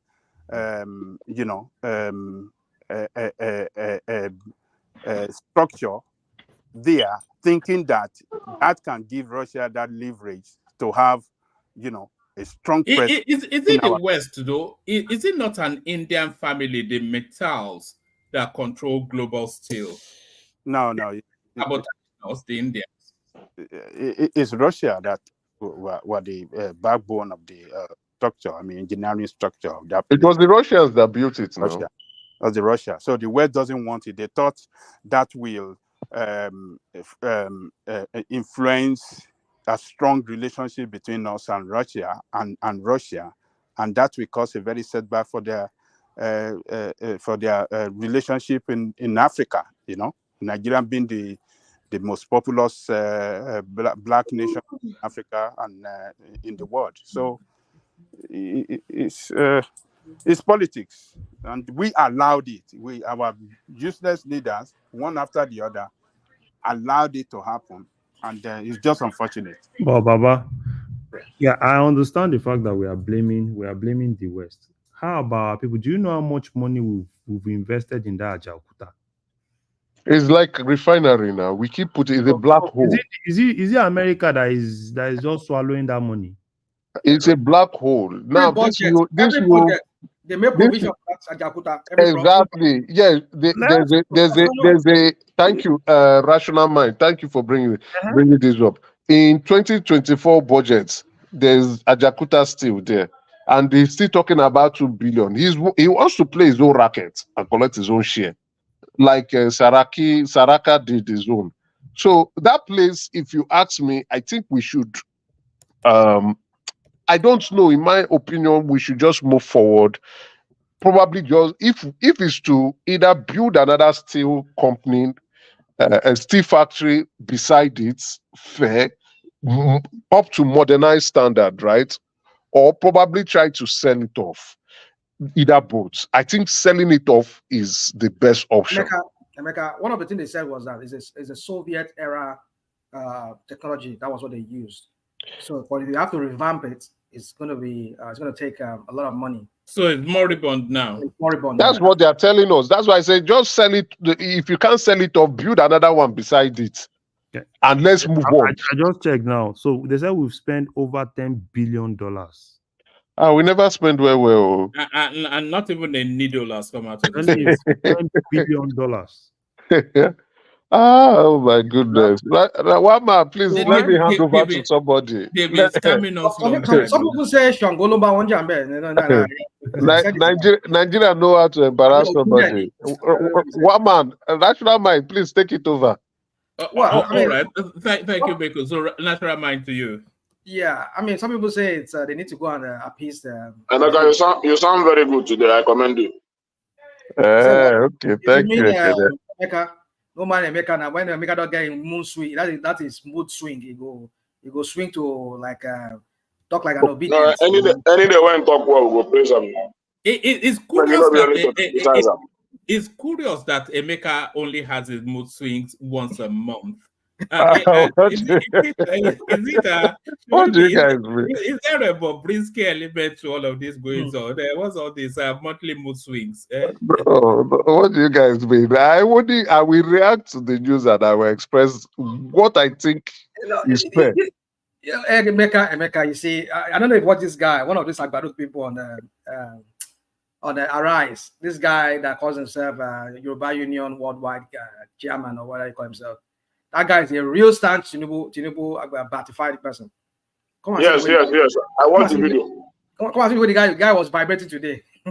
You see, all about all the collect. Against that coastal project, sir. Exactly. Everybody on the collect now. Every one of them is collecting. So we will just stand aside. We also watch all of them now.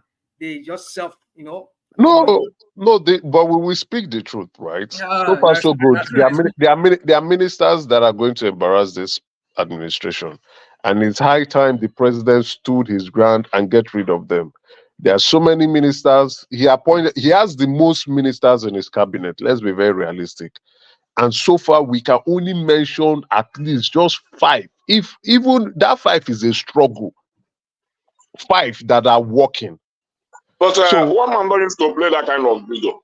One man, I think we should bring that video because that man, the way you speak against David Umahi, So when you see those things, we don't play that kind of thing. But the one that David Umahi you speak, you play it. This one is an APC supporter, not be obedient to. Now confirm APC supporter. I need you to play that video. You know they play that kind of one. You know, whoever play, forget that thing, leave that thing. One man is a patriotic Nigerian. We only seek to promote the good of the country here. We're not here to demarket our own country. Okay, we demarket our own country, Abby. Well, come and be selling us. See, let me just say this. You see, on the, I don't know. You see, the Ajakuta steel. You see, the steel industry here in America. I mean, what was one of the reasons why Trump was fighting China sometime back? Because of U.S. steel and I think Chinese steel. And I think Chinese were kind of like, they were manipulating their sales of their steel. I mean, Trump had to go head and head, or had to go, I mean, tete-a-tete. I mean, what I mean is he almost butt head with Xi Jinping on that. So that's to tell you how, I mean, during the World War, we know it's the Second World War, First World War, America had to stop the exploitation of their steel because of the war effort then. So steel is very important. You know, it's in this age, even with all this plastification of the world right now, we see steel is still important, still an important commodity in virtually everything. In construction, we use heavy steel in construction, building, like, okay, for example, that bridge, the Lekki Coastal Road, they said they want to build, that coastal road that they want to build now. I think they said it's going to be about almost 20-something bridges that will be built. Some of them, like with the length of that, what's it called? Third Mainland Bridge.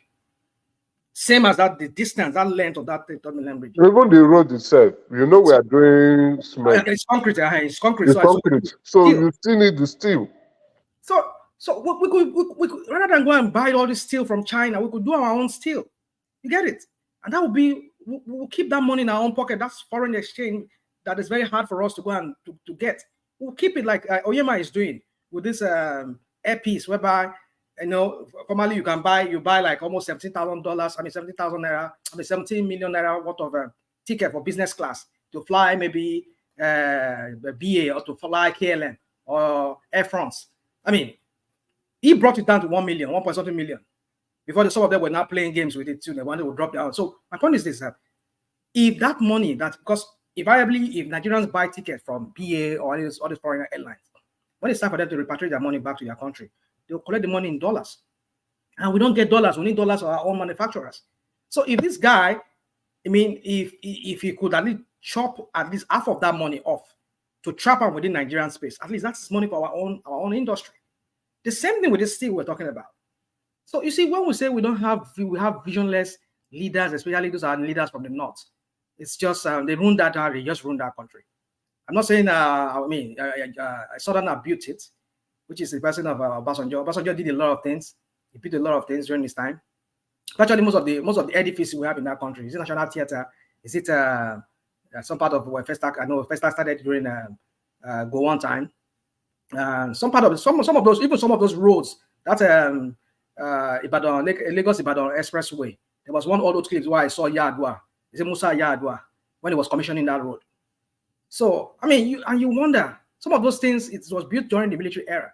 But what are these people who call themselves civilians? What have they done? Nothing. So you wonder. I mean, America has to go into some kind of, I mean, when this guy was there, what's his name? Trump. He had to butt head with Xi Jinping on that because of that steel. Because they know the value of steel. In construction here, we use heavy steel for constructing roads and constructing bridges here. Even some high-rise buildings, we need some heavy-duty kind of steels. Quality of steel that we have to. So this is what we should be doing. So we don't have vision. We don't have leaders with vision. All they want to do is just to turn Nigeria to some kind of business center so that they can continue making money, put toll gates there. Nothing really viable, nothing really like production. They would just want to tow the road and put a photo there, create, I mean, just grade maybe some kilometers of road and say, okay, so I put a toll there like they did what's it called, an Admiralty there. He put that toll there. They never finish that road up to today. They never finish that road. He just do it from Osumba, by the way, from Ahmadu Bello way up to that Admiralty. So I visit Lekki phase 1 there, and he stopped. Was it phase 1 or 2? The last time I was there, I think phase 1 or 2. He stopped there. All about the one all the way to Ajah to Ekpe. They don't do one. As long as he don't see one toll put there, collect money, that one don't do one. I see, when we say people like this don't have vision, You people will come here, you will say he's a master strategist. What master strategist is it? This guy has nothing to give. He just want to make Nigeria and turn that Nigeria to another private, another personal, family business. Like he has already put in his son-in-law now. He's the one that is doing FHA now, right? He's the chairman of Federal Housing Authority. But what has he done? What have we here? How many homes have we had at this guy? If he ever reshuffles his cabinet, that boy should go. That young man should go. That is his son-in-law should go. Because I've never seen that went to that guy. He's not a minister though. That's a parastatal, isn't it? He should go. He should go. So what has he done? And he can't build a house within. He can't build a state within 6 months. What is this project? What have you? At least you see this. Audu son. I think it's Audu son. One of Audu's sons. He came. He said, at least he's doing media, whatever. At least everybody sees what. When have you ever had that guy has ever done one thing? You see that there is one federal housing estate that they're trying to build somewhere, or the government is trying to build some house. You see, do you think this rational mind? But that guy is that guy even up to 4 months there? He's not even up to 4 months. And he's expecting him to have built Dubai. He's not even up to 3 months now. He's expecting to have built. 4 months. Of course, I know it's not up to 4 months. I think it's not up to 3 months now. Okay. So okay. If you know it's not up to 4 months, then what is your expectation of him? Yeah, come on, within 4 months. We shall see now. We shall see. Let's see. These people don't have anything. They don't have anything to deliver. They don't. You see, forget it. You see what I'm seeing going on in Lagos now with all this that takes me to this next topic now. With what is going on in Lagos, all those lands that they are sending people off from, they are demolishing. They will repossess those homes, those lands. They will share it among themselves. Because apparently there's no much land anymore to buy. To get in Lagos anymore. If you know the amount of land that Tinubu's son Sheyi has, if you know the amount of how land, there was some few months ago, there was this guy, another big developer in Lagos, that came on online and was crying that Tinubu family were trying to take his land from him. I think he reclaimed the land. I saw that clip. So you imagine, so there's a lot of shenanigans going with the Lagos State and Tinubu family and the land possession and acquisition. The way they're just taking people's land. So all these ones, they want to share people's land too. But when they demolish your land, they tell you because of even though you have paper to show that they approve it, they gave you from the land from Ministry of Land and Housing, whatever they call it, environmental and land, and then they give you approval for it. And then the next time you put your house, you put your structure on it, and then next thing they're telling you that no, that document is not from them. You start wondering. The next thing you will see another big edifice that will be built on that same land where they chase people out. You start wondering. So how did they get that land? Who got the land? They sold it to themselves. If you go to Shita there, there's one house, there's one land there. That land was earmarked for, there's one new homes where they built there between Shita there. It used to be, it's Baba here. That place used to be mechanical workshop. Now, during Fashola's time, they send those mechanics. According to what I think that place was supposed to be a car park. Because for people living in that estate, in that Shita estate there, they could park their cars there. And I think that's what, I think that land, according to the, what I saw, it was meant for something different. Excuse me, something different from what it is today. But now, when during Fashola time, they built these new homes there. One of those homes there, at that time, they were selling them for almost 13 M. That was in during Fashola time. 13 million naira for each of those flats there. These people just annex whatever they can annex, take over whatever they can take, and just turn into some personal, private thing. So my point is, you see, woman, these people are not there to serve the people. Governance is all about protecting the people, serving the interests of the people. But we all have criminals in the hands of affairs in that country. And so sad enough that I said it to you people are creating a monster. The person during the election, I said Tinubu should never ever get there. You people you will regret having Tinubu as the president of that country. Because that guy would turn that country to anything possible for him to make money from and to enrich himself and enrich his family and his cronies. That's what's going. That's why this one they call himself the governor of Lagos. John B. Danny during when Bubu was there. Didn't you see when an ordinary police officer, a police officer of a lower ranking, was even was challenging him when he went to one estate. He wanted to go to the estate and demolish or take over the estate. Malami sent a lower ranking, which is not even up to the commissioner. They sent him to go and stop him from going to the estate and taking over the estate. But now that Tinubu is there, so Rational Man, are you supporting what the police did there? Is it that you're supporting it? I don't understand what you're. You mean what those that police did to Tinubu? The disrespect towards the. Yeah. Are you trying to support it? Because I don't understand what you're saying. Yeah, it was a disrespect. I know, but then you see, sometimes somebody needs to know himself as you need to know where your power. I mean, that's what I say. I can't even think of right now. What I'm trying to say is that as in, he doesn't know himself as a governor. As in, he just, I mean, if this is that's what I'm saying. When we say a country is not designed for the people, normally it doesn't. I mean, what concerns the governor with the land? It's your commissioner of environment. I mean, it's the local government. You see, I think it deserves it. It deserves it. It deserves whatever it deserves it. That's what I would say. Because if they have structured that country very well, or they've structured Lagos the way they should have structured Lagos, it should be a chairman, not even a chairman.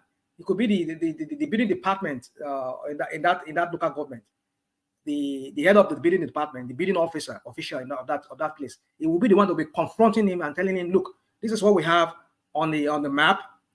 This land, it belongs to Lagos State, or these structures here, they did not meet code, or they violated zoning or whatever thing, laws that the code or whatever they did. At least it should be the commission. I mean, the commissioner within the local government that should be doing that, not him. But they want to be everywhere. Rational mind, don't mix things here. So don't try to mix. I think you are mixing things up. So for the governor to have been in that place, then I think it was actually it's not what you're actually depicting. You have the same ringtone as me. I was reaching for my phone as yours just ran. Carry on. Oh, okay. So I think it's something different. It's something different that you're trying to depict.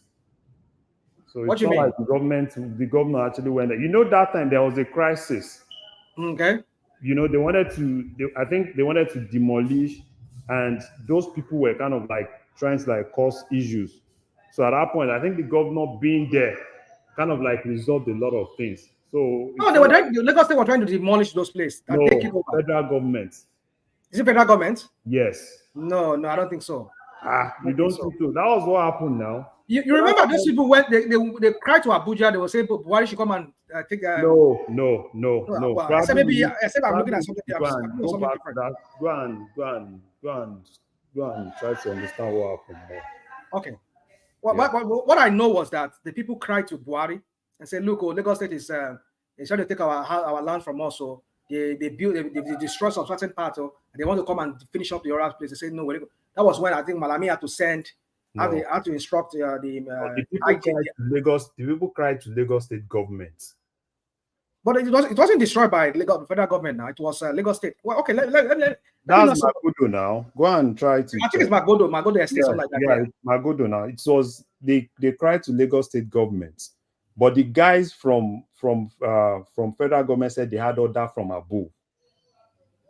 So it's not a Lagos State thing. I can't remember if that's how. So probably you should go and. Well, but my point is this. You see, is that well, let me just skip that, because since you raised that up, I don't want to sound stupid for saying something that wasn't really what I thought it was. Yeah, but then for me, it's just that Lagos State is, this guy is, I mean, look at the other time, an army officer, even though we know the idiot himself was not even wearing a uniform, was violating traffic law. Is it his position to be going and be arresting and be telling, hey, arrest him, stupid guy? And I was like, look, when did because your Baba Selena is at the federal now, is the president now. She won't be that. See, but Fashola did the same thing now. Fashola did not do it the way this guy did. The idiot did it. He did not do it. Hey, Rational Man, if you don't like this guy, fine. It's normal for you not to like this guy. Okay. But don't use it as like what it is. It's a normal thing. It was. No, it's not a normal thing. It's not normal. No. It was not a normal thing. You don't do that. You and I, we live here in America now. Wait now. Wait. Okay, now. what's go on? So because he's the governor, right? You are in your convoy and you see someone that is actually doing something that is illegal, right? You can, if you're also in his shoe, you can do the same thing. Stop it. Is the chief security officer of the state. So because he's the governor, you should just say, oh, because I'm the governor, no, let me not look at it. Let me just go. You cited Fashola now. You know how Fashola did his own? How did Fashola did it? How? Fashola did not do. Somebody was flying BRT lane. Fashola stopped him. Okay. Right? Okay. So what's the main difference between what Fashola did and what the guy did? The main difference was that what he was saying, he was referring to the guy. He said the guy was calling the guy some nonsense, idiot, something like that. He was referring to the guy. No, you don't have to do that. If you arrested him, just take him. And that you don't need to make all that side comment like as if you are showing like you want to show like you are the. I mean, you don't need all of those ones now. That's my point. You don't need all that showiness and all those kind of crap that he's doing. It's just they do everything for the attention of the government. If you are in his shoe, you know. Larry, let's not overflow this thing. Action. So don't just because of that. You know, you can. It's normal. You may not like. It's not normal. It's not normal. It's normal to you. It's not normal for you not to like him. It's normal. No. You may not like him. But that doesn't mean. You know, get some facts right. You understand what I'm saying? Get some facts right and talk to those facts that are right.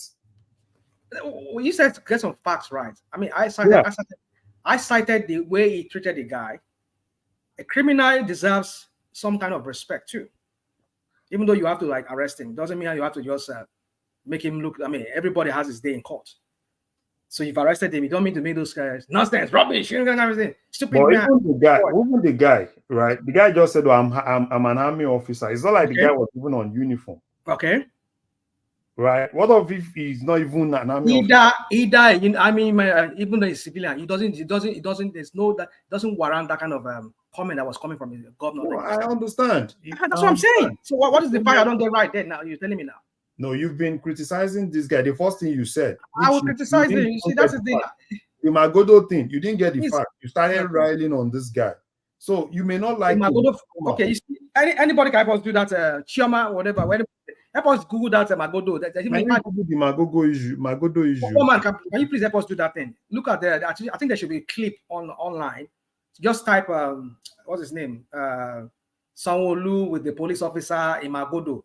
So let us see where we can find it, because if I'm talking now, I will just start searching for it. I won't be able to concentrate on my talking here. So you see, one might help us do that, please. And if it's the coast, what do you want to achieve with that rational mind? You say what? What do you want to achieve? Yeah, what am I going to achieve with that? What do you want to? What are you trying to? My point is this. That what's the point you're trying to make? You guys just want to make me to sound like a broken record here. Okay, go play. What was trending? So let's take a listen. Oh, not that one. That's even the more reason. They're telling you a soldier. That's even the more reason. I'm going to lock you up. Get in that bed. Very sorry, sir. But I'm telling you a soldier. Just take 4 of them. Then I'm lock him up. Telling you a soldier. Put him there. You people that you are talking. Maybe I can let go of this. I'll put him that too.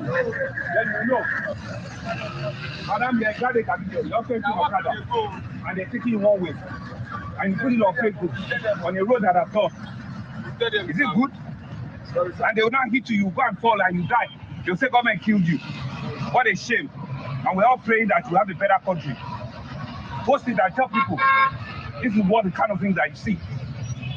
In 20 minutes, I'm sure they will still carry another person. That's not what I'm saying, but that's not what I was asking you. But you had the one who said useless boy. let's stupid boy, yes. You call it useless boy. So I'm like, so imagine.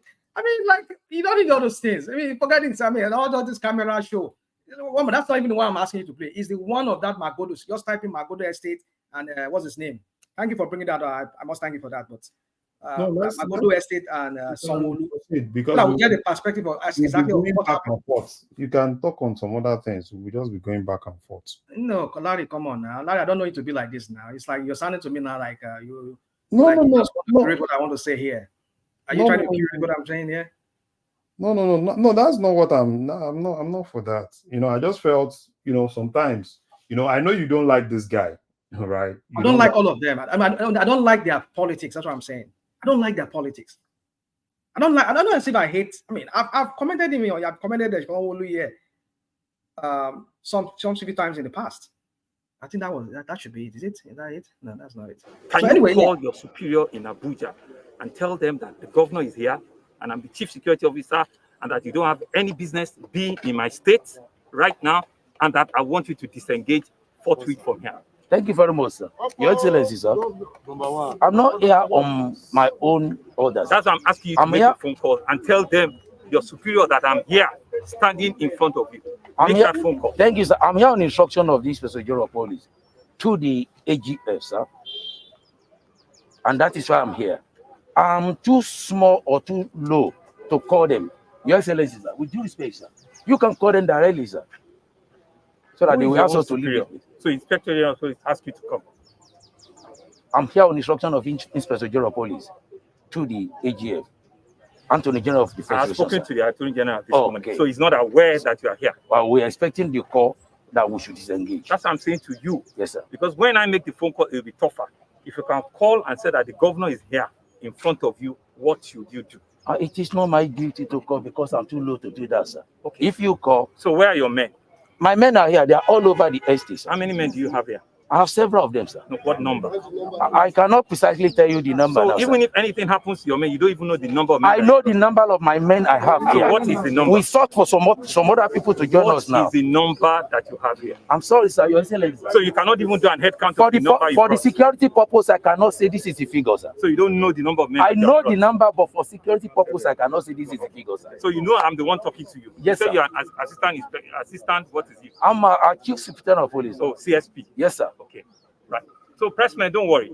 I'll make 2 phone calls, right? One to the Inspector General of Police and one to the Attorney General of Police, Attorney Inspector of the Federation. I have spoken with him this morning, and he says he knows nothing about the fact that they are still here. Very illegal operation. They have absolutely nothing, and I'm the chief security of the state. Not even with the Inspector General wrote me. And before I said Jacobi is men are here, they're not from the Lagos State Police Command. Like you have said, right? They are not from Lagos State Police Command. It says it's come from Abuja. And I don't know what other interest do they have beyond just keeping peace of the country. This is not an expectation that I will expect for them to keep peace because they don't have any business here at all. The case is between the state government and I'm this governor standing in front of you, not with my residents. These are my residents that have been properly. They do not have anything against them. Your Excellency, so it's okay. There's a particular letter. There's a letter submitted to your office. You have said, and I have the copy here. You have said, and the Commissioner of Police, Lagos State Command. I have since written back to your Inspector General of Police. The same letter you are talking about. Yes, I have the copy. Yes, I have since written back. If your boss hasn't given you, I have since written back to him on that letter you have Thank you, sir. So you have one leg, you don't have the other leg. And that's why I'm asking how many men you have it. You say you don't know. I know the number. But for security purposes, I will not say it. And I'm asking you, sir. And I'm asking you that you should make a phone call. You refuse to make a phone call. I will make a phone call, right? And I'm sure they'll give you the order. Thank you, sir. Why I'm asking you to know your men is that I want to be sure that every man you brought into this estate, you can account for and you can take them out of this place before we have a complete breakdown of law and order. And you'll be taken responsible for it. Thank you, sir. Full responsibility, you'll be taken for it. Thank you, sir. Gentlemen, give me 5 minutes. I'll make those 2 phone calls.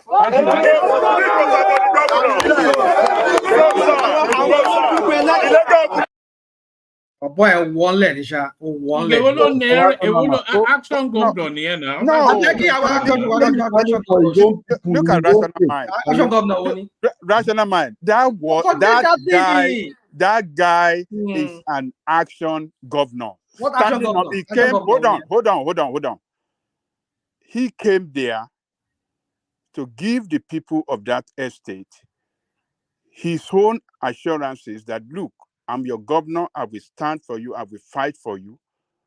And, and right there, he guaranteed them that he's going to call the Inspector General of Police and he's going to call the Attorney General to get this security operative there that are making life miserable for them, to get them out of that place. So that is a responsible governor right there. He should have sat at home or at Alabusa and didn't come there, and nothing would have happened.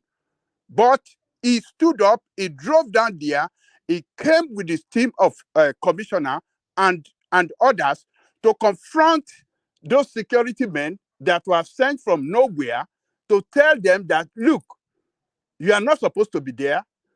Call your boss now. I want to talk to your boss. And the guy said, look, I'm too small to call them. I cannot do it. But right there, he said, I am going to call them and I make sure that you and your men get out of here. And you see the way people hail him, because he was standing up for the people. So you can't say, though, Baba, one leg, that's what I'm saying.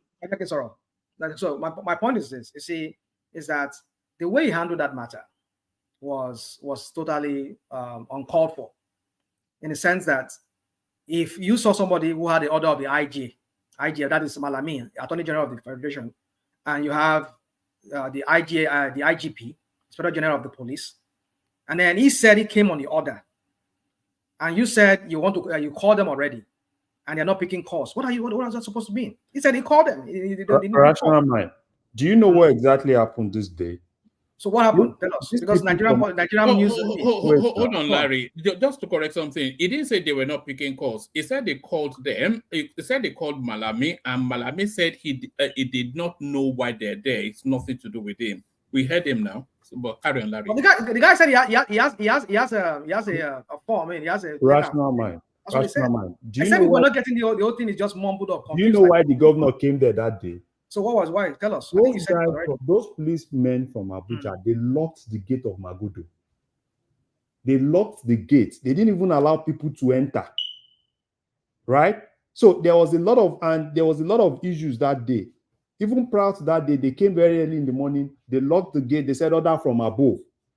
That they are from the IG. They locked the gate. So instead of the governor to now look at if they now start causing issue, is it these people that from Abuja that will carry the burden? It's the state. So the only thing he needs to do is to go there, tell the people to calm down, don't fight. I will handle this. This is my state. So what do you think? I'm not talking about the legality or whatever, but what I'm knowing is to sit in his office where people from Abuja will come to his state. Lock the whole estate, lock everybody out of the estate. We know that contraption called Nigeria is how the setup is. We don't know who is who, even though they say you said I'm the chief security officer of the state. The chief security officer of the state that does not have the police under his command. How does that even sound?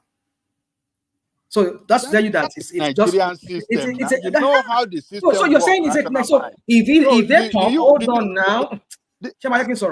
So if they come and act the way the country is structured, the way the crap of the country is structured, so why are you faulting them on that? Somebody said he's a chief security officer of the state, and he does not even know the police that are coming from nowhere, because that's how the state has functioned. You say the land use act gives you the governor the sole right to every land in a state, and still you find a federal government trying to infringe on that right. We saw that many times with the Ruga crap they were trying to do during this guy, and they was using federal might on some of the prevailing over some of the governors. And then you're telling me that he's a chief security. He's the one that has who has land vested on him. So just to tell you that the country is just anyhow country. So what I'm saying here is this: some people of that estate were aggrieved that Lagos State is trying to possess that place, and they reached out to Abuja that Abuja should come and help also, because if you look at that placard, one of the placard that one of the guys was saying, it says, "Stop, Governor Sanwo-Olu, please stop because we legally possess LSAG legally possess this estate, something Magodo estate." There's a tussle there. From what I can remember, I know there are two camps. One camp that says that Lagos State is trying to take over that estate. It does not belong to them, that they bought the land there. And some people were against that. They know Lagos State owns that place. That's the thing. That was why they reached out to Abuja to come and help them. I remember vividly where that was what the problem was. Except maybe we were being told a different story back then. So I don't know what you're talking about. So my point is this: there's another way you could have gone about it, which I don't feel. If he had confronted him and the guy was not trying to start, he's not standing down, then just take a leave and go and talk to his higher ups rather than this. I mean, the guy was still being respectful to him, but when he was asking him, give me the number of people that are here, he said he cannot do that for security reasons, and you keep insisting. What's the point? What is the point there? Of course, it should be his right to ask that question. But you see, the thing is this. My point is this: is that we overdo this thing. Like we want to. I mean, well, let me not go too much, because when I start talking now, you say maybe I hate the guy. But my point is this: is that there are certain things that are not necessary. There are certain things that are not really necessary. Just do your work. Do the work, and let's see the result, rather than do all this television or media appearance that shows that. So rational mind. Hold on. Let me ask you this question. So, what do you? I mean, what would he have done that would have satisfied you? Tell us, what would he have done? What do you think he should have done?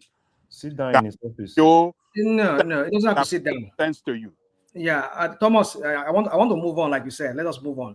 But No, then answer the question. Ask me a question, so let me answer that question, Thomas. Yeah, please. answer that question. You see, I said it I said it when I was saying, if being the chief security officer and the one that has the lands in Lagos State vested on him, if he approached the guy and the guy said, well, I cannot stand down because I have something from, and you feel that you know better because you've spoken to the IG, like somebody was saying that he did, because for what I had, he said he spoke to the IG, he tried to contact the IG or the AGF, he wasn't getting any information. Because if really that guy was there on his own, he wasn't acting from them, he wasn't acting from the instruction, then why would he be there? That would be. I mean, I don't know how that case ended, but my point is this: I know that somebody was lying somewhere. You see, that someone who is lying to the public, telling us that he had, because it looks so. I mean, so it looks so ridiculous what happened there. That's a confrontation that should not have even happened in the first place. That's a relegating of his. You are not telling me what you should have done. Hold on. I'm trying to give you a background. What you saw there, right? My point is that it's an example of those impunity during Malami. That's exactly what. No, fine. It could be an impunity, but what I'm saying is that he could have handled it differently. Not all those show of whatever, stand down, take your men, go out of this place. No, the guy said he has instruction from the AGF and the IGP. Just go away and go and deal with his higher ups, or go and deal with his superiors. It's too low for you as a governor to be talking to a CSP. I mean, CSP. I don't know if it's an ASP or CSP. So the way he interrogated that guy. If he asks him to stand down, he's not standing down. Just walk away. Hold on. So the way he interrogated that guy to know how many men. It's needless. It's needless. No. Needless.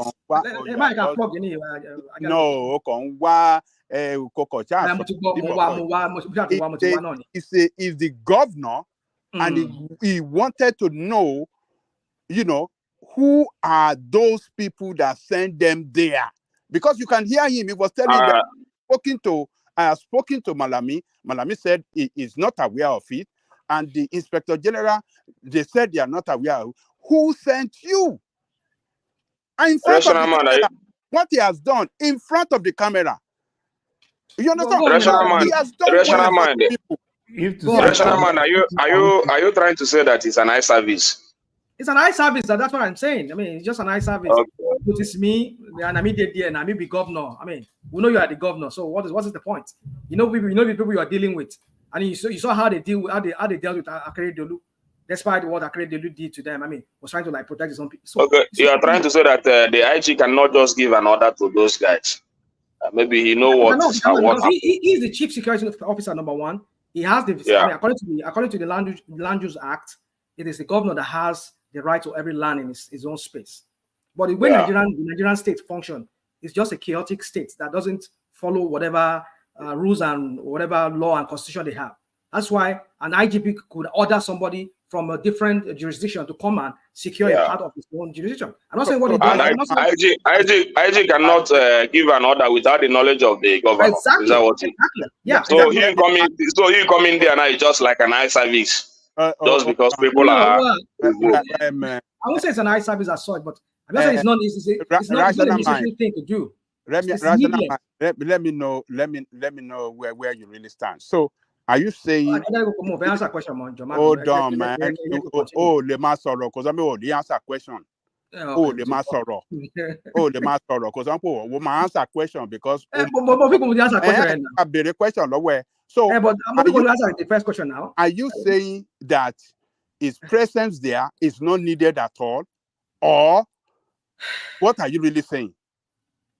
You see, no, it's a simple question.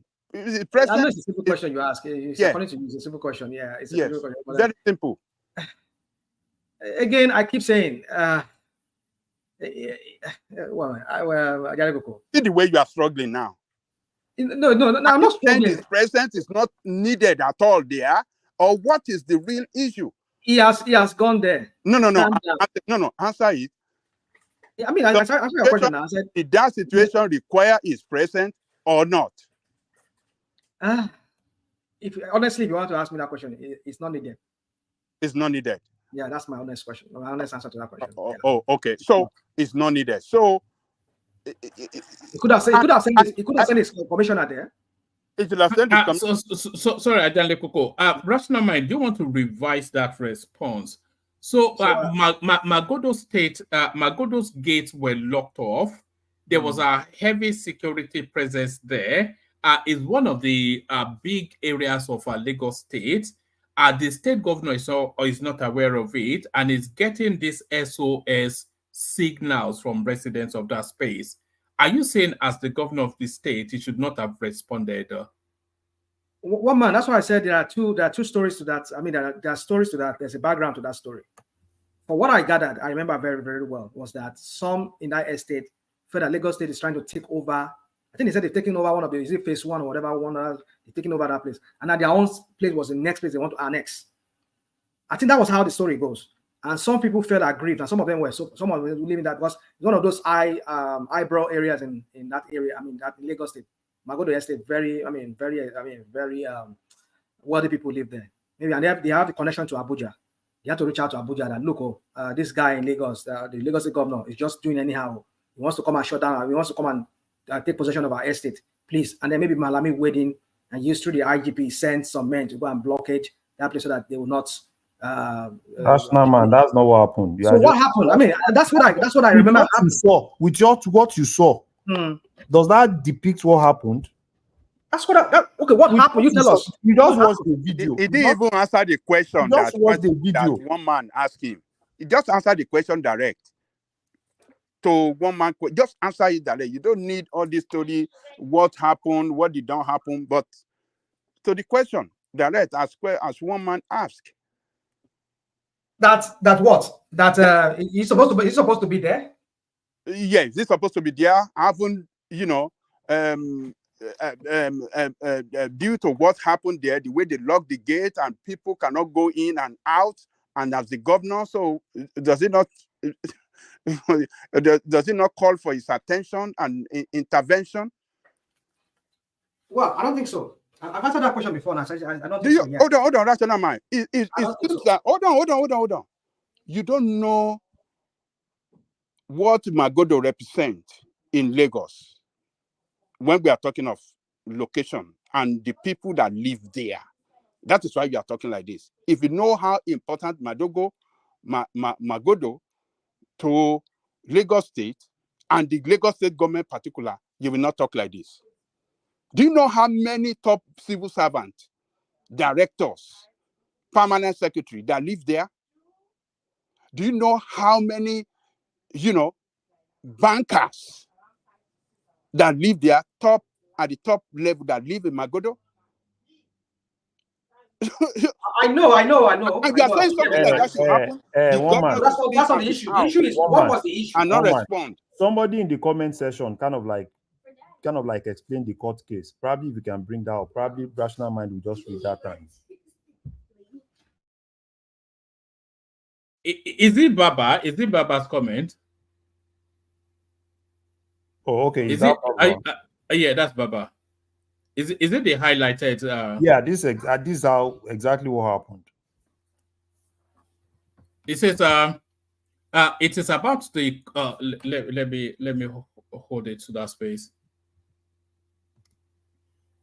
It says it is about the court case won by the original landowners wanting the occupiers to leave. Those who won the case asked Abuja for help concerning enforcement of the judgment. So there you go. There you go. Which tells you that those from Abuja want those that were already occupying that place, built their house there, built everything there. They want to take possession, which means that they were going to demolish houses. So people were already living there. They built their house there for years. Some guys came, there was a case, and some guys came, they won the case, and they said, okay, fine, they have the land. And for them to enforce that, that means they need to demolish all those houses. And the occupiers of those places, who are people that have been living there for years, they needed the governor to wade in. If not, if the Abuja guys have been successful, the next thing that they will have done is lock the gate, lock them out, look for a way to demolish the whole place. So why are you now saying so? Do you think it's some Abuja guys just came? Oh, we've just won a court case. Okay, you've built your house in somewhere. Your house has been there for years. Some guys just came. They said one family and one family. They've won the case. So, and based on the case now, they have access to the land. So somebody from Abuja use power, bring police from everywhere, send everybody out, and start demolishing everywhere because they won the case. And you think with that, when people are crying, save our soul, to the governor to come help, and you think the next thing the governor should do is just to wait and sit down for Abuja guys to just demolish the whole place? Come on. This explanation you give is even more confusing now.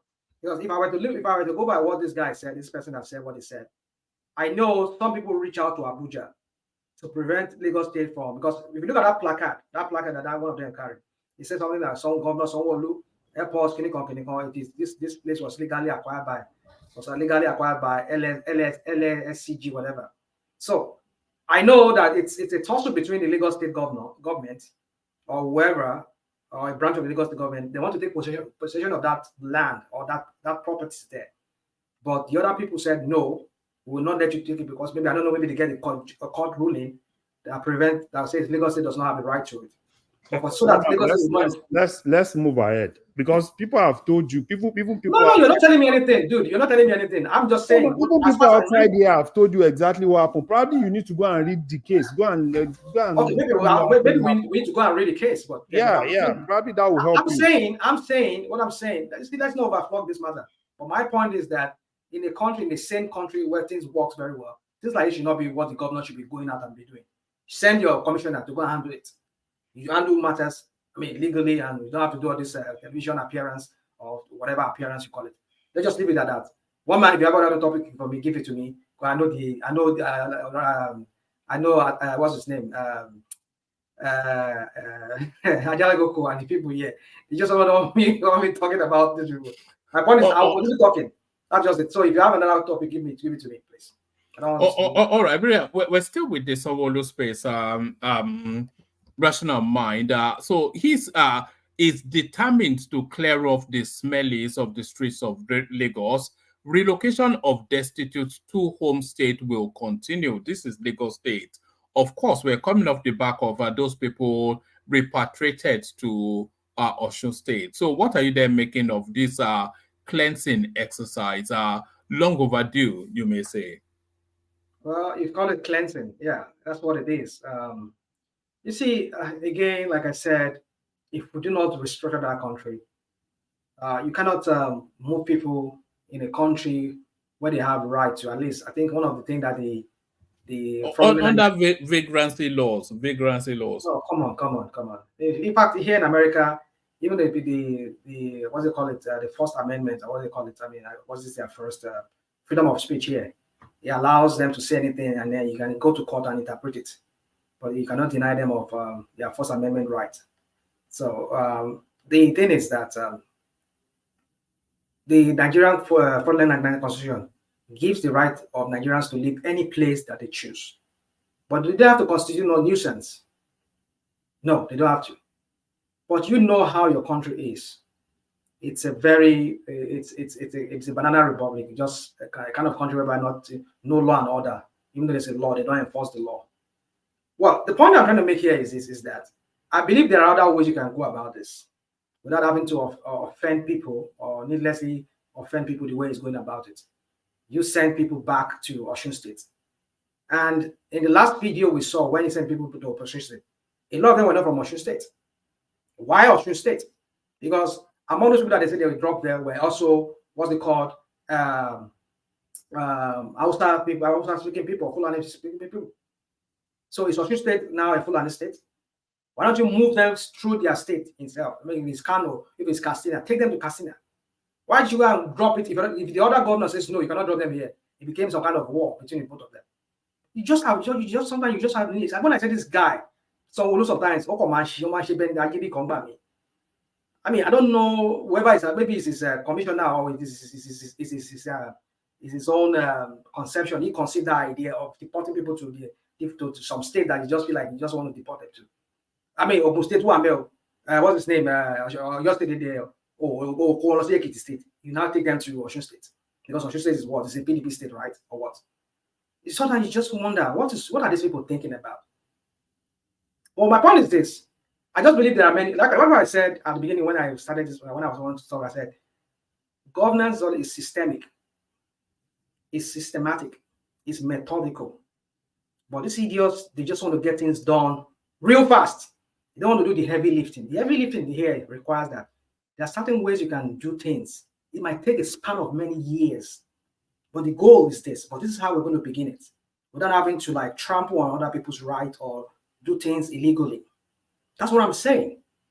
If these people could enforce whatever code that they have, people who build, if you get shop, you don't need to. This is an amount of distance from the setback from the public right of way that you can have a canopy, or you cannot do this in front of the store, just to avoid this nuisance. I remember during the what's it called, Diagmo time, even during Babaka's time, when he would send his wole, they will come and destroy shops.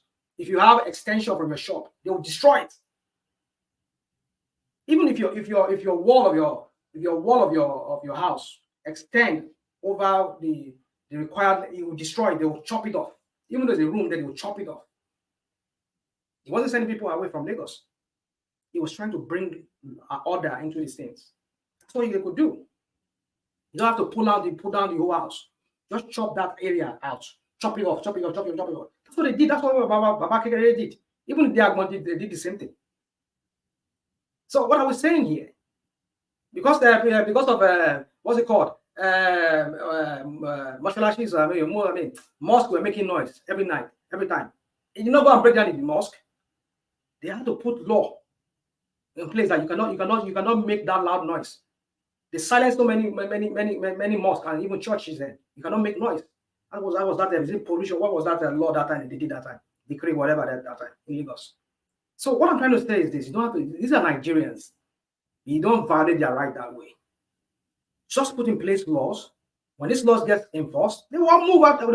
When they can't find any canopy to go and sleep in during the night after everybody's gone, when people close their shop, they started there. They will all move out of that place. So it's something they have to do methodically, but they want to get it done real quick. Well, it's up to them. They want to do it that way, but for me, I say these people don't have a solution to these problems. So, rational mind. So you support people coming to Lagos, no family, sleeping on the street, sleeping under the bridge. So is that what you are saying? Is that what you are saying, that it should be allowed in Lagos? Is that what you're saying? I'll answer you. Yeah. But Kulata, I to talk abi. You man jẹ́ kí master púpọ̀ jù ni, because no better púpọ̀ jù. You just want me to talk. You're right. I'm talking to you. It's okay, but it's just because the man for read me, he just asked me too many questions. But you see, the thing is this: when one man was saying that they should fumigate. You and I will live here. We have so many homeless people here from all parts of the United States. They create nuisance anywhere. It's left for the city to put in place ordinances or code enforcement. I've seen in one of the cities where I live here, where they had to move out people from there. No, they didn't take them to their state of origin or where they came from. They moved them out of the city limits. That's what they did. Is that not the same thing that? No, that's not the same thing. Hold on. It's not the same thing. It's not the same thing. Don't try and justify. It's not the same thing. You said they moved them. Is that not the same thing that they moved them? It's still within the state. And I wanna tell you, I have a city.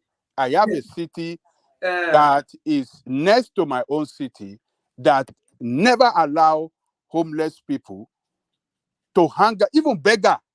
They don't allow people to stand by the street to beg. They will kick them away to my own city because my own city is Democrat-controlled city. He allow all those kind of crap. They kick them out. So, but they kick them out to your own city, but not as if they take them to another state. Huh? Not as if they take them to another state. Yes, they don't kick them to another state, but what I'm saying, Tennessee, you know, right? That America is governed by cities. You understand? I know that. Yeah, America is governed by cities. So it is city that manages. Aha, you said city. The governance is city that manages governance. But this one is Lagos state government itself.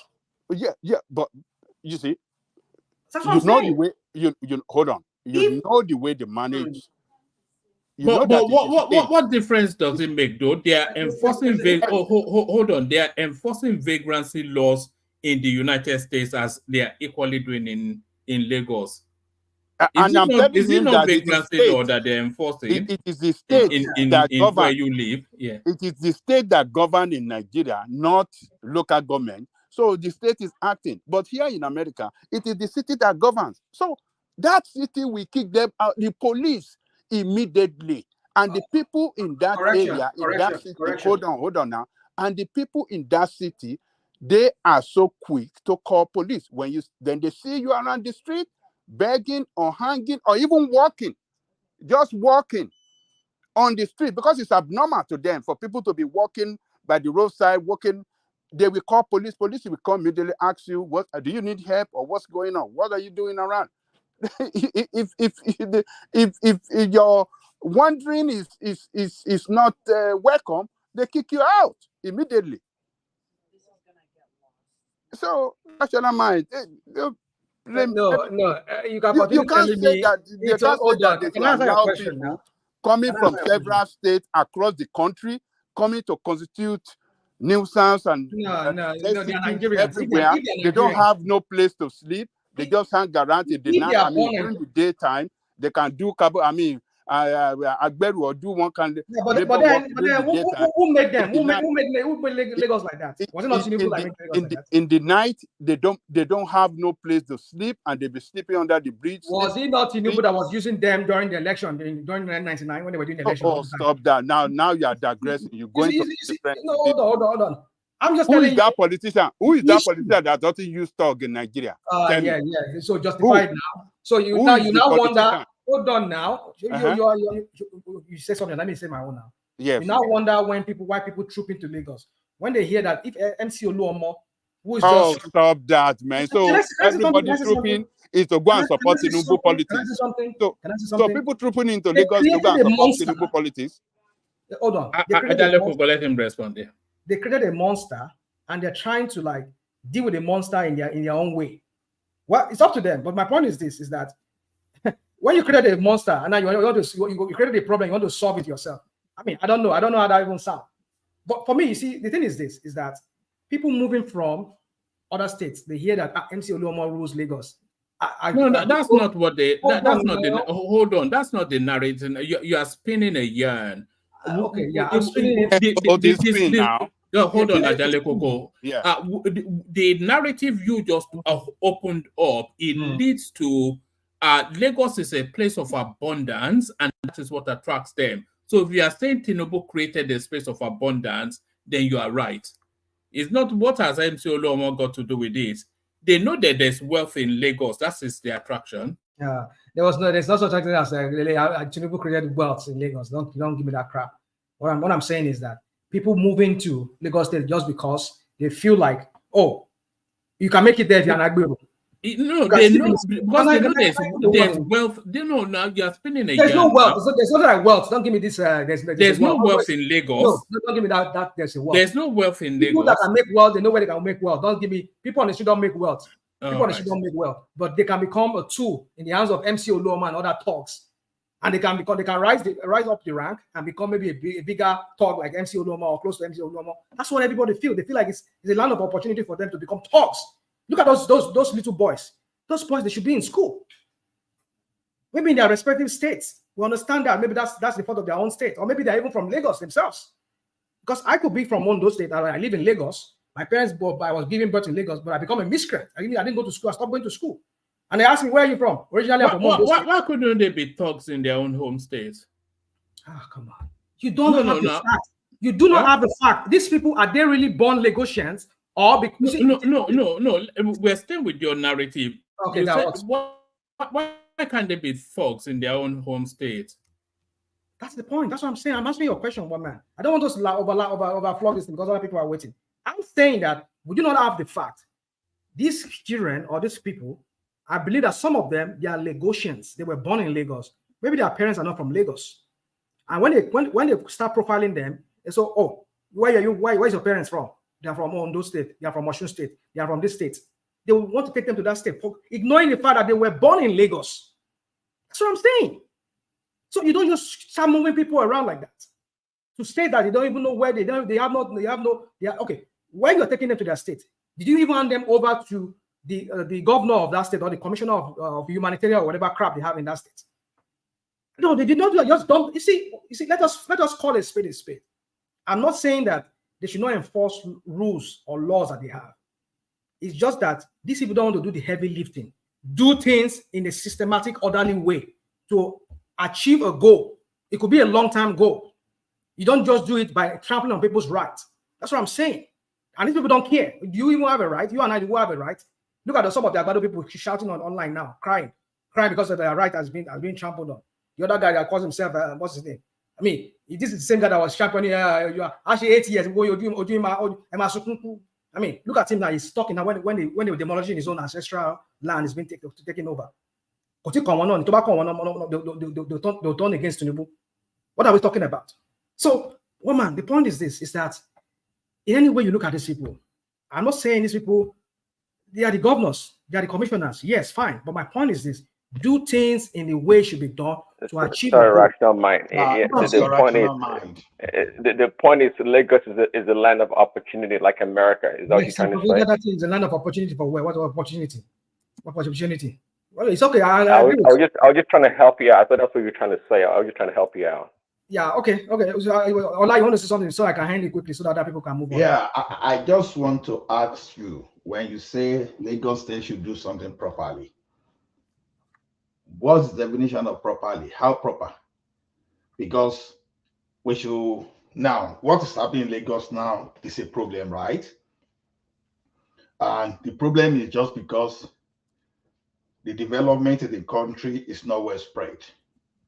So, and people are now overcrowding, overpopulating Lagos infrastructure. Why some other states, they are loving to the bank. I mean, the governors, the leadership, the leaders, they are taking money out. So when you have the level of crowd in Lagos, and tomorrow you shout about insecurity. So what exactly do you want Lagos State to do?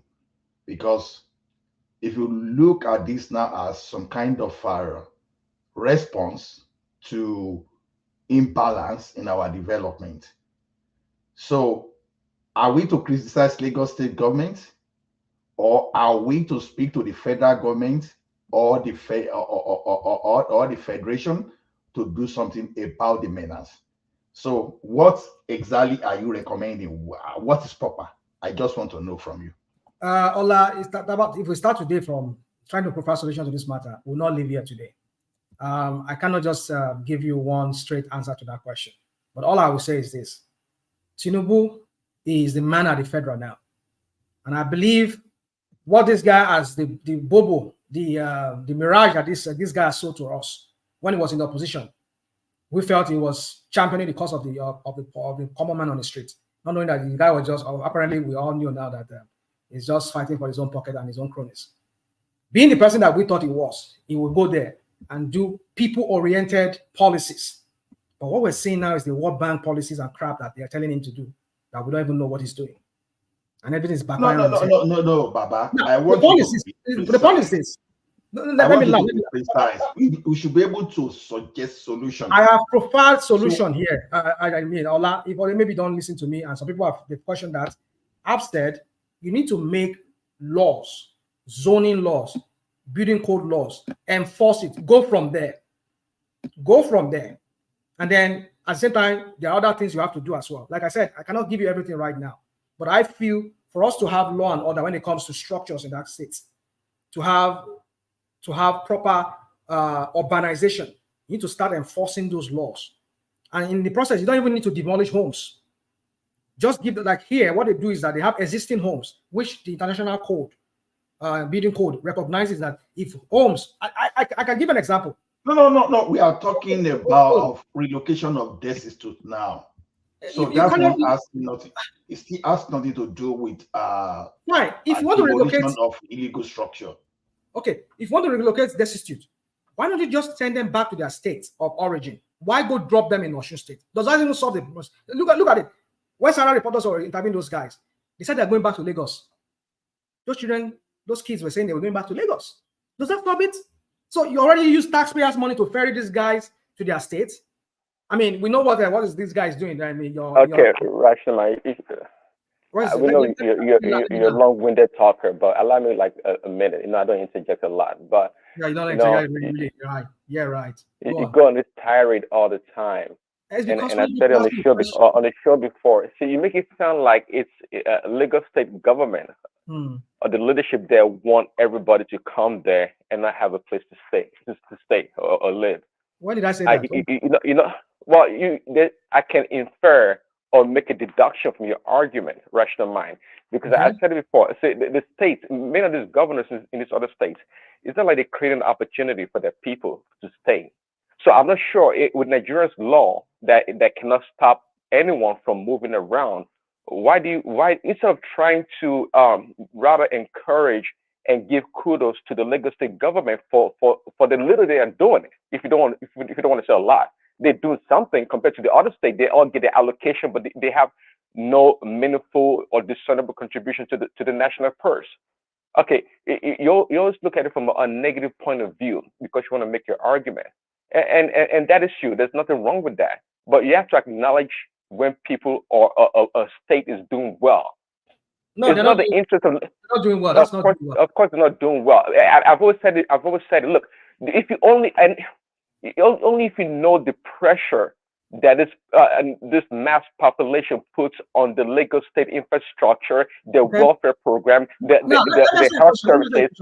Let me answer your question real quick. You see, that's why I said I don't want to say you call it long-winded because I don't just like to give this on the surface kind of answers to your questions here. Tinubu is the man now, right? He knows the issue that they are facing in Lagos. If anybody can decongest Lagos, Tinubu, with the federal might that he has now, he can start the process right now if he wants to do that. Have you heard about Social Security Administration? We have it here in America, right?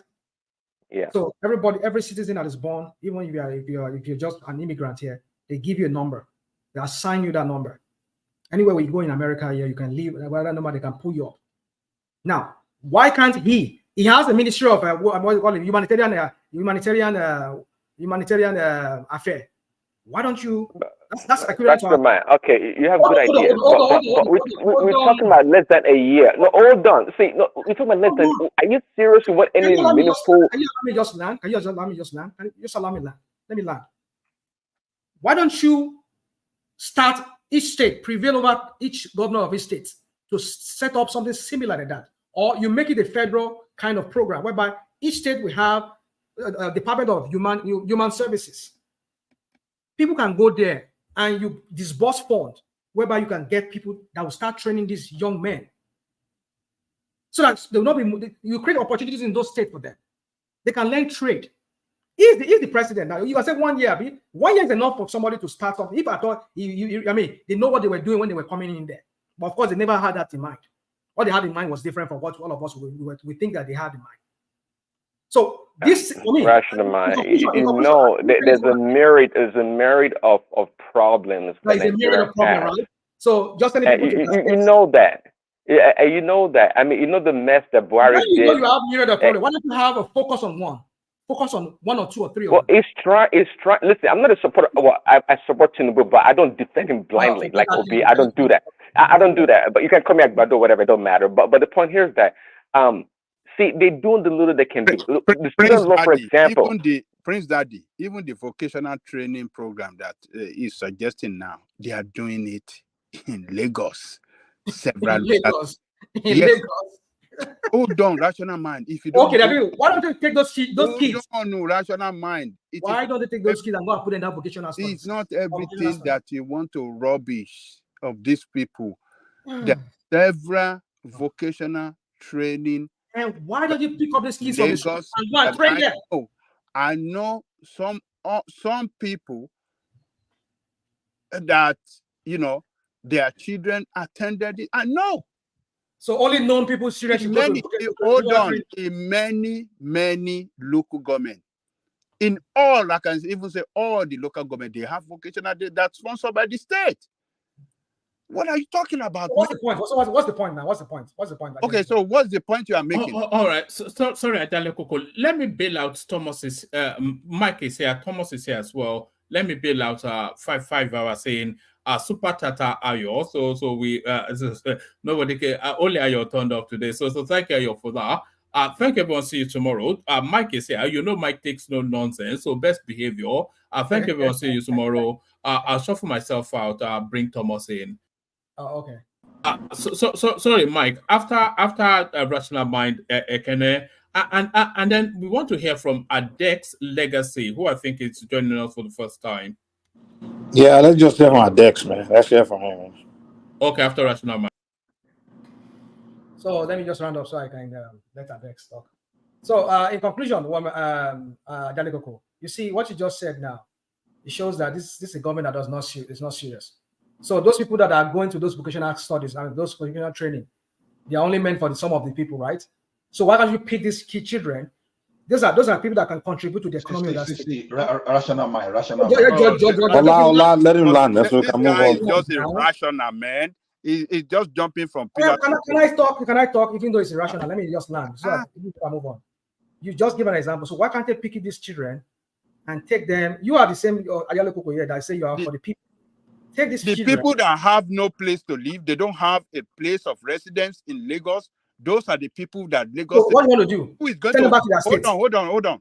So state that they don't know anything about. Hold on. So Lagos State will go and look for accommodation. Look for. I didn't say that. I didn't say that. All right, let's move on to the other people. Let's move on around. Let's let other people talk. Some people have been here for a while. I haven't said anything. Mike, Alex, let Rational Mind finish his talk. Yeah, I mean, I already get the point. I mean, you guys are stuck on the same back and forth. Hold on, you just started now. Let him round up, and then we move away from there. I was just. It's okay. Yeah, move on. Don't shut him down now. That's not the way. It's okay. I mean, he's not shutting me down. Just let him let's just move on. I'm just done. I'm done. We'll talk another time again. Yeah, Dex. Yeah, are you there? Can you? Yes, I'm there. Thank you, and I greet everybody in the studio. I came in because of Rational Mind, because the way he has been talking to degrade the ethnic group that he always claimed that he came from. So Rational Mind, he have never seen anything good about the ethnic group that he said that he came from.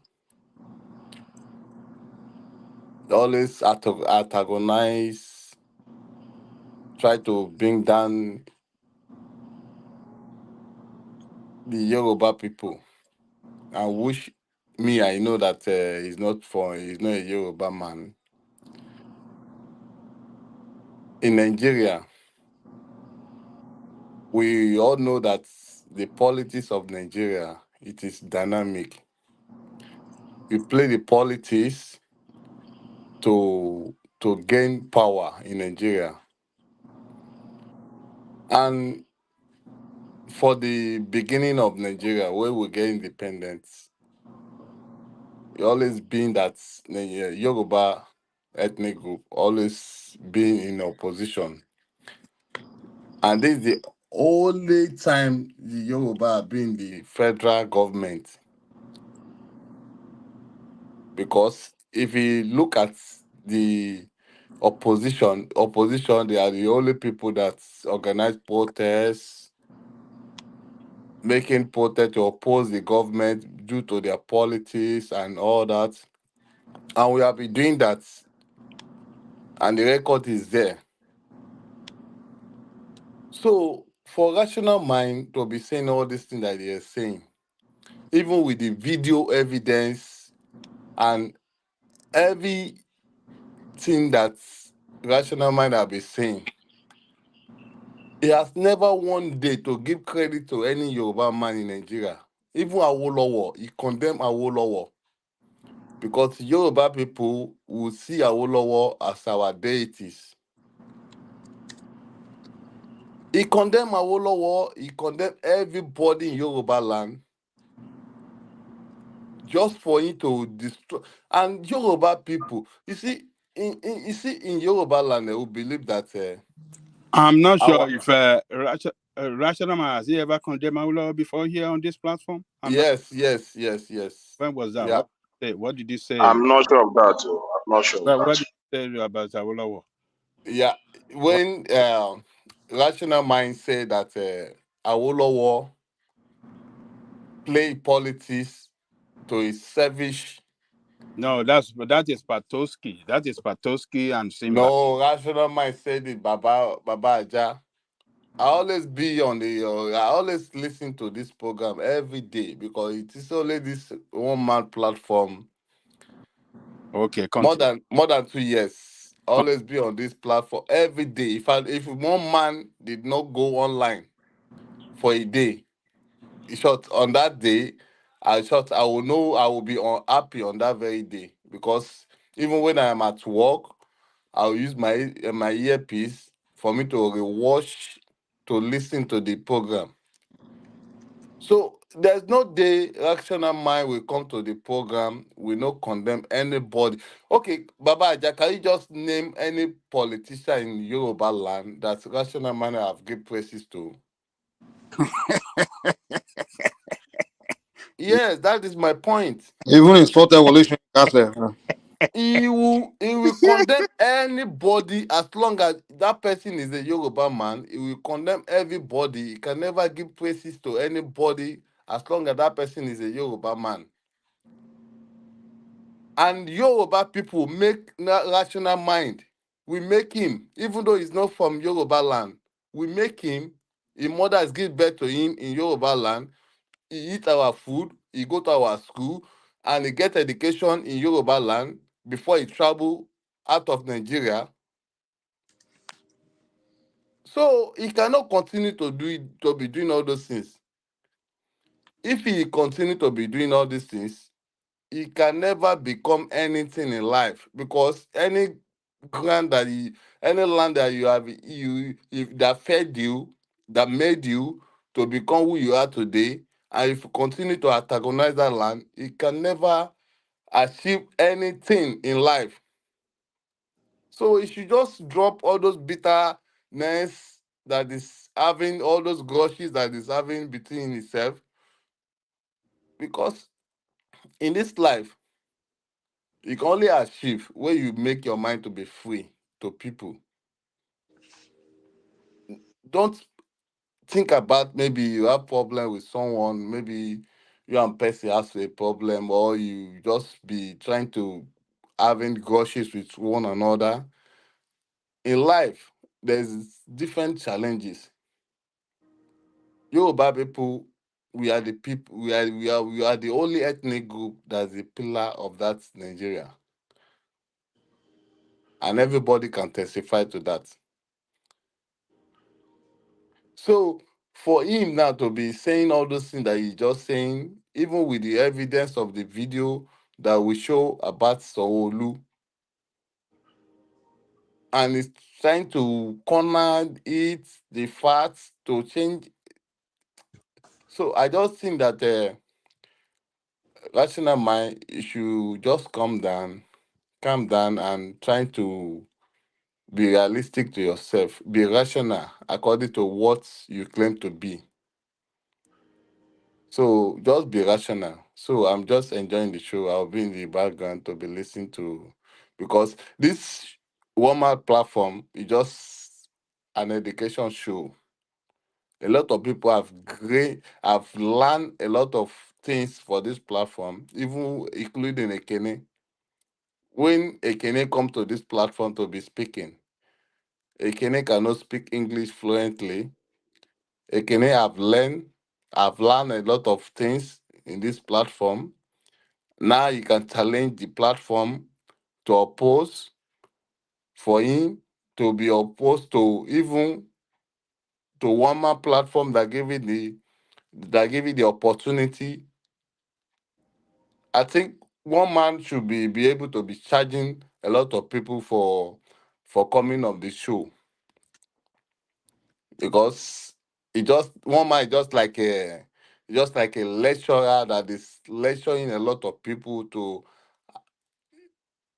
at least just to I don't know, short. Let me not just go into all those because I don't want people to see me as someone that trying to downgrade people. So hold I on. will just I will just Are you saying that a woman should be paying us like $5,000 no every one month? man. No, we are Ó the dàbí pé people. rational Mike, mind àti kẹ́nẹ́ ló wá nà lẹ́gbàá lálẹ́ yìí sá. Mike, before you go, my brother, uh, rational mind. You said you have said about rational mind. You thought about me speaking English fluently, but even your own English itself is not fluent Yeah, compared to I am what not. we do here. No, I So am what not an makes Englishman. you who give you the intelligence to challenge my own English speaking? You see, Listen to me. English is not my language. I speak English the way Igbo people speak Igbo. You understand? Okay, So that's speaking English here is not a criteria no. to I come and just tell us. wanted to give one man. I just wanted to give one man the credit, because one man has No, made if we don't love one man, and we don't. transformed. If we don't, we are doing it for the love of the country.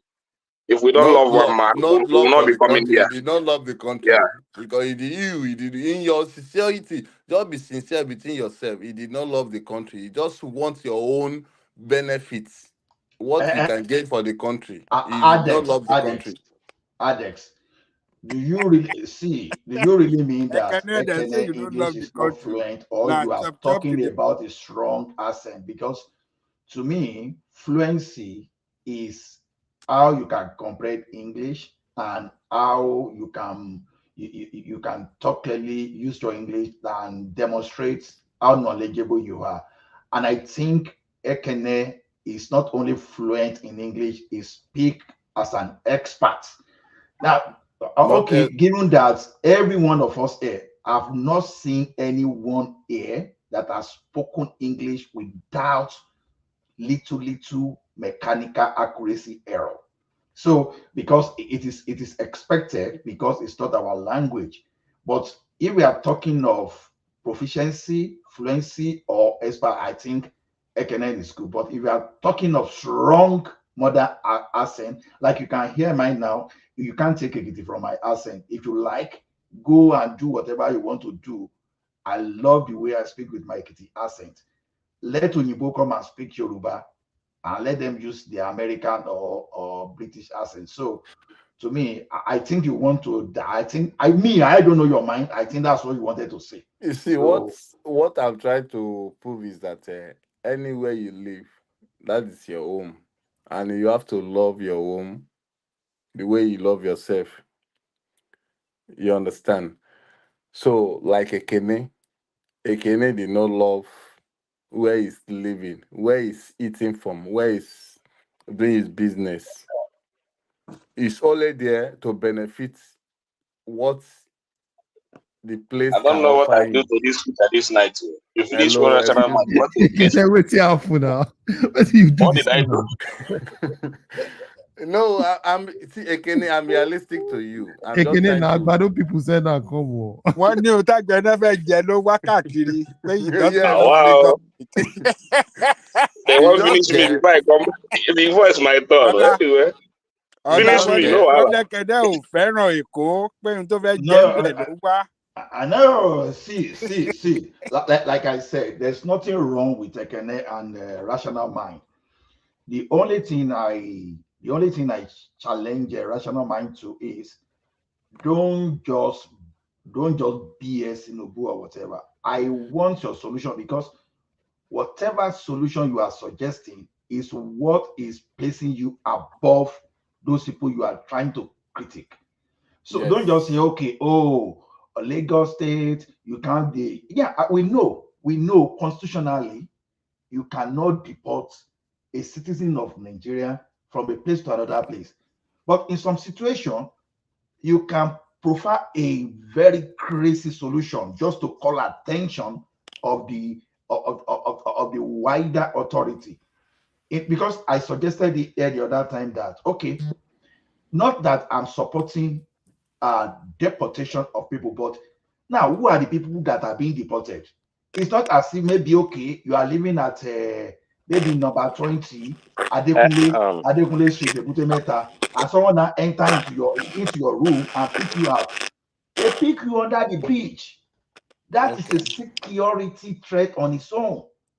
Someone someone staying under the bridge, the person has not eaten, he doesn't even know what to do, and maybe your luck runs against you, and you pass through that place by maybe 12 a.m. in the midnight, and maybe the person is harmed to the teeth with something that just to take something away from you. If you ever experience that, you will be the first person to even support what someone is doing, because a destitute is a destitute. Can I chime in, please? I Before support Prestige, what Sowolu Can is I doing. can I chime in, please? Let Prestige chime in, guys. Yeah, go ahead, Prestige. Yeah. Good evening, everybody. Mr. Ellis, nice to have you on this platform. But it just seemed like you just came in to defend your Yorubaness, which is a very good thing. There's nothing wrong with that. But when you pivot, you look like you came for rational mind. About his opinion. There's nothing wrong with that. But some of the first statement he made is where I have an issue. That he has always been condemning everything about Yoruba. He condemned just the politicians. We don't come here to die for the politicians, okay? Everybody has Can right. you can you Hold can you on, let me land now. I'm from the southeast. You can call anybody from the southeast whatever, Ole, Little Brook, whatever. It doesn't matter. But they're all politicians. So rational man has the right to condemn them. I don't perceive him as, not speaking anything good about the Yoruba. My own opinion. I've been in this platform for about a year and a half, you know. And then you pivot to Kenya talking about, English speaking or whatever, who give you authority to say how somebody speak English, whether you okay, wait, understand, hold excuse on, me. Kenya is a successful Wait, person in my own opinion. let me And just you come have the in. audacity to say about hold, charging people. hold, I've never seen you okay, contribute any penny to this hold on. platform. Before Who Legacy are you defend supposed to himself, no. Finish Prestige, but let me come after you. in Okay. this platform? So you can't just come here insinuating what you don't Man know. of Thank you. prestige. Man of prestige. You see, you use diplomacy to defend your ethnic group, right? I'm not here for ethnics. So don't go there. I Yes, don't play that. I don't Okay, play that let me nonsense. chime in, I guys. do Just listen to you all the 5 time. seconds. Let Legacy, allow President, me if you let don't mind. Legacy, let Adex, let Alex, is it Adex or Alex? Let Adex just give his response and you chime in, President. I have a right as a Yoruba man to pink, in short, to defend my ethnic group whenever I see that someone is coming after, because I know that when someone is coming after my ethnic group, if I did not stand by to defend my ethnic group, definitely the thing will come to me, and that person will rubbish me. So now, rational mind he claimed that he came from Ondo State. I've never had rational mind to defend Ondo State or to talk about politics about Ondo State, or for it to even to give praises to any politician or anybody from Ondo State. So, and if you not okay, maybe sometime, maybe he did not like the politics of his own ethnic group, which he claimed he came from, and which we all know that he did not. But he have to love his own state, where Mike, he claimed he came give me from. my space. I beg, let me talk and get No, sleep. no, no, no. I'm the one that have the space. Kene, please allow me. So he have Sorry, never I can. even. You come after Adex. Let him just land his finish So his. he Floor. has never even give a praise to any single person from Ondo State that he say that he claimed he came from. But however, we know the kind of people that he is. There are many thousands of rational mind in Yoruba land. We know them. By their fruits, we know who they are. You understand? But we don't discriminate in Yoruba land. That is the only thing that we make. That's the only thing that in Yoruba people we have known for.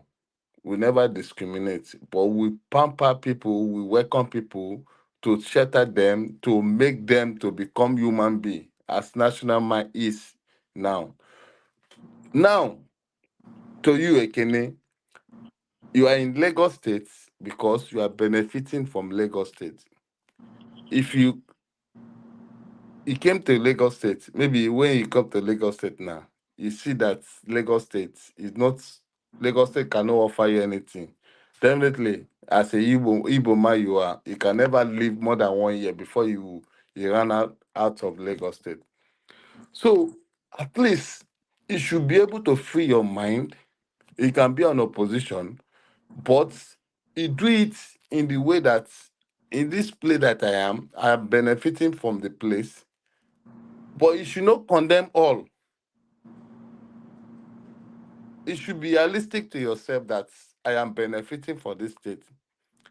So whatever anything that happens to this state, the thing is going to affect you. So you should be able to free your mind. That the same thing go to rational mind.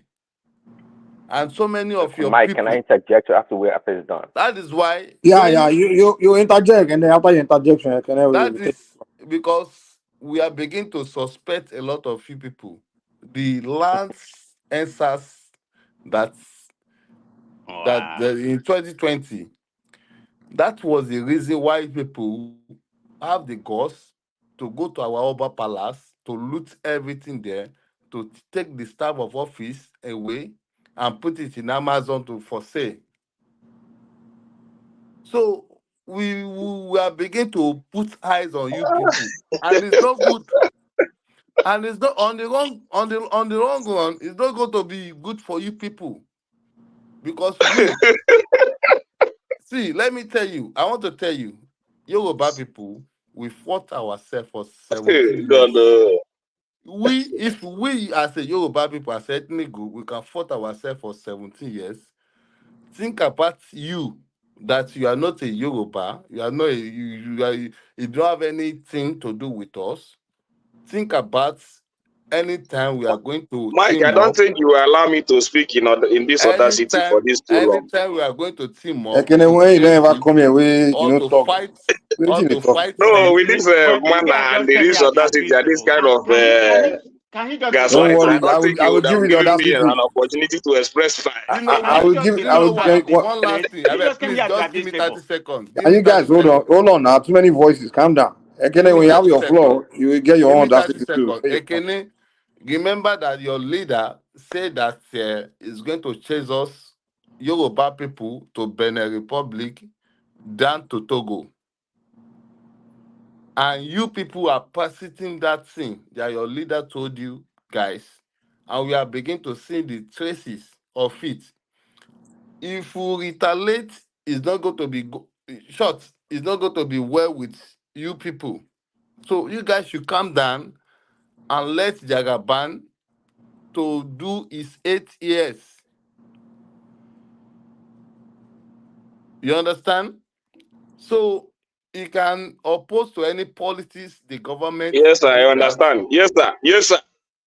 He can oppose to anything that the government bring out. Again, wow. Oh, you guys allow the man to finish. See, I am in the good mood. If I am not in good mood, But I will this open guy book. is making some moronic Well, statements. let It's him. not Well, good for doesn't the matter. He platform. has the floor. Let him finish his time now, and then you move on to the next person. Right now, I am in a good mood. If I'm not in good mood, I will open Oh my book God. for you people to utter out a lot of things. But I'm just trying to bring out the major so that I'm not going to blast you people. So you guys should calm down. We are one Nigeria for now. Maybe tomorrow, as you people want, we may not be one Nigeria, but we will still be neighbor. Despite that we are not closer to you people, at least we still have Edo people. They are our nearest neighbor. But you people we will still be neighbor. But we can still do business together. We can still do business. We are still friends as long as we are in that western zone. So you guys should calm down. You understand? So that is my own submission. Thank you so much, Mike. Okay. Share. Hey, okay. Prince, you wanted to interject, and then can I take the floor? Yeah. Okay. Thanks, Mike. Yeah, I was just gonna make a comment to what Legacy was saying. Yeah, it may not have used the right choice of words, saying Kenneth speaks better English, but I think the essence of what he was trying to say is that Kenneth has improved as a speaker on the panel, and I think there's nothing wrong with that.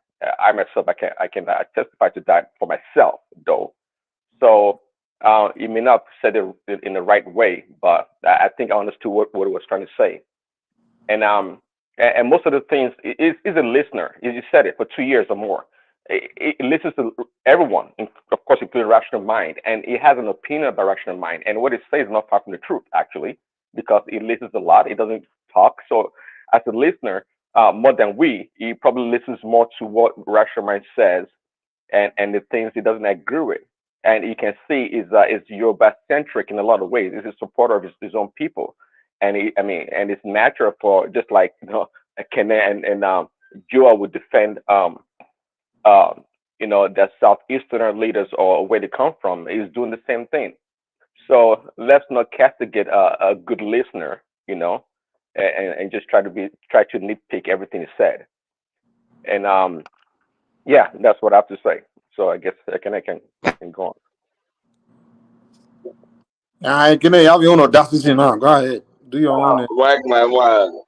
I don't know. Well, for the last week, Hades, what's his name? Thank you for saying that I've improved.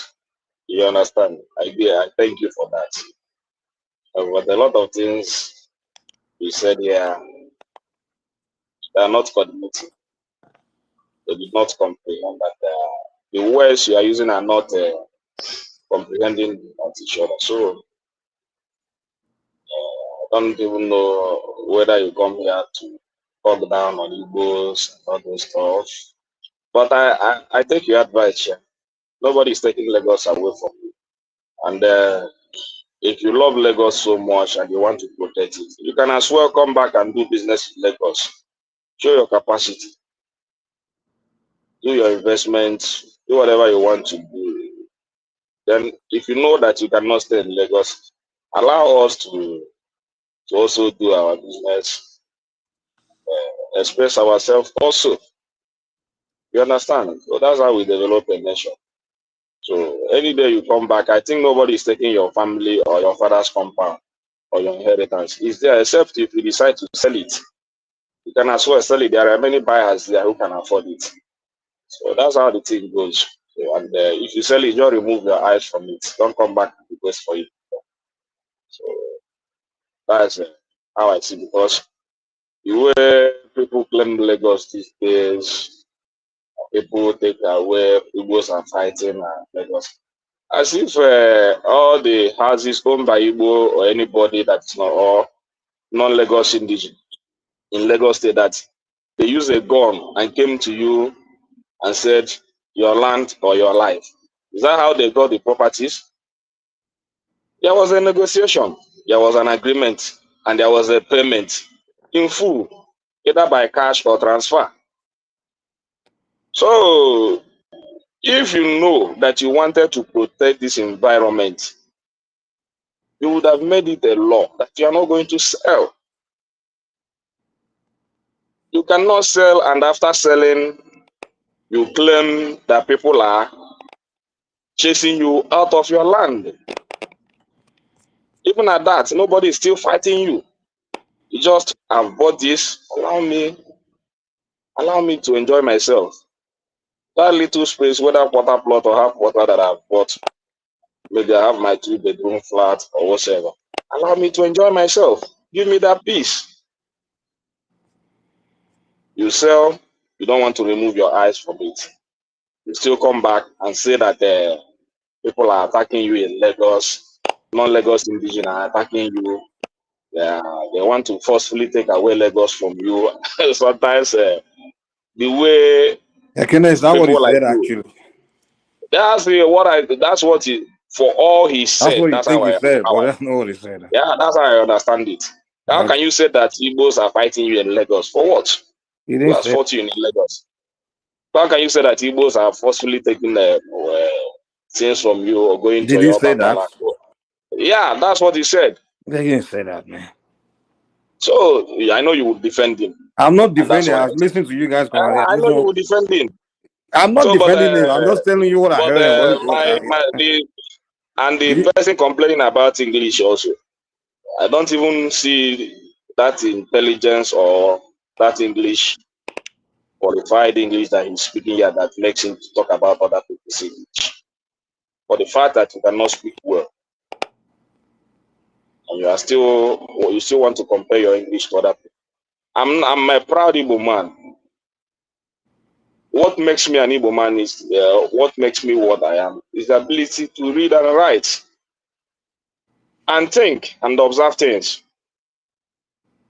Ability to make 1 + 1 to become 2. Nothing concerns me with your English speaking. After all, this English is the problem we're having in this country. If we can trace it very well, this English speaking is contributing to some percentage in the problem we are facing in this country, because people you regard another man's language more than yours. You use it to deceive your people. Ekene, as Simba will call you Ekene. So you want to make Yoruba the official language instead of English? If Yoruba, yeah, that's better. Yeah, really? That's better. I can speak Igbo, because for me, as an Igbo man, I want to know all the Igbo adage. It gives me joy. You know, those Igbo adage, many of them, a lot of Igbo adage that you will use to give so much meaning. I want to know them. It gives me joy. I cannot practice it in English. It's better I do it in my own language. So you come here and tell me about English. Who English help? English, then they give me food. Then they do business for me. Who English help? So if you want to promote English and not promote the development of your state or your country, you can continue to promote English. I don't promote English. The ability to read and write. Those Igbo adage, make it speak and small, because man of prestige no understand that. American Igbo, you don't understand, but you make it speak as well. Ajali Coca, Ajali Coca, shot fired. You fire shot at me. That's okay, brother. Man of Petit, no understand that line. That's I Igbo adage. Make it speak as small. I beg. Ekene, you speak Latin Igbo. I want to ask you one or two questions quickly. You mentioned that English is giving us problem. I want to ask you, if not because of English, is it not because of English, whether it's a broken or normal English, that you are able to do your business in Lagos? Let's assume that they are only speaking Yoruba in Lagos. How would you do business with them? Because you do not understand and speak that Yoruba. Can you No, it's not because of English that I've been my business. Our fathers have been doing business even before, whether my Igbo outside Yoruba. question They have forms. They have the way to do their business even before the English. My question to you is very simple. You do not understand Yoruba and you do not speak Yoruba, and we don't have common language that everybody can speak, like a broken English or whatever form of English. How would you live and how would you do business successfully in Lagos, knowing that it's a fully Yoruba state? That is because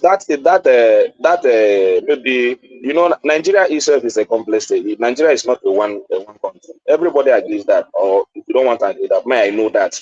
It's just that that amalgamation that happened, bringing everybody together. So that is it. That is where you can trace it from.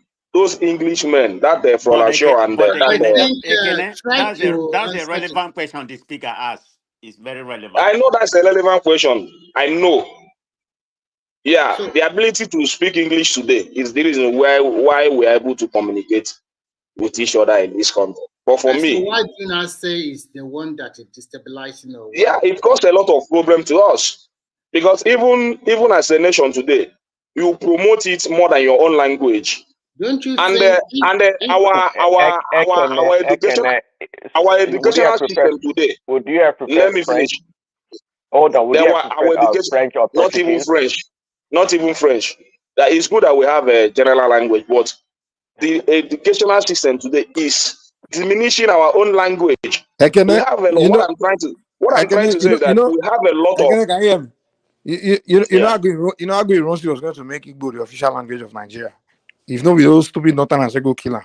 Now today, all of us for the speak Igbo by now. Man. If we don't, even if it is Yoruba self, it's even better or Hausa because I love Hausa. Mike, Igbo lo ti gbọ́ yẹn.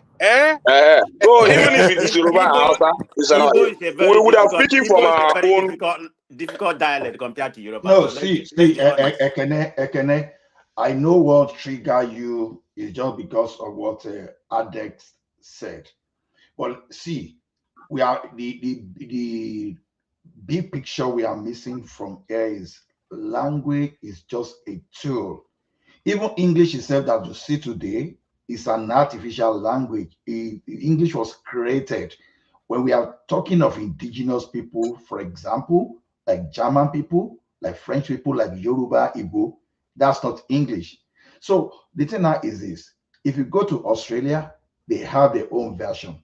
They call it accent. If you go to America, they don't care. So they just want to speak as the thing appeals to them. So even if in Yoruba, in Nigeria today, we have our own brand of English, which is Pidgin English. So the thing is this: don't weigh too much on someone judging the way you speak, because we know there's no way you can speak English like a British man. Let's forget it. We are not blessed the same way with this linguistic all this. That is the point. Today they teach them in the school. Answer the big question now. Answer the big question. I will not answer her because he wants to live in China. He knows that China don't speak English and they still do their business. So the way China do their own, maybe that would have been the way we do our own. No, I cannot know, please. I lived there for more than 10 years. People there, they learn English. They learn English to stand. When you go and do business with Chinese, they always have someone who is going to be a translator for you. Please don't sell something that is not true. They learn. You said they learn, but that doesn't stop them. You know what? Everything is just. Something like that. You guys hold on now. You guys hear what I'm saying? Hold on. Calm down. So sorry, 1 second. So, sorry, if you can just navigate it away from the ethnic something, and then maybe Ekene can speak to us about the politics. It's like that's navigating his way now. Am I the one I'm not directing navigating it. I'm just trying to address some. I'll give you the floor. You start talking what you want to talk. Am I the one that asked you to talk on what you're talking? No, I give you the floor. Mike, okay, let's move away from there. It's just Okay, that then talk about something else now. You're the one that choosing what you want to talk about. I didn't give you anything to talk about. I wasn't saying it to you, Mike. I was saying it to Ekene because that ethnicity always goes the same way. So Ekene navigate away from ethnicity. Okay, one man, but you didn't play me my video. That video I would have used it to make my topic, but you didn't play it to me today. But no, let me try. Let me just try.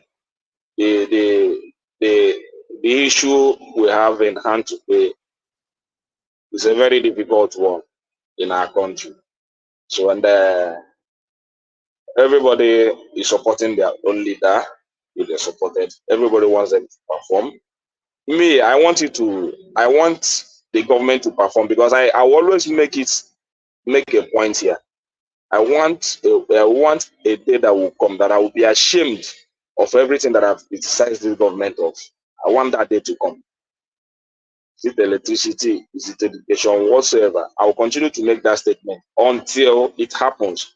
But if it did not happen until Tinubu finishes administration, maybe you people should start buying me drink. But if it didn't happen, don't know. But we are not getting it right for now. Every day is corruption upon corruption, corruption upon corruption, this and that, this and that. Well, for me, I'm tired of explaining a lot of things concerning our situation because even a lot of people are giving up. Most of the times, the things we come here to address, even this ethnicity we are talking about, even Umahi that wants to even sell out his own brothers. Is it yesterday or day before yesterday that Yoruba guy that supported Tinubu very well to become president came and give a clear definition, even against everything that Umahi said,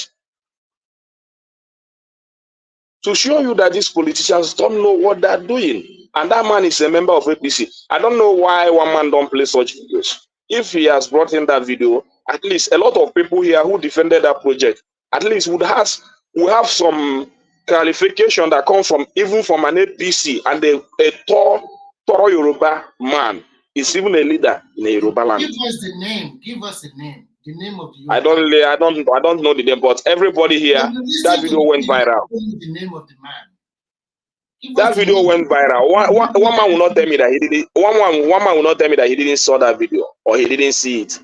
And I was expecting him to play that video to counter a lot of narrative that will go on between Umahi and Obi and all the explanation that a lot of us has been giving about that coastal project and everything. He would have played it. It's it's going viral. But those ones, they don't play it. It's only when Umahi came up and talk about Obi, that is when it becomes a topic. As if it's only Obi that the issue of Nigeria is affecting, or the obedience.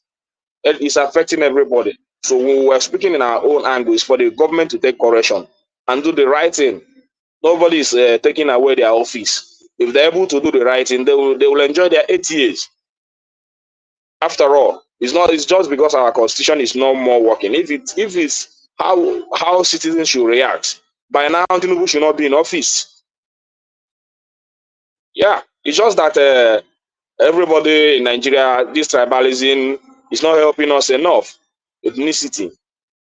If an Igbo man wants to do a protest today, it becomes a fight against the Yoruba government, or an Hausa man becomes a fight against the Yoruba government, or Yoruba against the Igbo president, it becomes a fight against an Igbo president. That's the problem we are facing. If not, if we have one voice as good citizens of this country, we would have come together and removed this mess. I will continue to say it. It doesn't matter where the president comes from. Let them give us a good leader that will reshape this country. That's what they should do. Let's put our minds together as the citizens of this country and remove these all these ethnic leaders we have today. Give us a good, sound leader that will reshape this country. Nigeria need a lot of reshape, a lot of reform. A lot of things are not okay. Sometimes I wonder, why can't we get these things right? I saw a man. Sorry, give a face to your conversation. Give us the name of good leader that Nigerians should. Oh, okay.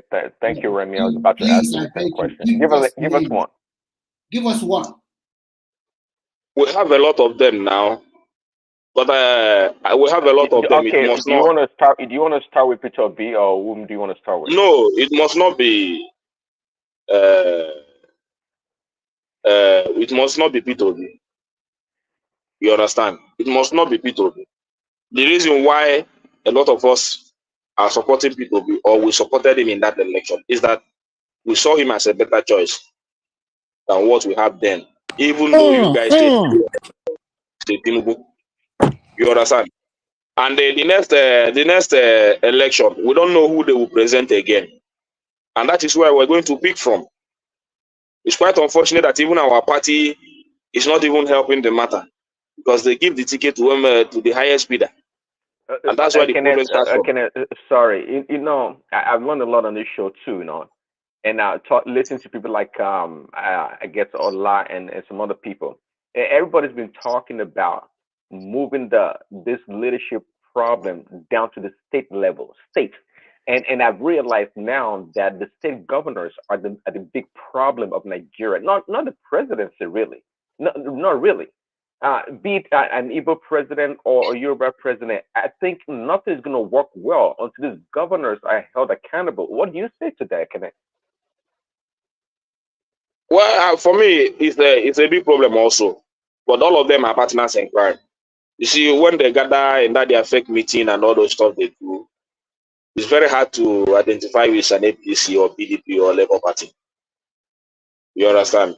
They have a common goal: to loot, to kill, to destroy, and to do all manner of evil.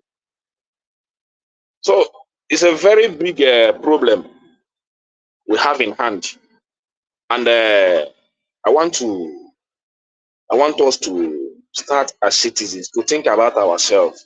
How are we going to make our country great? Let's have a common goal as citizens of Nigeria. The agenda is not our agenda. Everybody praising the administration today. Yes, you have the right to lay your view, to still have hope in the president. But for me, what we have in hand today, the current administration should not be in office, doing what they're doing to Nigerians. Tell me, why should they be in office? Give me one good reason why they should be in office today, doing what they're doing to Nigerians. Because these are Nigerians. Many of us, we come here, we say we defend a lot of things, but I know what we pass through here every day. It's not everything that I tell you on television. You have been talking about Lagos State, what the problem with Lagos State and the people that are deporting. But all those things, if I say it the way it should be, people will start criticizing it. Because even me myself, I know it's not easy for me to survive the first day I came to Lagos. You have to squat. You have to do a lot of things. It's good that when you come to a community, you should have a rent, you should have a business or whatever, at least to qualify you to reside in that environment. Not necessarily sleeping under the bridge, but at the first instance, for a start, you have people sleeping under the bridge. You have people struggling here and there. Because you cannot tell me that a citizen, any Nigerian citizen, is benefiting anything from the government. So it's just, if you survive in your struggle, glory be to God. So now you have admitted that Lagos made you to who you are today. I never abuse Lagos for anything. Lagos is a good city. I dreamed of living there. My question to you right now is that Lagos made you. If I don't have determination, I will not. Let me finish, Oga. Lagos did not. that question is still relevant because it is my determination that led me where I am. If I determine to live in another state today, I can do that. Okay. If I see an opportunity to live in another state today, I said it I will earlier do that. You understand? It doesn't necessarily mean that Lagos made me. It is my decision. I took the decision. You saw an I opportunity determined in the need, Lagos and you and I decided am to come moving. with I am nylon moving bag and towards bedroom it. slippers. And I you am become who just you are the today way. in Let me Lagos. finish. Let me finish. That's the way you took a decision. Ekene, let me what he's telling let you me simply is that Lagos created enabling environment for you to succeed Lagos is not the only economically. place you succeed in Nigeria. Even No, as hold the white. on. Now, Let this me is finish, not a Baba. I don't want to buy hold to that on, no be narrative. Let me argument. finish. It's not It is a an argument. argument. Let me finish. Ekene, let Let me me. come and tell you something you just forgot to mention. The guy you was talking about, his name is Abba AGBA Akin. That's who he was talking Yes. about. Yes. I wanted them to play that video today, but they don't want to play it. They don't want to play it. So to counter all this their narrative, to know that we are not ranting, we are not making excuses for anybody. So It's you are, just the right thing to do. so you So, can't give but any credit. You coming to can't you, give any Babaja, credit to Lagos for your success. coming For to the you, success Babaja. you have. Even as I am in Lagos today, I hate that. I hate that Lagos. Give credit to Lagos and all those stuff. I hate it. Even as I am living in Lagos today, people are doing well in Anambra State. There are businesses going on there. People from other states. People are But doing well in Kano. You left Anambra to Lagos Let me finish for now. Let me finish. better life Let now. me finish. Yes, that it doesn't necessarily mean that it's only Lagos. In Lagos that people survive. The way you promote, the way you say, as if everybody in Nigeria survive in Lagos. Ekene, That is now not the that you have point. made it now, whose credit are You you that giving to Lagos? Now that you have you made it that now, whose Oga, credit there are is you no giving to credit to be Lagos? given to Lagos. There is no credit to be given to Lagos. And I took a decision to do business in Lagos. So you No cannot credit to give be given to them. credit to a state that made Yes, you who you no are credit to today. be given to them that I took a decision. Just the way you took a Whose decision to decision live did you wherever take? you are today. Don't you see Imo State there? You Don't do you a lot see? of you here. A lot of you here. If you know that Lagos State is very nice, good in business environment, and you have that business ability, come back and stay in Lagos and do it. Ekene, you people from Ekene, please. Anambra State, you are the problem of Igbo people. Anambra Yes. people are the problem of Igbo Sorry, let me people. quickly interject for Calm 20 down, seconds. Ekene. Let me Turn on your interject for crowd. 20 seconds. Adex, sorry. Ekene, first and foremost, I will tell you one thing. You came to Lagos, you said you squat, and you also learn your trade there with your boss. That your boss, Lagos made him. If he is not successful, you will not have that opportunity to come and learn something from him. That is number one. Two, you came to Lagos, you said you squat with somebody like most people will do. That is not a big deal. But because you have that opportunity to grow from ground zero to where you are today, all of us that were in diaspora, we respect the local country. We respect the country where we are living because we also came from ground zero to become whatever we are today. And we'll continue to respect that country. We'll continue to obey their rules and regulations. And we will not do anything stupid that will make the local people. That is why we often say that in terms of racism, if you don't have a very brave heart, you cannot live in another man's country. You are there, you are making your way up, and we are happy for you. But if you want to degenerate them, that is saying that, okay, it's not Lagos, it's my hard work, it's my everything. You can as well take your hard work, take it to Iwo, or take it to Arbor Town, not very far from 9th Mile, and go and do that business. And then you now can compare and contrast whether you can make such a money in that small town. Hey, everybody, let me tell you, Remy. If I decide to live in Lagos, it's my determination. You understand? If I decide to live in Anambra State, it's my determination. If I decide to live in Kano, it's my determination. Doesn't necessarily mean that Lagos, even if you Google today, the ease of doing business, the state that has the most ease of doing business, Lagos is not there. So don't come and give me that narrative that I live in Lagos, that I do business in Lagos, that this and that. Even to do business in Nigeria, do you know what it takes? in the current situation of this country today. You think it's an easy stuff to do business in Nigeria in general terms? When people, when So people the way business is affecting this Lagos business people is the way it's affecting Kano business people. Is the way it's affecting Onitsha businessmen. It's everywhere. First and foremost, So Lagos is not an exception. If you look, you have to look. The only thing that Lagos might have provided some good infrastructure to make his state good. Credit to them. I asked you a very good question. You are from Anambra and you will know Enugu very well. Majority of people living in Abo town or some small town in that Enugu or Anambra, they are not even up to maybe 100,000 or 10,000. And you are in a city of more than 20 million people. And there are people also coming from neighboring country to do business with you where you are doing business.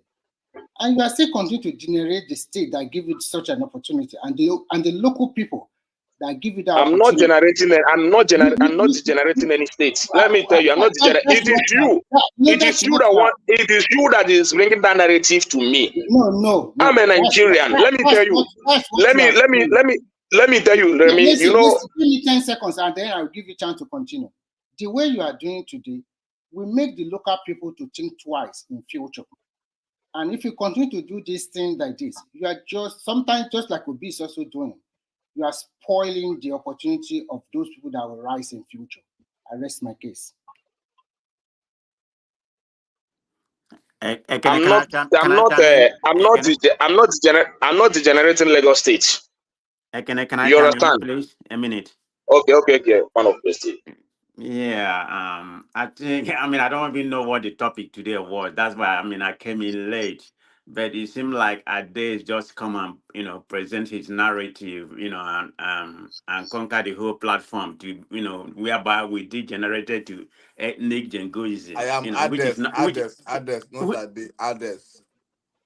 Ades, okay, which is not right for this platform. I'm lost about what the topic is supposed to be. That's why I joined in, but now it has degenerated to this ethnic, jingoism. But anyway, so if this continues, I'll just wait till tomorrow because I wanted to speak on whatever we are talking about, but I see where you're going, which is anyway. This is one man platform, but if I'm running a platform, I'm not going to be tolerated. No, even a man of prestige, even no Wabo, Akonye Wotelu. You gotta speak English, man. You can't try to sell. You understand? That's why I told you I love my Igbo adage very well, and I want to be expressing it in any way. You just deceive yourself. You understand? No understand all those ones. You just man of prestige understood what I said. They understand. American Igbo Ibi. They understand real Igbo. They understand. Man of prestige is supposed to understand this one. It's a simple Igbo adage. You understand? So to tell him that whatever that others want us to discuss, we discuss it to the fullest. If others say that it is a Yoruba people we are going to discuss on Lagos State, we discuss it. That's Akonye water. The hand you bring, we use it to follow you. You understand? There is not running away from it. We discuss it to the fullest. Calm down. No, just give yourself heart attack. You see, the problem is that you people, you push a narrative that you don't even think about how people will receive it. Even your hosts, the people that give you grants, that sustain you to who you are, you don't even think about how they will receive it and how they will react to it. You don't care about anybody, but you only care about yourself. The problem is that who give you the authority to speak? You're the one that brought this ethnicity jargon here. So why? And he still wants us to be talking about that. Why are you accusing? He still wants us to be talking about that. You're the one that changed the narrative. Come on, now, brother. You guys, you don't even see. You have to listen to others. God. What other people say, but you people only want to listen to you people. We cannot continue to listen to. See, we have had enough for you people. We have. Okay. You see, you good night, people, because this guy is like a moron. Yes, that's what I am. I am a. What I don't know. of this? I don't know. The audacity he's using here, telling us that we guys I don't even know, but that's his own problem. I don't know what the Igbo people has done to him or See, let me tell the you. business we do in Lagos. I don't know what he takes away from you. See, wherever the only thing I know is that you see the only what thing I I know. have. You see, in Igbo land, I have lived in Igbo land. I do business in Igbo land. I know you people, the way you do things. Anywhere you go, you just want to change the narrative to suit whatever anything you want people to hear. You understand? So whatever But you say here today, I never wanted to there's no respond to problem. a lot of comments in there, but There's no you are problem. forcing me to respond to it. But for me, There's no I problem. don't care. I don't care what you want to think about. But you know, for me, people might say I'm stubborn, but whatever I believe in it. That's how I think. You understand? So, and making me to believe or trying to impose in me that Lagos State did this for me, Lagos State did this for me, is what I will not believe in. Do you You know why? understand? Do you know one thing? Now? We have been to So whatever study you for want, that Igbo. doesn't mean that you can say that I am degenerating Lagos State by doing that. It's your opinion. You know why? It's my opinion.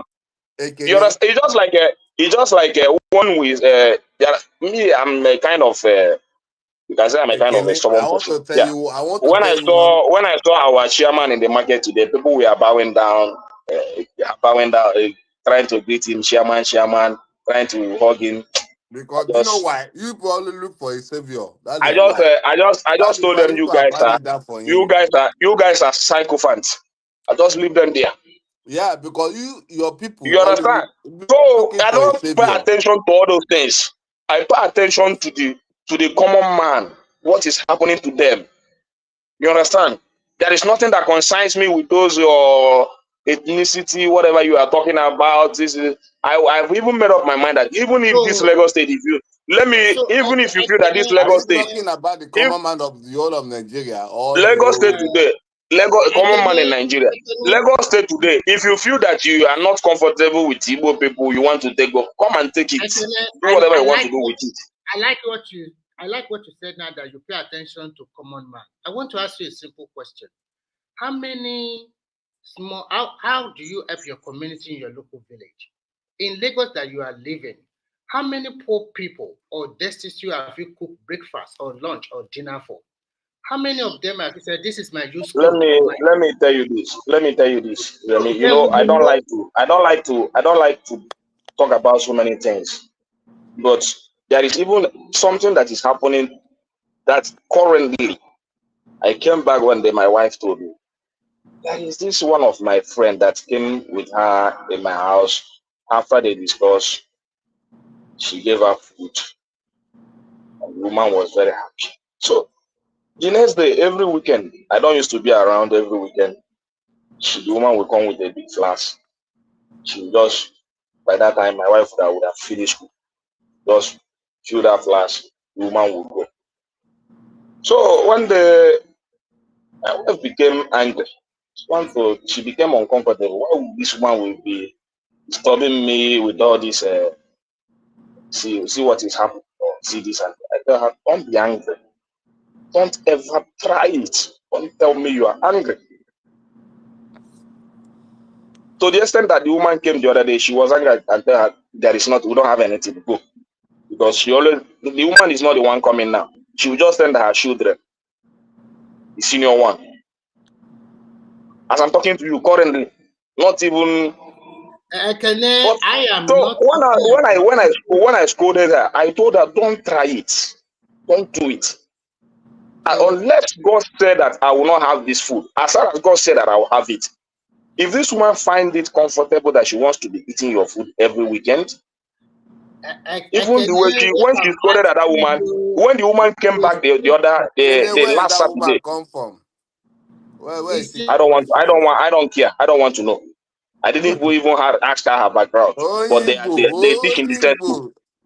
You understand? So, but I just told her, don't do that again. But the way when she sent the woman back, the last 2 Saturday, she thought the woman will not come back this Saturday. The woman still come back. Because I've scolded her, She still packed the food and gave the woman, and the woman was very excited. If you see the kind of joy in the face of that woman and the prayer she was pouring on her. You understand? But it's not everything that will be coming here and be telling you, it's nothing. The only thing I know is that unless God didn't give me that. That is not a good example. That's not what I'm talking about. That woman knows your wife and use the opportunity to get something from you. I'm talking about you are living in Lagos. There are so many destitute in Lagos. There are so many poor people. I just gave you. What is this conversation about, sir? Remy, I what are don't you know, trying but she wants to understand. But I just gave you the current one. I will not tell you other ones. Maybe hold on, what I hold do every day. I on. don't have time for that. I don't discuss that. It's Can you between hold me on, and my please? God. But I have a lot of it. Even when I don't have. I know you can hear people when they're telling you to hold on. I'm not for you, sir. Calm down now. I'm just trying to understand what you guys are talking about. Remy, what is the point of the question you're asking? Why is he not feeding homeless people? The reason why I asked that question he said, I am here for the common man. I'm only thinking about the common man and the poor man. So if you are thinking about the poor man and the common man, then you should lead by example. And that's the reason why I asked the question. Because you should not be feeding the common man. That's not his job. You should lead by example by giving us, okay, in my community, in my village, I've helped like 2 or 3 children to go to school. In my community in Lagos State where I live, there are so many poor people that I've helped. But it's not a rich man to be doing it. That doesn't tell you have the money to be doing that. No. It's job of government. No, listen, Mike. It says it's concerned about life is to help the downtrodden, is to talk about the common man. So if it says something like that, that means he's already said he is not a common man. He's above them. That is you have to look at the statement he offered. He's trying to tell me that it's not as if I am above them all. You understand? But for me, the way you discuss issues sometimes, Remy, I'm not comfortable with it. Because I don't even your question sometimes I don't understand it. But my point is this, because you don't expect me to with the question you're asking it's just like me to explain to you how I sleep with my wife every day. No. I don't you guys answer should move to a questions. better topic, man. You guys are stuck with it. I don't know. You ask me questions. Should I be telling you how I sleep with my wife? Is that what you want me to be discussing with you? Again, I can tell us now. How can I tell you? Sometimes the questions you ask sometimes makes me uncomfortable. Jamal won't know your favorite position, you know. Maybe that's what Remy wants me to be telling them. Let me tell you people the next agenda people are taking now. You want to separate the entire Yoruba from the Lagos people. Now you are telling the Lagos, we have so many ethnic groups in Lagos. It's not only Awori or Ijebu, Legon people that the only ethnic group in Lagos. But you people are pumping money to them to convince them, to tell them that these Yoruba people, they are not from Lagos, you should chase them away. And your plan is that if you can succeed with that, you can overrun them and take over Lagos. That is your plan, because now the county have said it that we chase all the Yoruba people to Benin Republic. That's it. Igbo people that host Oyo State, host Osun State, host Ogun State, Ondo State, and Ekiti State, that want to chase all of us down to Benin Republic. Now, you guys are not carry that agenda to. I beg, who they teach you? Who they tell you all these things? Who they tell you they want to pursue you? One of your leader, your supreme leader. I am one of Sometimes the problem is that even this thing you are saying itself, who tell you? Who they tell you? Because even you among yourself, most of your people don't even like you. I can confirm that. Mike, can No. you Yeah. Yes. let me Yes, because because I had a conversation.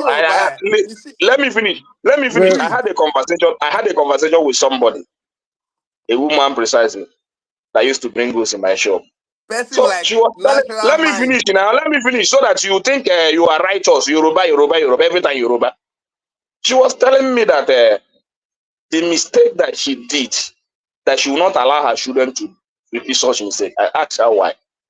She told me that there was this narrative that was given to her by her parents that made her not to marry an Igbo man that she loved so much, that she wanted to marry. That if she has married that man, that today she wouldn't be where she is today. I told her what happened. She said that her parents used to tell her, don't marry an Igbo man, oh. They will use you for juju, they will use you for money ritual. That's the mindset that they have been giving them right from when she was little. And when she grows, the only thing she does with the Igbo men is No, just to Igbo friend people do them, the same thing. take Now. You money from guys, them, are you take saying? money from Can you tell them, me one and all prominent? these things. Can you tell me one prominent So Yoruba this woman woman that is married to angry. She's a Igbo angry man with the parents. She's even angry with the man that married her, that she allowed her to be doing all sort of menial job and all those stuff to help the family. And so she was like condemning all the Yoruba men. I told her, no, don't do that. The only thing is that you have learned. Make sure that your children don't follow that line of thought again. Sanitize them. Sanitize them. You understand?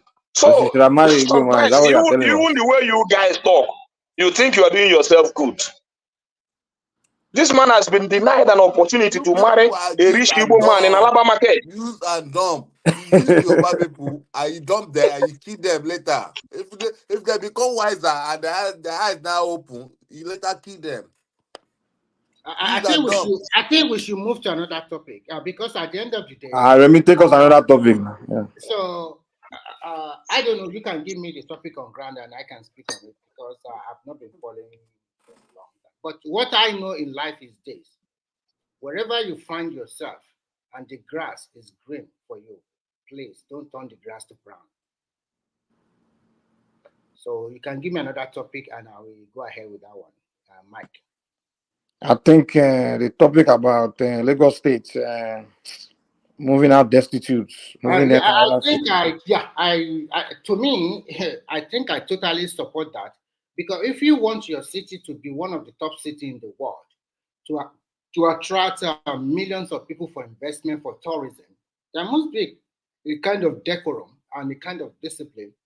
You want to see for example, everybody is so proud of Lagos when they show Victoria Island, Ikoyi area, very clean with a lot of green grasses, green grass. So, but when you now go to some part of other part of Lagos, and you see under the bridge is so shallow, it's so dirty, so messy, and something like that, it's not really a good thing. And I think what they are doing, the reason why I supported it totally is because some of the governors in other states of Nigeria, they are not doing their work very well. How come Lagos have to do the job for you? If you are going to Lagos, if you don't have relatives there, then you should have saved enough money to rent a small apartment for you to put your head in. Or maybe 2 or 3 people can come together and come up with the rent. For example, you sleep under the bridge. First and foremost, it's not good for your health. Second, there will be some bad elements that will corrupt you, that make you to do a lot of nefarious activities by picking pocket, robbery, and so many other stuff. So he taking them away to wherever they like, whether to Enugu, to Anambra, to Sokoto. Let the state governor of that state take them in, and at least they are your citizen of your state. Why Lagos should cater for everybody? And these people are not contributing anything to the development of the state. They don't have where they are going to sleep tonight. And when it's dark, they start their own first activities. In daytime, they also pickpocket. So many things. Is that what you want to sell to the world? And it's you, Nigeria, that say, what is Lagos State? Lagos, my foot. It's nothing. It's a glorified slum. So many other negative adjectives that you use to qualify such a state. Now that the government is proactive, sending people, when you look at Nigeria, sometimes I wonder, people are trading along the rail line, for God's sake. People are sleeping on So the rail line. Remy, do you think maybe they should have started this sooner. Maybe they should have, when Kenneth first came, when they didn't have a place to stay, maybe they should have shipping back then. Maybe today it won't be here. Being ungrateful, are you? Is that what you are? No, I cannot did not say a place to stay. I just said a scrap. A scrap is someone that is already in Lagos. That means lucky. He's the lucky one. He has someone in Lagos that he can put his head. He can put his head on a bed, on a pillow, and sleep there. Where some people, they don't have nobody, and they don't have a clear-cut plan.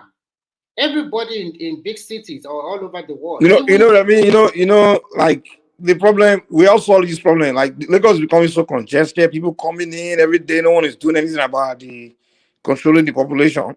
So hold on, Mimbo. Back then, some Yorubas were already complaining about that issue, but then we have these other Yorubas that are, they call themselves sorry, how the phone call? They call themselves the liberal Yorubas. Back then, they used to fight those Yorubas that were concerned, like, you know, we are Yorubas, we are accommodating. Our population is overgrowing now, we can't accommodate everybody. But back then, they used to fight us. And let's leave them. Some of them, we even, I remember some Yorubas, we even fire their own people to hire the visitors. So that way, to prove to the visitors that they are Omoluabi. They will even take their own people, come over for house to accommodate the foreigners. If what is happening in Yoruba land is not Lagos alone, even if you go to Ibadan, they also accommodate every other tribe. To the point, you people, another thing I noticed the man Yoruba people do, when it's time to employ people, they will say because we are Molabi, we have to employ strangers first. Am I lying? That is where the problem lies. We are open-minded. We tend to bring in people, but the other tribe are not reciprocating like that. Yes, they can never. Even if they are reciprocating like that, never employ any other race for his business. Yeah, nobody will complain if they are reciprocating all like that all over. But there's nothing wrong with them. To me, I don't see anything wrong with them taking care of themselves first now. Yeah, it is good for them. Yes, so that is why I said that they are teaching the Yoruba a good lesson. First, take care of your people. It's as simple as ABC. It's a good lesson. If you say that you now learn from that lesson, or you never learn, or you are not going to learn. So whatever your eye sees in the future, you must accept it. All those things that is going on in Yoruba land now. What do you think about Jack Onde? Remy, what do you think about Jack Onde that took a area, right? He wanted to create it for markets, and he had to give it to a people. Some Yoruba said they need market, and then some Igbos also they need market. It was like, because it's an law, you have to take care of strangers first. So give the land to the Igbos. And today it's called is it Alaba? I think the land again can help me. That's Alaba now today. I know it's somewhere in Ojo. I don't think it was the it's Alaba market now. Yeah, I believe so. As a Yoruba man, I'm also very liberal. Also, I'm very liberal. I'm liberal. I will tell you why. Good for you. I say because some of my friends are from the East when I was growing up in Nigeria, and then they can probably because they were born in Yoruba land, they can even speak the language much more better than me. They grasp it very well, and we used to hang around. Nobody really care about where are you from, but this last election. And before that, so why you guys always saying this last election? So this election is when you guys start. I mean, what the hell is going on? No.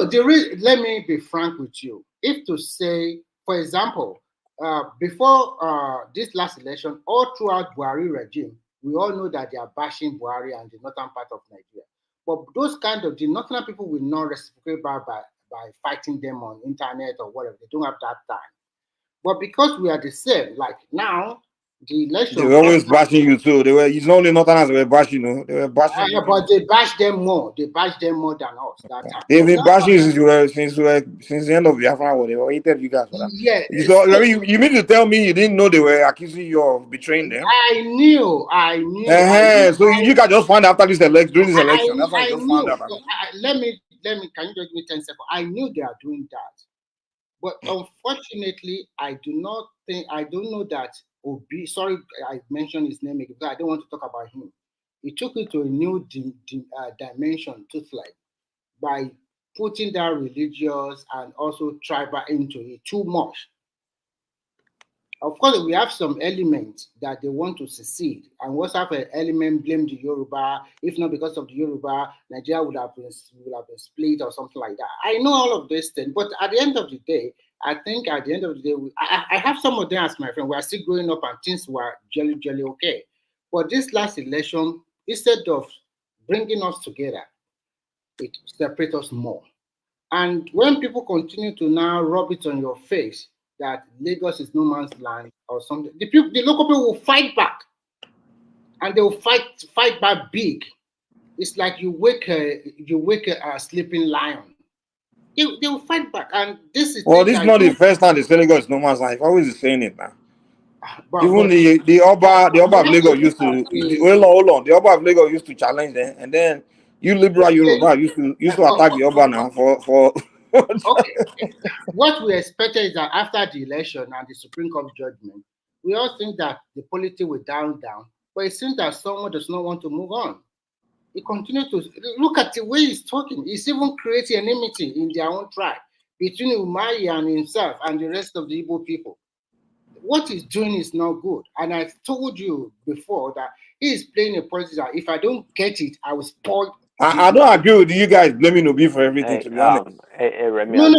What I'm trying to it's say not, is that Obi is not the one telling his followers to Obi be doing only whatever. carries So out the agenda of the Igbo people. They want to dominate you. If you not submit yourself for them to dominate you, this is the way they will continue to do. It is in their gene. So it is just a normal thing for them.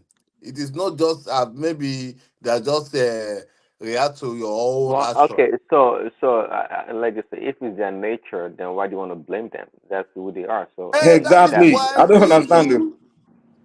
It's the Yoruba people's problem for whatever happens to you. You surrender yourself to be dominated. Prince Daddy, thank you, man. No, go ahead. Fact. I mean, Ades, go ahead. So now we have, you see, the problem we Yoruba, we are so senseless kind of human being. We are the most useless set of race in that Nigeria. And we are the power holding of that Nigeria. But we don't have sense, we don't have brain. We just relax ourselves, just for the creation of that Nigeria. We have sacrificed enough for that Nigeria to beat it today. But up to date, we don't have brain. We cannot think for ourselves. And people constantly tell you that they don't send you message. He goes constantly tell you, we don't send you. They continue to tell you fuck up. But I see well, you continue to be liberal. I was so very ashamed. I was so very ashamed, to be seeing a lot of people saying you try to be diplomacy, you try to be this, to be nice. The Yoruba, Igbo people. But do you expect give me 30 seconds. Let me make this statement. You see, the only people Igbo people praise, it is only the stupid, hopeless Yoruba people. If you are nice, they will be praising you, and that praise, you don't see maybe it's coming out from their mind though.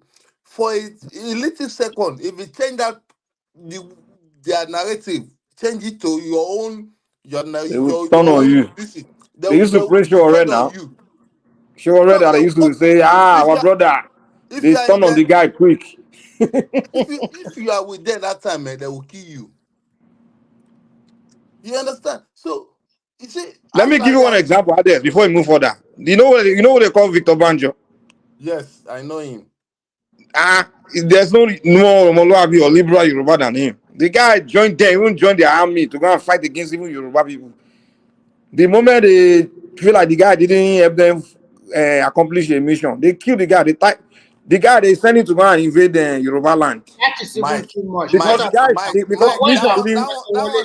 that one is too far. Look at Wale Soyinka himself. What about even Soyinka all his life, he's always been pro, even support them, even against his own people. Like The moment he doesn't support them completely like that, they will turn they will turn Asari against you Dokubo, cold.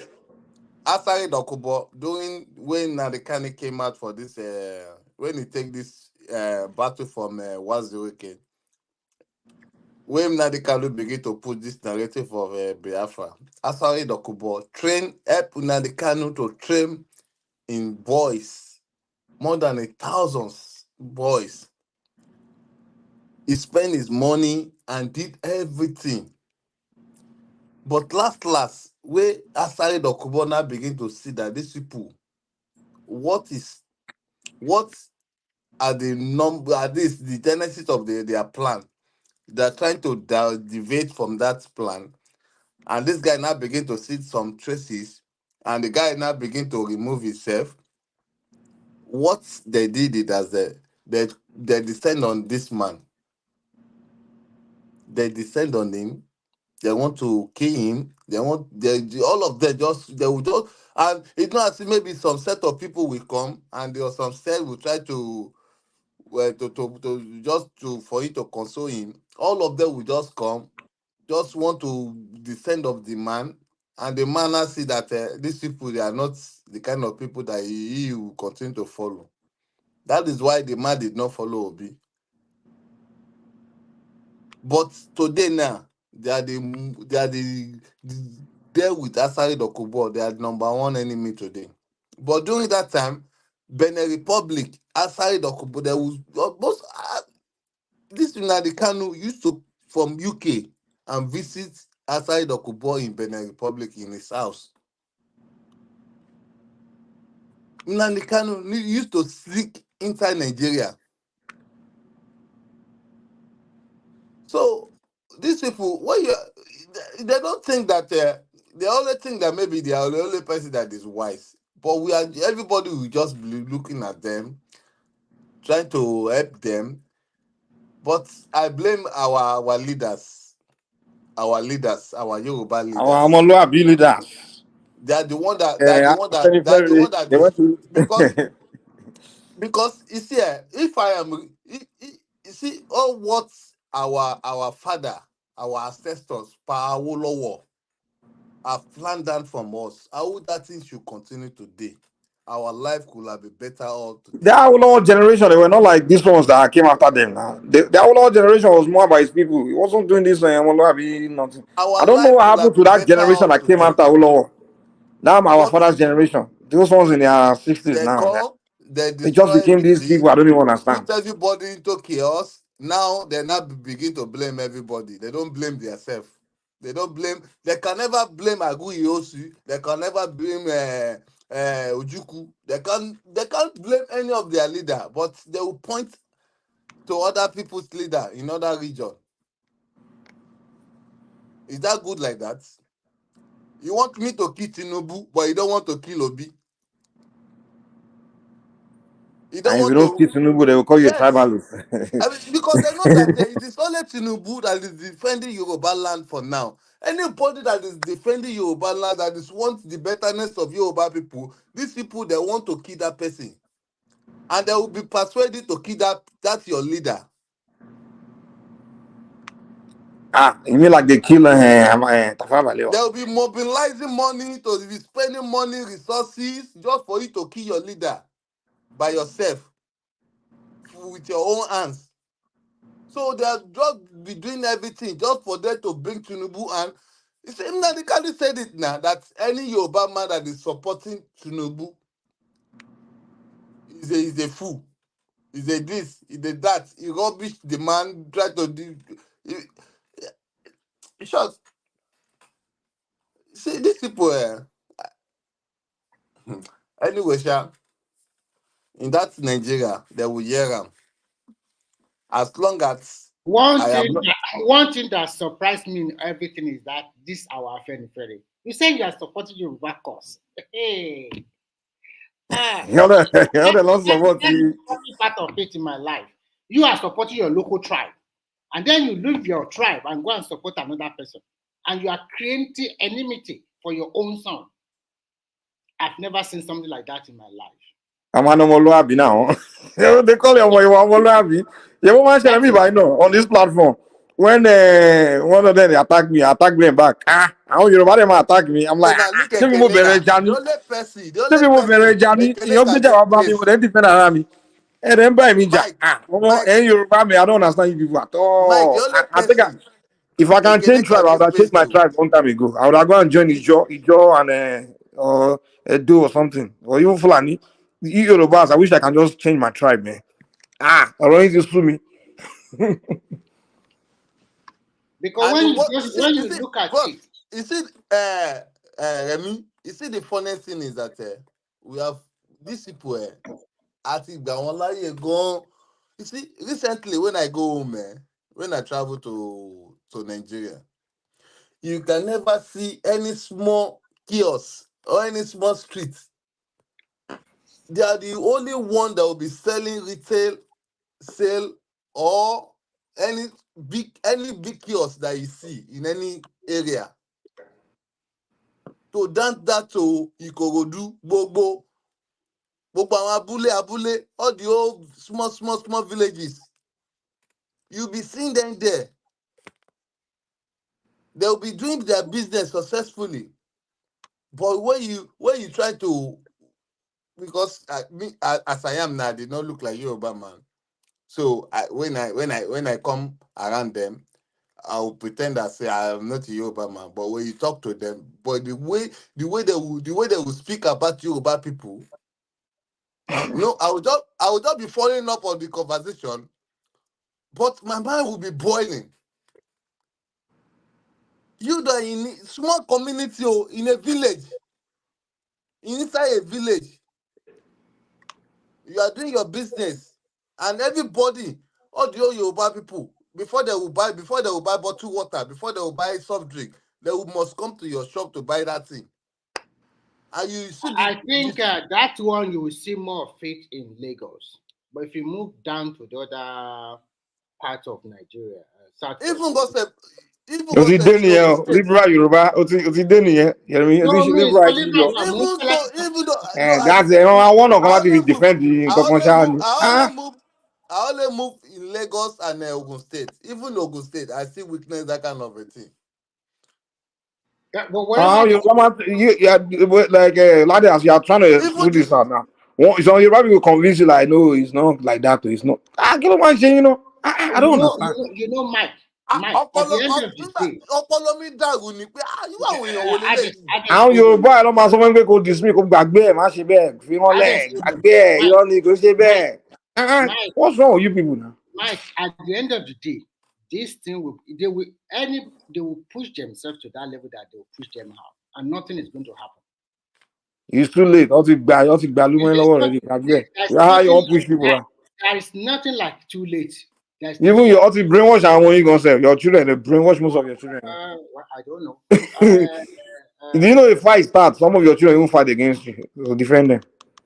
They ought to brainwash àwọn yìí na. So you know why you na talk to them now. They don't even know the history. They will tell you some Biafran history. The saying is like I don't want to say we shall see, but what I know is this: when you want to prove that you know more than the owner, then you will see what will happen to you. You are no longer the owner of many parts. Yeah, are you saying Yoruba still on Lagos? It's gone now. No. No tribe on Lagos again. Yeah, let's face ourselves. When they say Lagos is no man's land, they know what they are talking about. You see what they are trying to do now is that they know that they are taking some little part of Lagos. But what they're not trying to do now is that they want to differentiate the real Lagosians and Yoruba people. So they are telling them now that they are not Yoruba, they are Awori, they are Abule Ado, they are this, you understand? So they are trying to convince them. Now you are talking now. I want to go side the they will turn against you. So that the Lagosians, the real Lagosians, they will not be chasing Yoruba people back. And if they chase Yoruba people back, then they will not give them. I am suspecting one thing. That deportation, they did to these Oshu people, I am suspecting that it is all these Igbo police people that did it. Maybe the state government. Let's not do that. No, don't let us go there. It's Let's Lagos not State. go to propaganda level. Oh my! No, what they did, what they did is things. Others, listen. What they did is very simple. If we can deport our own Yoruba to Oshun, whether you are from Ekiti, Egba, or wherever, just find yourself from Oshun. If tomorrow they now started to pick up any destitute that from Igbo land or from Hausa land and take them to Anambra or take them to Sokoto, nobody will complain. Wait, you know my point. You guys did not allow me to land my point. My point is that they just want chaos between Yoruba people or the northern people. They just want chaos. No. Whatever, you know what? Wait, to okay, me, let me just say something for 10 seconds, okay? To me, if we roll the dice and it seems that we cannot solve this problem of living together, at the end of the day, the country will just go to 6 or 10. That is even what I want. As a Yoruba man, it's not by force that everybody. I don't want to live with my enemy. I want to live with person that I love, and that person love me back. So what I just want is that because if I can be able to be showing you love, and you are not showing that, you cannot show me that love back. I know. See what today, Czech report, what do you call it, Czechoslovakia? How many countries they breaking into? They break into several places peacefully. They fought a bitter war among them. So at the end of the day, you see, I am living in Germany. You see, Germany, they have one culture. Is that either it is they is break well for you or they did not break well for you. They want it to be smiling on the street. If you are not smiling, you short. You should find you should consider yourself going back to your country. That is exactly what I said before. And life here in Germany, it is very hard. They believe in that German machine. You have to be working. You have to work yourself off. It's all over Europe, even here too. If they say 1 hour work, you do your 1 hour to. You have to be smiling. Your teeth have to be outside. So I cannot. So upon all those things, then I cannot be wishing this because they are not the one. They did not invite me to come. They did not invite me. But hold on, you guys are not being realistic here. They believe that you committed genocide against them. That's their belief. But you guys are dismissing that. You are not looking at when somebody feels something way about you, you can't just ignore that what the person, you know. Mike, do you know why? Do you know why they begin to paint that narrative? It is our ancestors, our fathers then I will blame. Because if you look at the whole federation in the south, in the south, mostly that's Port Harcourt, Calabar, all those areas then. You know, they did not allow them for them to come back. But we are so very sympathetic to these people. We sympathize with them. But hold on. This sympathetic you guys keep talking about. Somebody believe that you just committed genocide against him, and so because wait. This is their belief, whether it's right or wrong, which I believe it's a wrong, but it's still a belief. Like for example, if I convince you that the sky is green, and you believe you are convinced that it's green, that's your belief. Now, that's your reality. So if you are acting on that belief, no, I can't, I have to accept that that's your belief. There's a reason why you act. So now their own belief is that Yoruba people team on with the North and commit genocide against them. That's what they believe. That's their belief. Now you are telling me that someone wait, hold on now. Let me know. You are telling me that someone that have that belief in them because you're not giving them property back. That's enough. Then they should kill that. My response Come to on you, now. Michael, is If they believe in that, this is over 30 years ago. If they don't want, if they believe that's their own cup of tea, I don't care anymore. If what? Yeah, What they can do is but to the fight mistake from us have already get been out from done. the country. So why are you continue to trouble yourself about what they believe or they don't believe? No, what I'm saying is no. What I'm saying is Yorubas. You guys always say, we are nice to you with this and that. No, you can't say someone that because you are nice to someone that believe you are the responsible for the death of his Mike, people. what They will now be good to you back. Come on now. Mike, what they did to them, yeah, I understand you. What Yoruba did by keeping their property intact for them after the Civil War, that they came back to meet their property intact. It also shows that the Yoruba people have good intention or good conscience. It's not my property. Why should I take it? If I take it, I see myself as a thief or as a rogue. I keep it for the owner. And if the owner comes, the owner that time, they appreciate it. But the generation now, I don't know what they feed them. They now turn tables around. And if you turn But Remy, another mistake you guys are making is this. The percentage of people that came back to property compared to the rest of the population is probably very tiny. So you can't say because tiny people that got the property. Wait, hold on.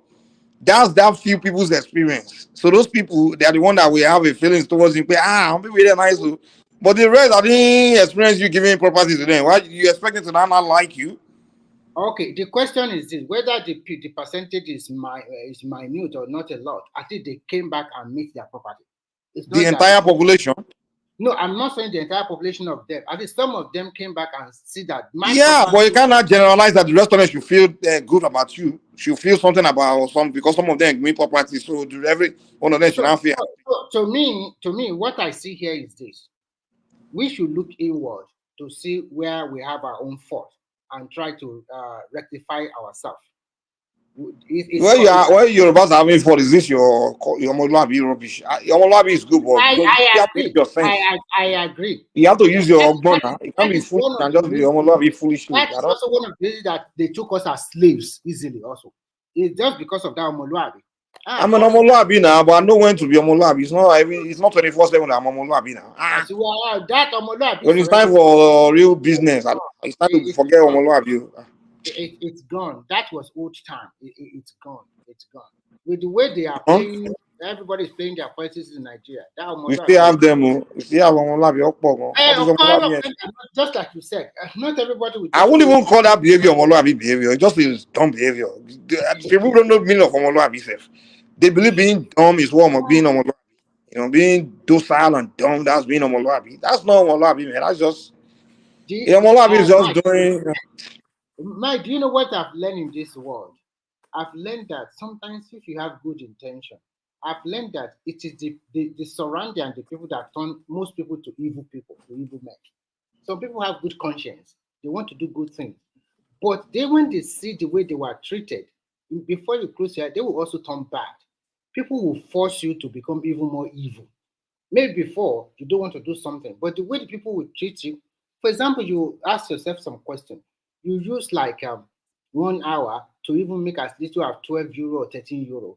And when you send some money to Nigeria, people will not say, how much did you give me?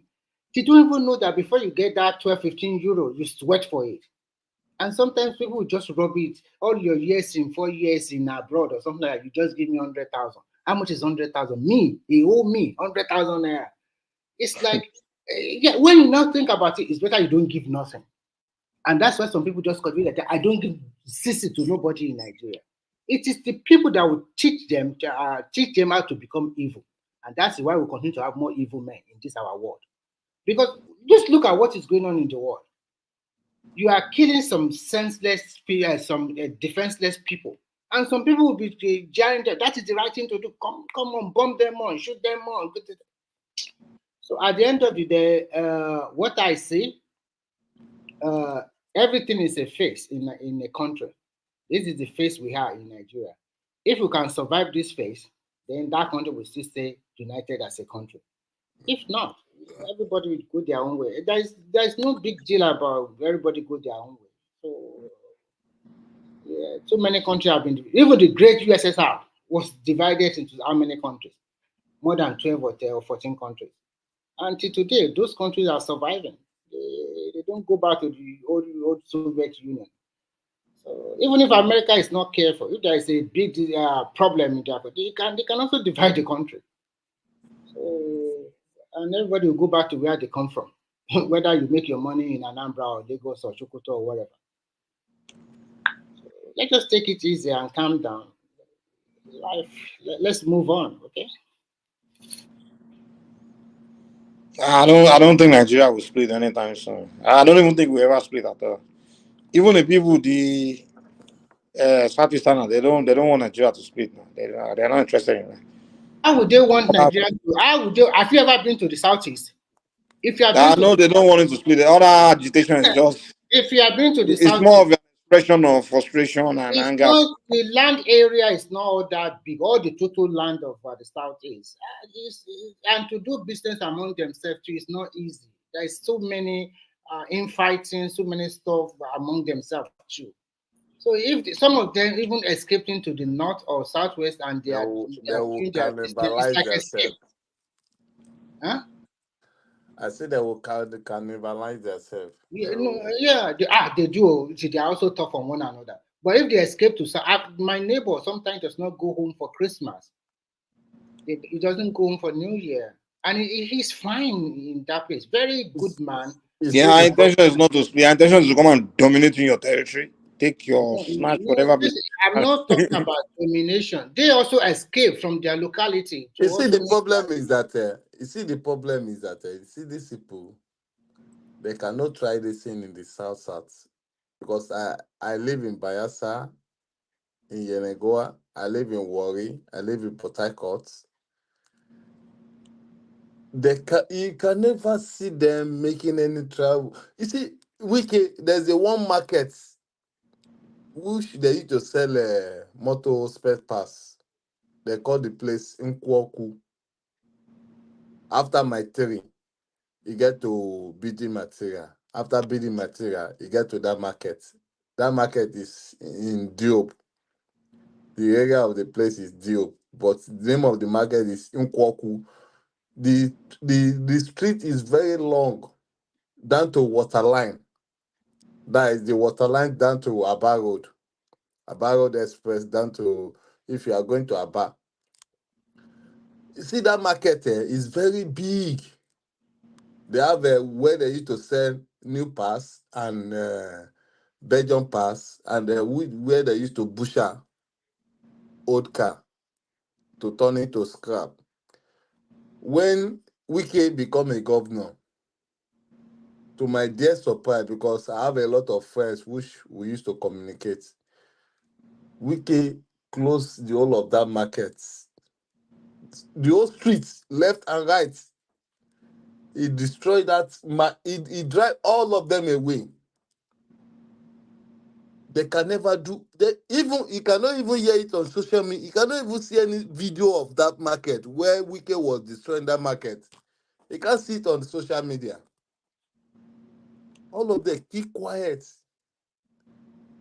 But that kind of thing, if it happen in Lagos, they will begin to raise shoulder. Because they know you will come and start defending yourself. No, we didn't do it. Over people. I see you guys do it on these shows, Seth. I always. If you see this market, you know what? Sometimes I don't call in the afternoon because Yoruba people, we got irritated. Although I understand for the sake of conversation, the thing is, they will come and be saying how they are being victimized in Lagos, and Yoruba people come here and be trying to defend, trying to prove that it's a lie. No, we are not. I'm like, dude, me, I won't sit down and be trying to defend. I'll just say, well, if you think I'm just get the hell out. I mean, you see Rivers people coming to defend. I know we didn't do that. So if you see this market this market is very nothing you find, no kind of car. You go there and look for the parts that you know, because I'm into this mechanic engineer. There's no parts that you go to that market you never see. And some of them, a lot of them, majority of them used to sleep inside that market because the market was so big. Okay, now look to Oyigbo. They can't turn Obigbo to Oyigbo. And during that time, Wike warned them that they should not change the name of this town, because the town is just between the boundary between Port Harcourt and Abia State. Because they are living there, they are doing their business there, and they are living comfortable there. And most of them build house in that community there. So they want to change the name to Obigbo instead of okay, the name of the place Obigbo. They want to change it to Oyingbo. And we can deal with them. They can never, they don't even have the guts to come out and challenge, to oppose wicked Rivers people. They'll be scared of these people. They'll be scared of them because what have happened to them in the past. But we Yoruba people, we even put them above us, above their own children. So these people, it is something that everybody have to we have to be sensitized. We have to to talk a good things about, let our people know what is going on, because all these things that these people are just doing is not normal. It is not normal. If when you go to Ondo State, they have taken all over, even half of the Ondo State. Half of Ondo State. Ondo State. State, even yes, Ondo, Akure. They have taken, when you get to Ondo State now, those Oh, people that that's are where selling, yes, so those people that are selling building materials, they are selling even motor parts, motor spares parts, because the only place they did not allow there, it is Ibadan or your state. They did not allow there to sell motor parts. Those people, they gang up with them, and they come together and they form a union. They did not allow Igbo people in their midst. That is only, I give credit to Oyo people for that. Alex, one thing I want you to realize is this. In Lagos, they can give them that kind of opportunity. But other Yoruba states, if there is a when, they will send them back immediately. So it's only Oyo try you. So all those ones of them that are doing their business in other Southwest Yoruba states, they mind their way. They don't talk anyhow. They don't. It's just Lagos people that, and one way. Yeah, you know why? Because they have never gained a grand. If they gain a grand, they will. Oh shit! That place, it will be difficult to gain ground there because those people. Well, now they can say that they will chase all of us down to Benin Republic. It's not easy to gain ground in this kind of place. Those ones overnight they will just come and destroy all their ways and everything. Nothing will happen. So everybody they mind their business. See, these people, they don't realize that we Yoruba people, we are very stubborn. We are a warrior. We don't fight until we see blood. We don't fight until we see blood, and if we see blood, we don't stop. But whatever, I just said there that at the end of the day, after 2027, everything will die down when their man lose again. And what else? We not die down. These people are so stubborn. If you don't break their backbone, if you don't break their spinal cord, they will not stop. We have to break their spinal cords so that they cannot walk again. If you don't do that, they won't stop. I know them very well.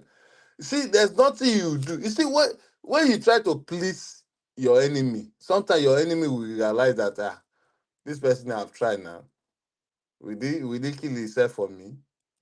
And the person will just surrender. Okay, let's be friends. Since you have tried to please me, and I have realized that you are not my enemy, that we should come together and work together. They won't stop. They will not stop, because no matter what you do to them, what you give to them, they will see that it is nothing. That it is that's your ass that you want to take. We want to take from you. They won't stop See, just a normal thing. They see it as is their own right, that you are taking their right from them. So okay, let me ask you one question, Alex. With all the noise, blah blah blah, landmark, they want to demolish. Is that project stop? Did they not demolish what they want to demolish? yes, People you make see noise. all those things. You see all So those at things, the end them. of the day, They are let just. them. You see, they know what they are doing. It is sympathy. They are buying sympathy. That sympathy is already gone. It's already gone It's not because gone. the sympathy during the election was that it's a religious war, blah blah blah, tribal. It's already gone. Okay, but That one wait. is gone. No more That one, sympathy Obiera, anymore. you will say Obiera has gone. If you before 2025, another person will raise again.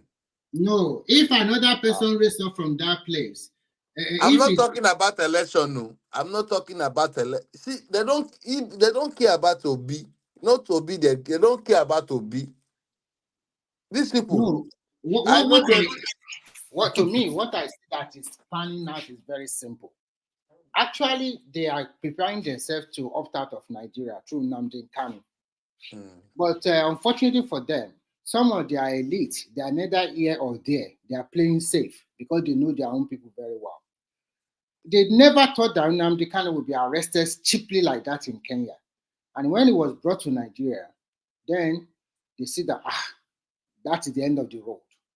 And when Obi came up with the propaganda machine and selling his idea, a lot of people started falling for him.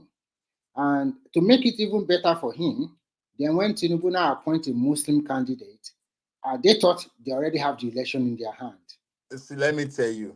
So now, listen. Let me tell you. Let me relax. Let me tell you. These people, they know that they can never be president of Nigeria. This bringing that to be just a distraction. It's just a distraction. Okay. Because Somebody. you know why? Do you know why? Let me tell you. They know that it will be difficult and it will be very obvious for another man to go out, another man coming. But if Obi can come in to create a distraction for that northern man to go in again, they are okay for it. For that. No. What I'm trying to tell you is very simple. Yes, because you see, They want to listen. The only thing is that they don't want you to be in that position. Listen. But any other person can be. Listen. What happened was this: they want to go away, but when that guy was arrested, they know it's a dead end. They are not going away. No, listen. Listen.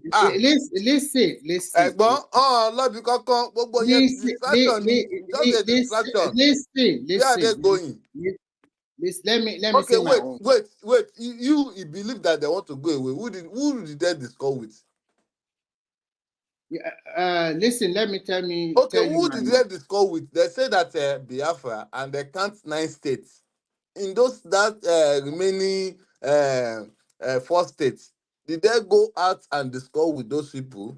I don't want to. I just want you to listen to me for just 10 seconds. So other thing is just a listen to me for 10 to 20 seconds, and then you can come again. And then okay, go on.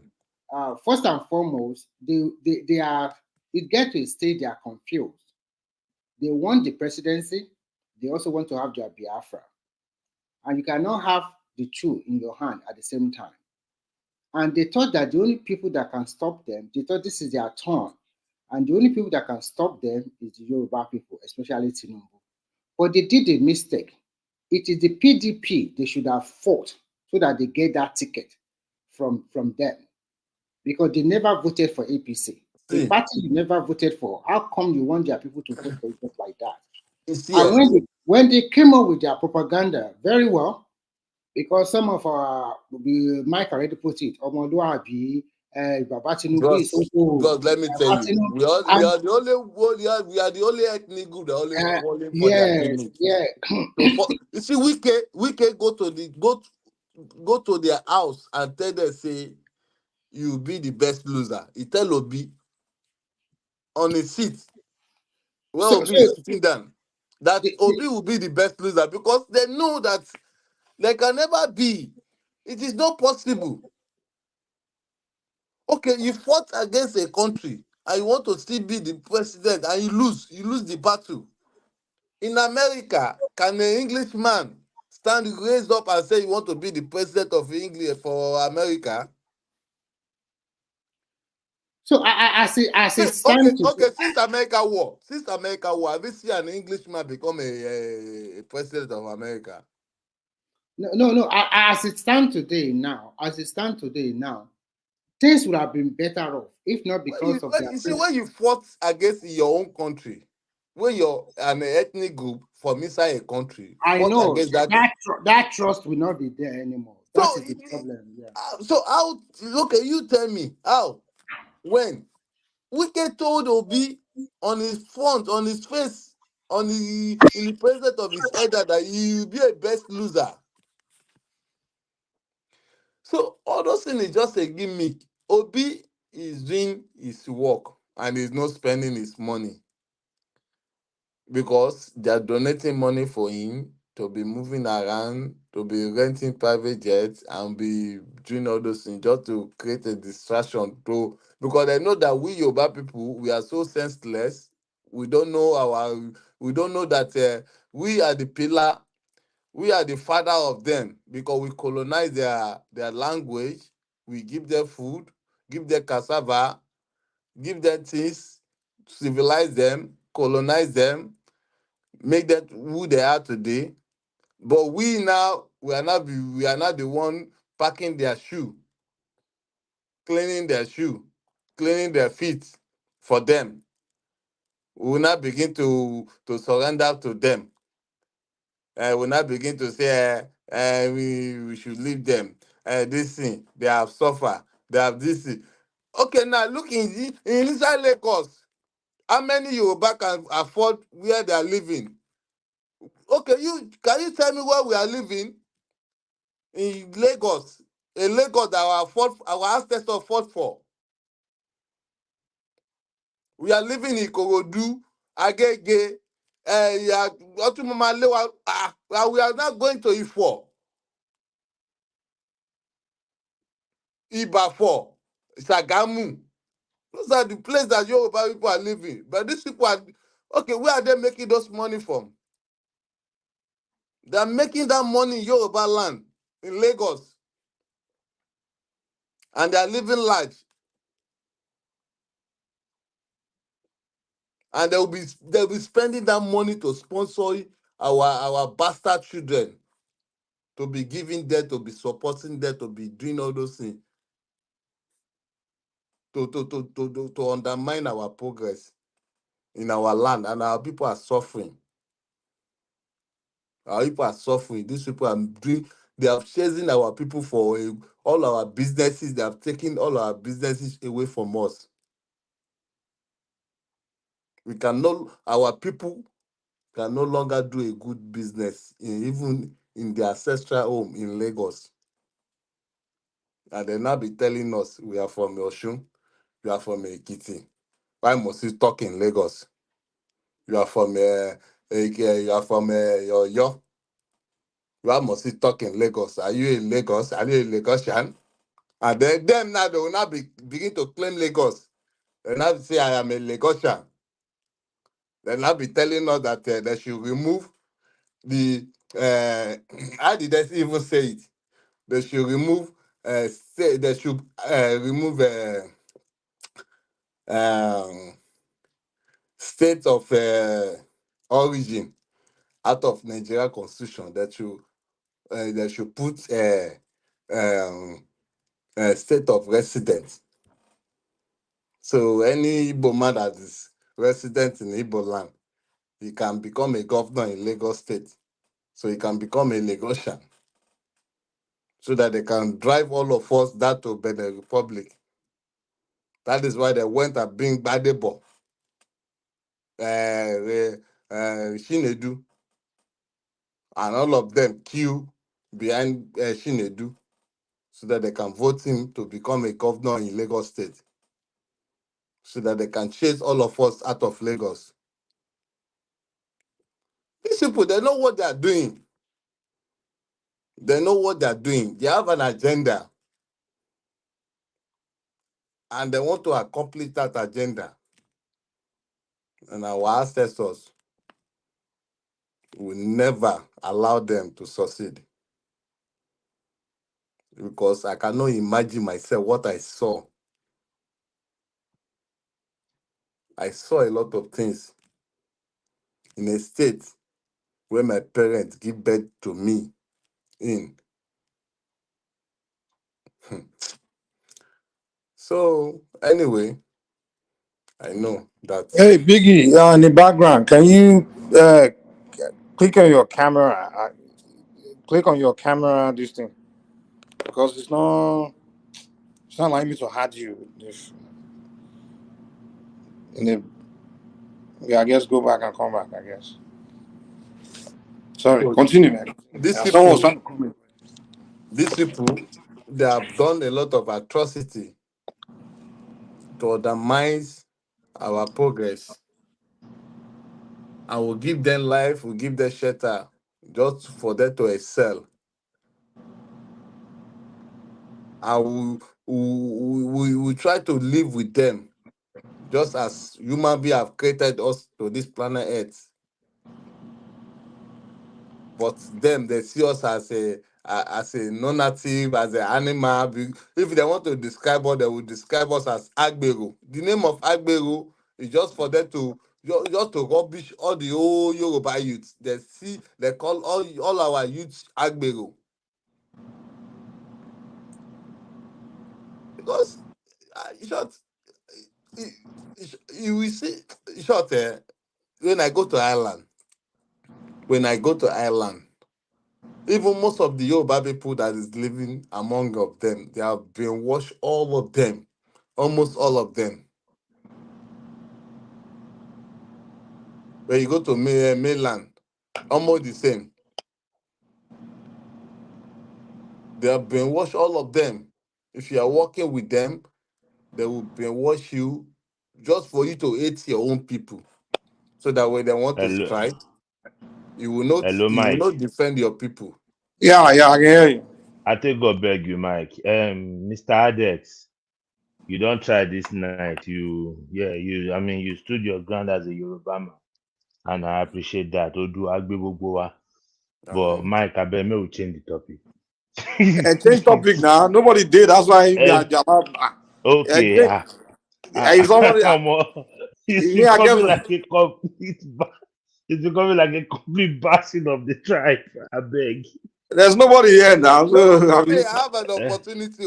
I beg, don't come and spoil my this thing. Don't come and spoil my opportunity. you know, we allow people to come here and talk. I'm doing something on the computer. I just listening to the show. Okay.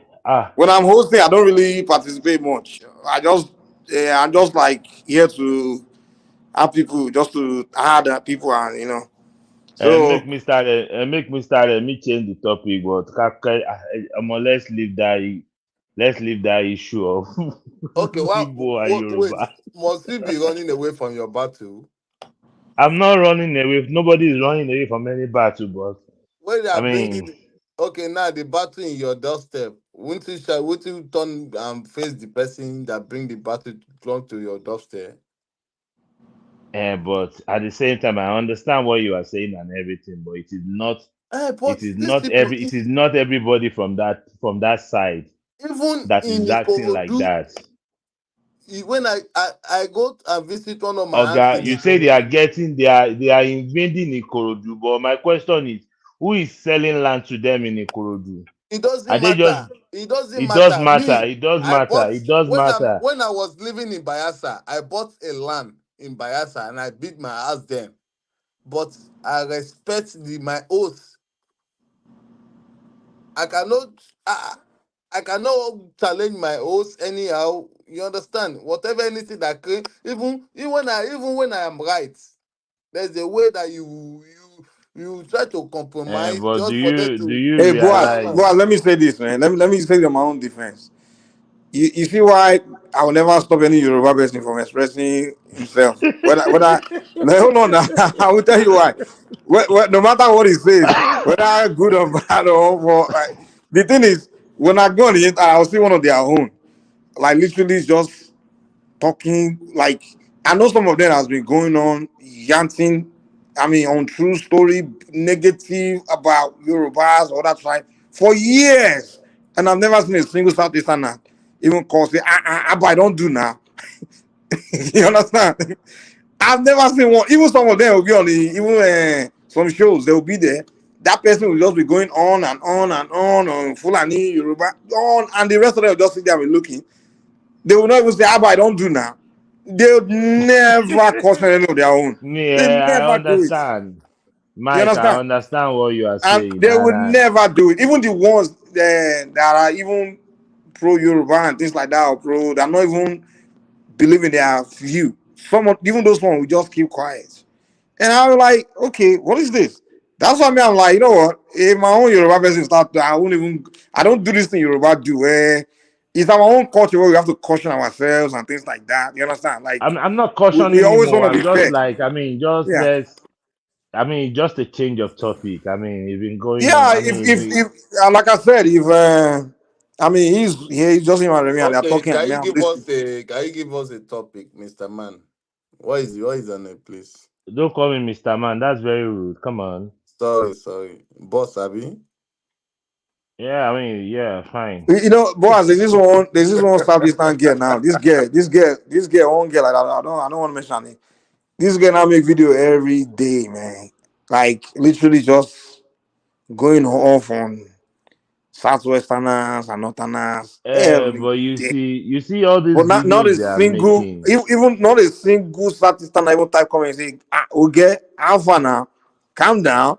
That's the thing. You never see any of their own people caution them, you know. And Mike, you see, when people on this platform, we have the opportunity of coming here, getting involved with the conversation, talking and doing all sort of things.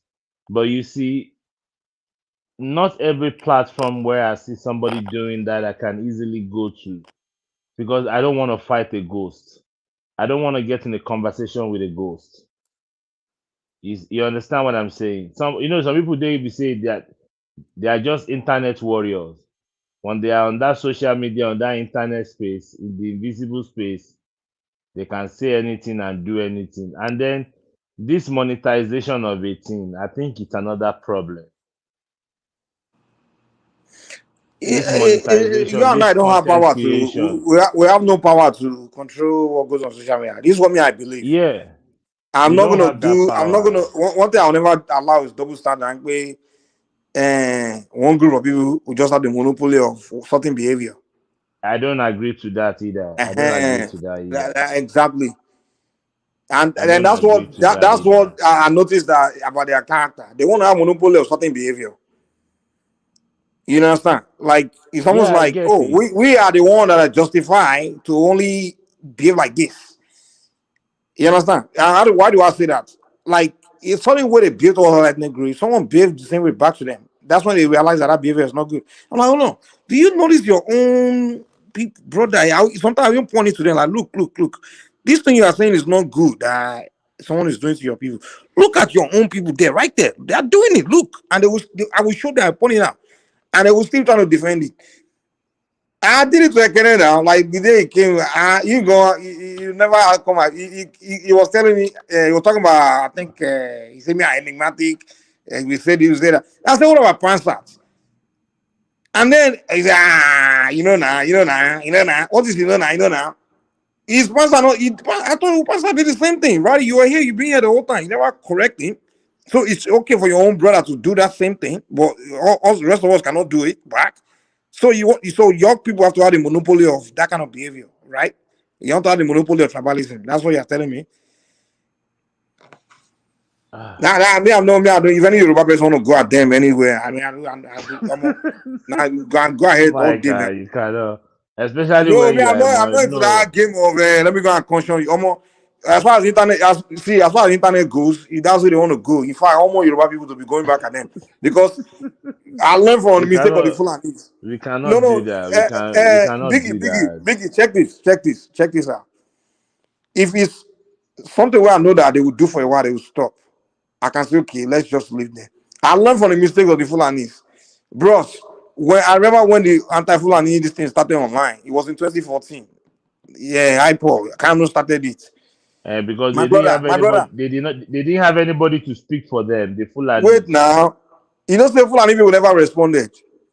See, Yeah. today, it's been 10 years they're still going at Fulani to the point where they've destroyed the image of Fulani on the internet. To the point where if you talk to Black America, mention the word Fulani, or any even people that are not Nigerians, to the point where a They've Fulani labeled guy, them. They've labeled them as the they thief. don't label, they don't destroy their image. And they're still Yeah. doing it. Yeah. It's been 10 years. They never even stop. They're still doing it.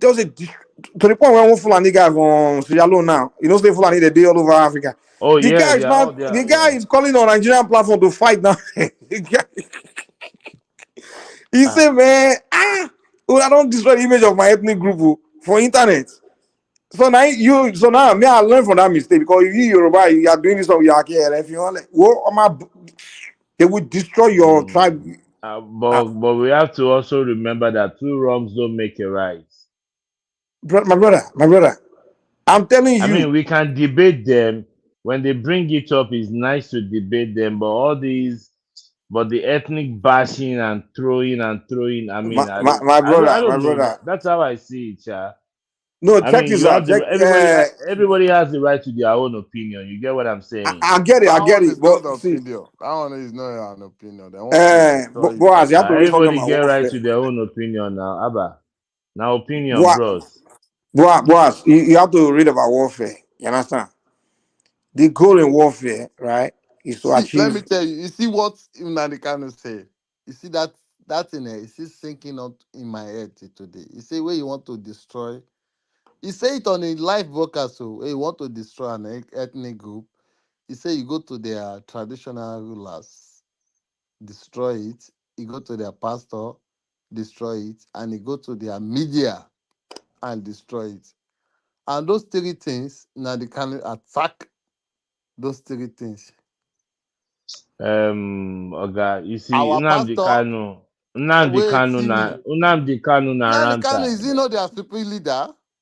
No, for who? He called himself that. You think say you think say now And you think say and now all and of 90 you think and say now all 90 of to them they follow 80%. him.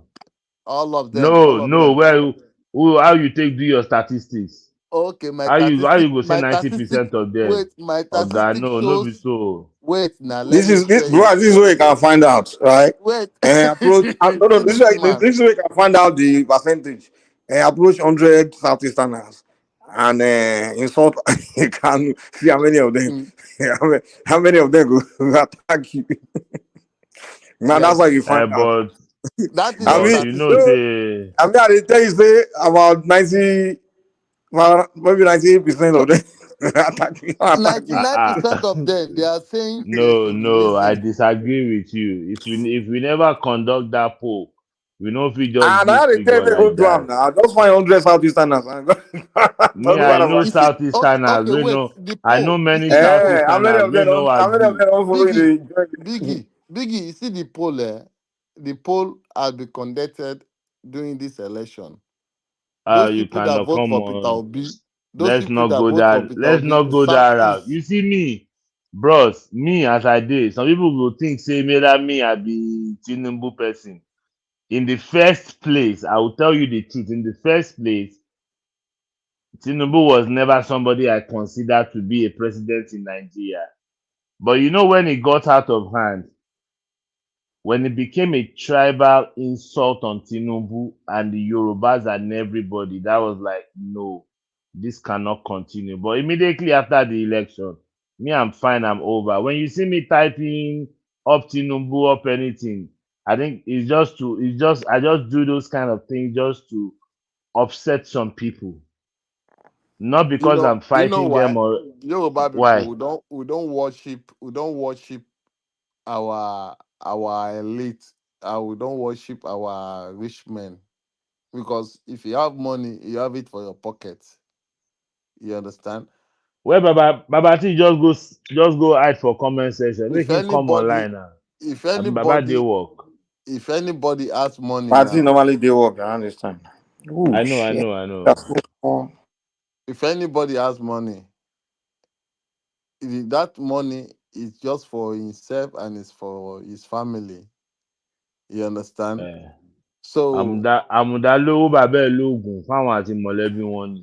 yes, so bó ṣe wà nìyẹn. So I cannot be, if I now hear that maybe that person did something wrong, I cannot be defending that person when the thing is obvious to me that truly he did that thing.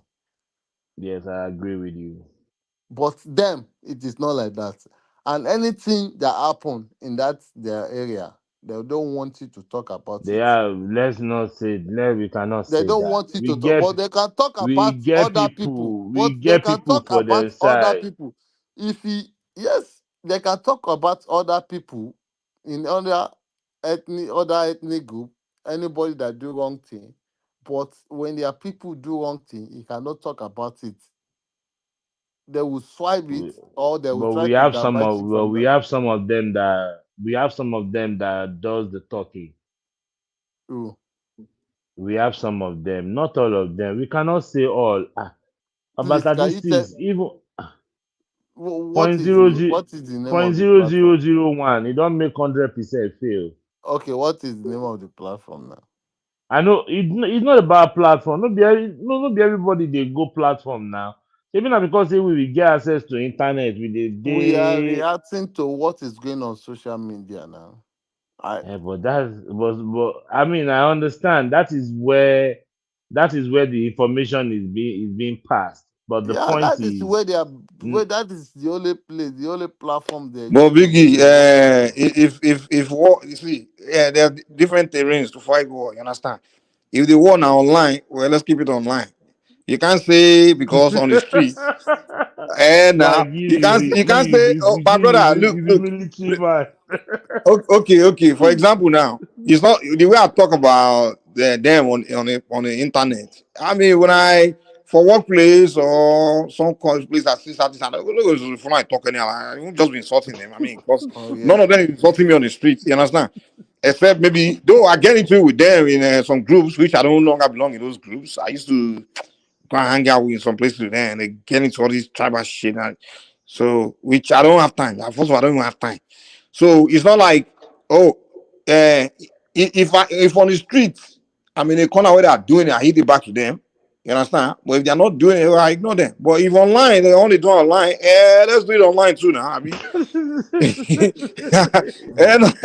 and you know, they attack me online. Because they tell me say, but for streets, you know they do them now. I leave you on the streets. You're not. If you want to do online, do online. If you want to do on the street, do on the streets. I don't So know. I don't know between Ajax and Ganu. I don't know who they ought pass. So somebody they ought. Gani of Pasadex. Gani is ready for war. This Now my are best man for this platform. The thing they sweet me die if Ganu they talk for the hear him voice.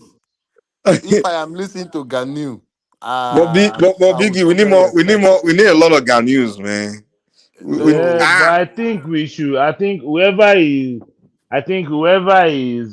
is selling the tribal whatever, I think we should speak to that person. But I don't like the aspect of generalizing like, hey, all of them, Biggie, you are 100% disappointing me. now. Listen, my brother, calm down. Listen, If you if like they say, say, as Ades make talk you this listen night, now, allow me. you enter my One of the problems with Yoruba people, maybe we need to carry the book of war. See, even I will not. See, none of us be like I will not even said himself. It's all fair in love and war. You understand? Or in war and love, however it goes. Listen, when it's time for war, it's time for war. You understand? If there's none of that. It's like this. The way the enemy is battling is the way he battle. They don't when they are talking about Yoruba people, this and that. None of them go open my talk say it's not all of them. You don't see that. You I understand? know. So what I'm trying to, my brother, come down. What I'm saying is this: if we are here now and we are going after maybe Ijo people or Calabar or even Hausa, and you say, it's not, I will agree with you because I don't say those kind of people, when they are their nature, we can know Nigerian different tribes. If one of them or group of them they talk about one group, some of them among them will say, oh, maybe they are talking about Yoruba people. Some of them will say, it's not all Yorubas, so that's not the way we are. But my Southeasterners are different. These are different breed of people, my guy. Our passat. Our passat. Oh man, I agree. Even when somebody is lie about Yoruba people right there, then they all know it's lying though. Or about Fulani, they go on, hey, they go, hush. Or either they go agree with us and say, that's true. You understand? So if that's the way they play, oh, my brother, come down. If that's the way they play, then why should I not play the same? It's like the kind of battle you bring it to me. Now the same battle I will return now. So now you are telling me that if my own Yoruba person is talking, me say, come here, I come to talk say, I know when I know say when they're home they talk. That's the way they. So the principle where you dey, so the principle where you dey use now, Mike, now say, now I took for truth now. I know, I just seen you me say exactly. Now the modern dogs have been pursuing the modern rabbits. Exactly. the way I don't say the way somebody they treat you, I say go treat that person. That's how I believe, man. Oh no, you see, you know why me I dey talk this kind of thing where I dey talk. Me I no go lie for you. Me I grew up in Surulere. You see, most of my neighbors, them be Igbo. You know go fit. You know go fit know the difference. Where we say, you know, that time when we dey small, say somebody won't come out, them you go to you go Lagbaja house, go dey there. You go there, you go comfortable. Them go come your house. You be like family, you know. Everybody go. Everybody they enter everybody house, chop together, play together. Even during Biafra war, now my own grandmama, my next door neighbor will be Southeasterner, we get house there, we run go village. Now my grandma control the house till the man come back. He come back, the man meet all the money for ground. All in rent, everything, he meet am for ground. So it baffles me now when I just see some Southeasterners and the way they talk about the Yorubas. I mean, my guy, it's always been like that, man. Just like you, maybe you're not exposed to. I always knew that. I always knew that. Growing up, me, I wasn't. I mean, the thing is, even growing up, we had the. Yeah, the ones that we had it, but it was fele. It wasn't really you can't deny now. that you were not aware of the narrative of the Yorubas. Yes, I am aware of it, but it's not as bad as the way they are painting it now. Mike, it was not like that, because some of these guys we went to primary school, everything, secondary school together. You cannot even know whether they are Igbo because they are speaking Yoruba. Exactly. Well, you are talking about Lagos now. You are talking about. Listen, there's a difference between. And let me tell you about Lagos too. There's a difference between Igbos that grew up in the Yoruba-dominated part of Lagos, like Surulere, Butemeta, Mushin, compared to the Igbos that grew up in Ojo, where Ekene lives. Some of them don't even speak Yoruba. They are born and raised in Lagos. They don't speak Yoruba at all. They are different. So that's what I'm saying. The one that not that they were born here. They came later. It is those ones that started selling. Anyone in that side. Remy, have you been to Amu Odofin? Are you kidding me?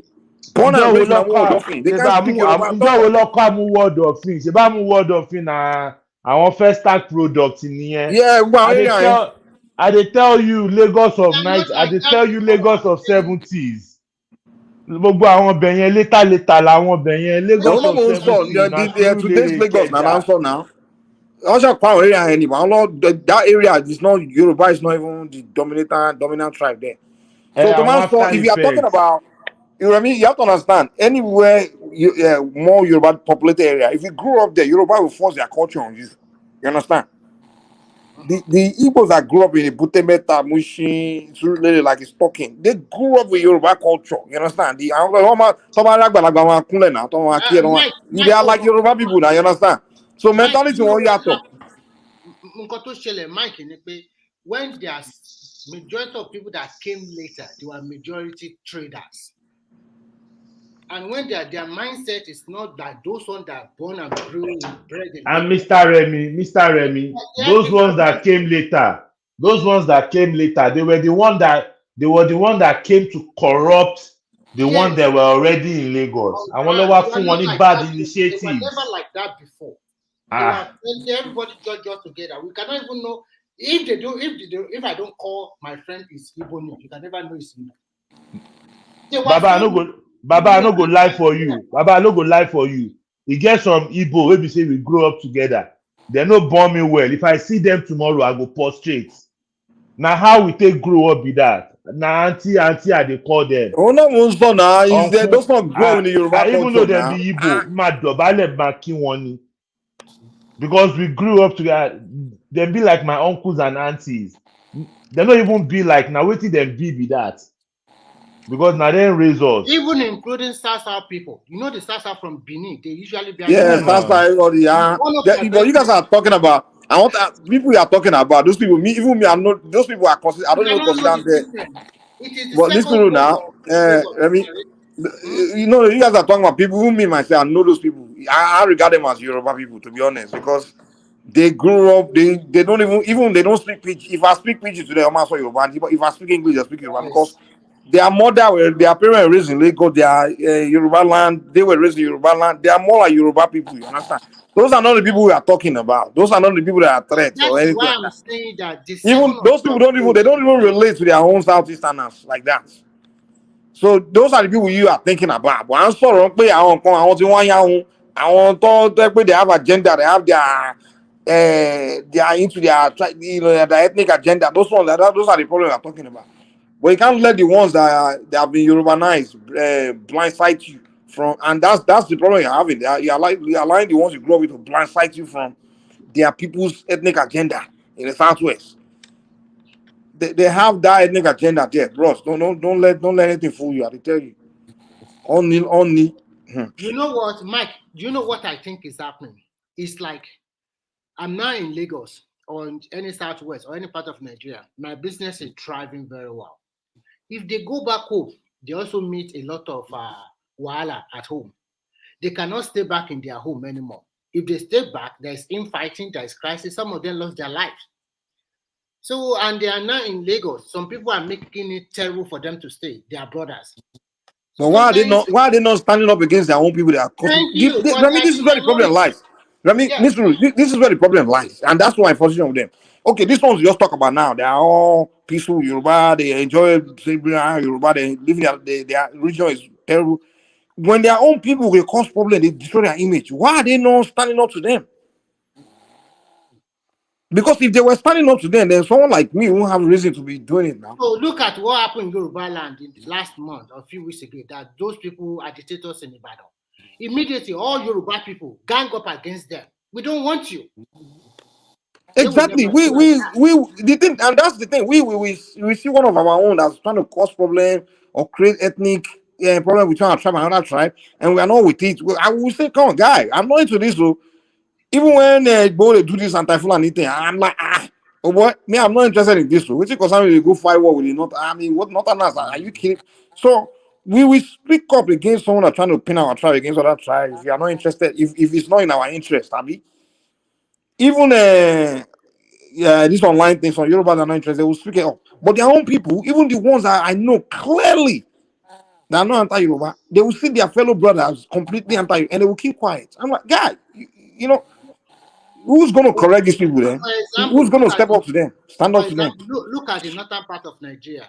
When they continue to have more children, you are not training them. Your elite are lording themselves over them.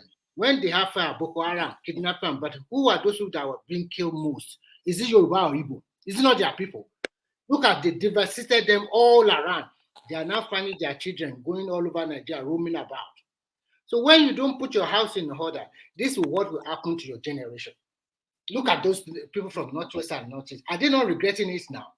Even if you are using religion to fight your war or whatever, look at what happened to them. Their land was devastated. They were killing each other like pigs. Do we want something like that to happen in my own region? I don't want it. So we must quickly put something that is bad, put it in the board immediately. Look at the way their Obi was doing all around. All this, their leader, they are keeping quiet now. And you want the whole Nigeria to come out later and vote for the same guy. It cannot happen. The truth is very bitter. Election is gone. Why do they kill out for God's sake? What is going on, Seth? Now is election do or that? I don't understand. You know where my own frustration began, sir. Like when those type of guys, they just on the internet, just like the whole world is watching it. I will have foreigners like Jamaicans, Black Americans. They will come to me about asking me questions about. They will say, "I learned this. I learned the Yorubas did this. That all these. They consume all those things. I put all those propaganda, lies, and bigotry. And Mike, then hold on, listen to now, listen to now. Hold on. Let me learn. Let me learn what I'm saying. And then we all see that this is going on. And then when their leader come out to speak, they will not defend them. I'm like, are you defending this indefensible behavior? I mean, that just gets to me, man. That get under my skin. Mike, they have used that propaganda. All other regions of Nigeria are bad. We are terrible, especially this Yoruba. They have spoiled our name all over the world. That we are terrible. We are this. Hausa people are terrible. They are the one totally marginalizing Nigeria. The Igbo people. They in fact they cannot get any position. They cannot get nothing. It's quite unfortunate that sometimes, well, I blame our people. That is what I can say. Okay. Because sometimes. Well, if you tell our people that they will say, I grew up with some of them, they are good to me. I wish I remember you, son. What we are saying now is that at least what do you call it? We have seen everything by ourselves now. So Biggie, if you keep quiet like you are telling me to do, but the next 8 years, I'm not saying we should keep quiet. You see the image of the Fulanis today. That's what the Yoruba would look like. I'm telling you. I just don't want us to bash the whole of the Southeasterners. My friend, Okay. if listen, they say it's all fair in love and war. If that's the way you have to get at them, that's so be it, man. Forget all that, the snooky nickel. When war starts, I don't know. Maybe me, I was a military man before. When we're saying when war don't start, forget to. It's all about victory. It's all fair in love and war. I'm telling you. If the whole thing come, if they start throwing now back. Look at it. During that NSAS project, I pity Lagos. I pity Yoruba people a lot. This is something we work hard for, and they were just burning it all around. Who suffer it? Are we not the Yoruba? Is it not in our land? And some They were the one that did that messy, man. They were so happy, they were excited, like opportunity to burn Yoruba land. But our children were involved now. No. But the people, no. But the people doing the people that arrested for burning down the BRT buses and all. They were satisfied. That's the. But still, our own people also get involved too. They also support. No, our own people were doing more, right? No. Mr. Macaroni and then CTV boy, no. Was they not the one standing there and saying all sorts of rubbish? Yoruba ni. Macaroni. Oh, is it macaroni or what then? Àwọn influencer ẹ̀rọ tán láwọn ṣe influencer ẹ̀rọ wọ́n burn down city too. How is it possible? So is it the only okay because of police brutality and then you are burning down the whole city, the city that you love, you love dearly, the country you want to rule, you want it to be burned down. I never understand that average thinking of. During the years that's gone, but now they can only announce. If now that place, now there fear catch me. It was on live broadcast. Live broadcast, go and burn down the federal secretariat. Go and burn down body lawn. Go and burn down Alausa. Go and burn down Kinikon. And it was, and I'm like, hotel. When you come on now, But you know that. Biggie, imagine Yoruba person saying something like that about them. I want Yoruba con no some Yoruba said it to our Koiki when they were trying to have they were trying to merge up with the Nnamdi Kanu arrangements. This idiot guy in London. Time, yeah, man. You come out and what's the you know that you hated the Koiki today because after all that rubbish, you still didn't get any Yoruba nation. So you did all that nonsense. And me, I was all the while when they were doing all those things, I was telling them like, hey, all these people telling you to come and fight, they have visas. They have their passports readily. They are not stamped. even in Nigeria. They are not in Nigeria. They will be Ọ̀sẹ̀ tí wọ́n ń tàn án pa àwọn ológun nǹkan táwọn irúgbó làwọn ìwé nínú. Iroma ni gbogbo yẹn. Wọ́n á rò pé irúgbó lọ nínú. That's one reason why I will never agree with that Sunday Igboho. I will never agree with him. I still can't wait for government to arrest that guy. Àwọn ibi yẹn mẹ́ the way they push Yorùbá nation yẹn lọ́tẹ̀ ń sọ̀rọ̀ tó gun tó mo ní àwọn ibi irúgbó lẹ́ni náà ẹ̀kọ́ yẹn kan bá àwọn àgbà kan àgbàlagbà kan bá ṣe ìwọ̀n kó wà tẹlifíṣàn kan bá because with the whole Yoruba nation time just like the only thing that was giving me a little bit of maybe possibility might happen ni pé orogun tó ń sọ yẹn pé ogun wọ́n ti ṣe gbogbo ẹ̀ I'm just looking. There's this guy in London. There's this guy in London. He's always doing this Yoruba nation whatever. He sat on a program one day and he was saying everybody should go and start buying cutlass. They should go and go. They should go and start fabricating local guns. They have to be ready for the war. I was so upset. I had to call on his program and I said, "Bros, good evening." No. But you sat there in London. Right now, your wife brought you coffee and toast bread. You are eating it and you are instigating war in Nigeria. When are you going to pack your children and your wife and go and lead the war? You are sitting down here in London and you are calling for war in Nigeria. Isn't that foolishness? The same thing Ojukwu ṣe fún wọn náà nìyẹn. When the war got to the point of war, he ran away and left them. Is he go to run away now? And when I come here to talk about it, they will say, what do you want him to do? I'm like, what do you mean? What do you want him to do? I don't even understand how people think, sir. When you call for war, you stand and you have to fight it. You have to stand there, man. You have to stand with the people you are landing in the when you call for war, you must know that this thing you are doing here is serious. It's not a child's play. You can't call for war and not be ready. Exactly. When you call, I give them example of people that I know that they called for war and they stood and they fought it. Fidel Castro and T. Ernesto Guevara in Cuba. Hitler called for it and stood by it and fought you to the end. Gaddafi, Muammar Gaddafi of Libya, he said, no matter how terrible the war goes, I will stay, fight, and die on my land. And he died there. And he died there. Black, I want to yeah, people might have said Gaddafi was conquered. Yes, fine. But he stood and fought and died there.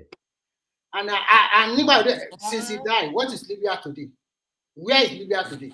He told them before he died. He said, I'm going to die, but you are going to suffer. One man suffer.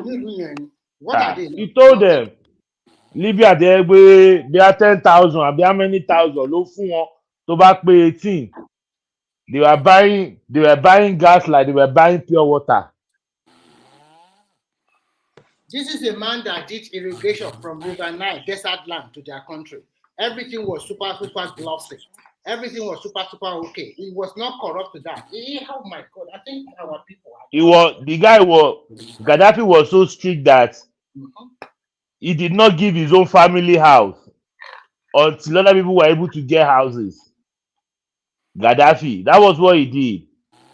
He didn't give his own family. No, you have to hold on until everybody has it. That is what we call a leader, not our own leader. Show off. And upon all the money Gaddafi had, he was sleeping in a tent. Yeah.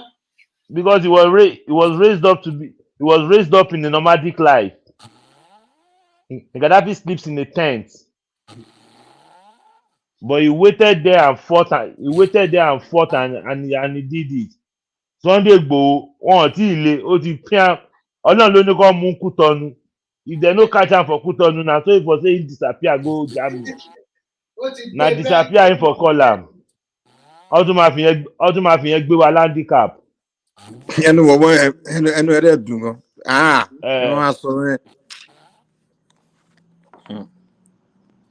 So when I look at all these people that are just following all this, they are following all the Tabatilo wo Mayegun, Mother Efto and Scotland yẹn. Ìyẹn tó yẹ pé bóyá ìwà ó ti rò ó pin kò ń gan lè attempt pé òun lọ sí Èkó. Ọmọ Máyégún yẹn ó tẹ̀ kó ṣàrà jókòó sí ṣé Finland òun náà wà ní àbí No, Scotland. Scotland ló wà. Scotland ló wà. You know what's so funny? These people they are in the whitest countries. They are the one. I hope they are enjoying this Oyinbo. Me, I can't even And they live are around Oyinbo too long. Man. and they are cashing out like mad. If you know amount of contribution they do for all these their programs. Scotland, Finland. I don't know how people just go and contribute for all these guys. Mike, if not because of Oloribuku Ekpan, this is a very peaceful country. Here in Finland, they respect your right and they don't. I'm not saying it's a perfect country, but there's no problem. But because of that guy, of that, they're stupid what they are trying to do. You cannot. In this land, if I drive outside now, I can count how many people I can see on the street. Everybody just like stay inside your home, go to your work. So it's so easy, so simple lifestyle. It's not totally capitalist world like that. The balance between the rich and the poor very well. So, and I don't know. It's quite pathetic because all these people like Igboho and the rest. What can they do? He said he can fly. I know go lie for you, Mr. Remy. I no go lie for you. Apart from say Kanu, Nnamdi Kanu, he get mental health problem. Sometimes I dey like the way the guy dey talk. He dey vibrate the jaja weed. I will go. That guy Mark also big.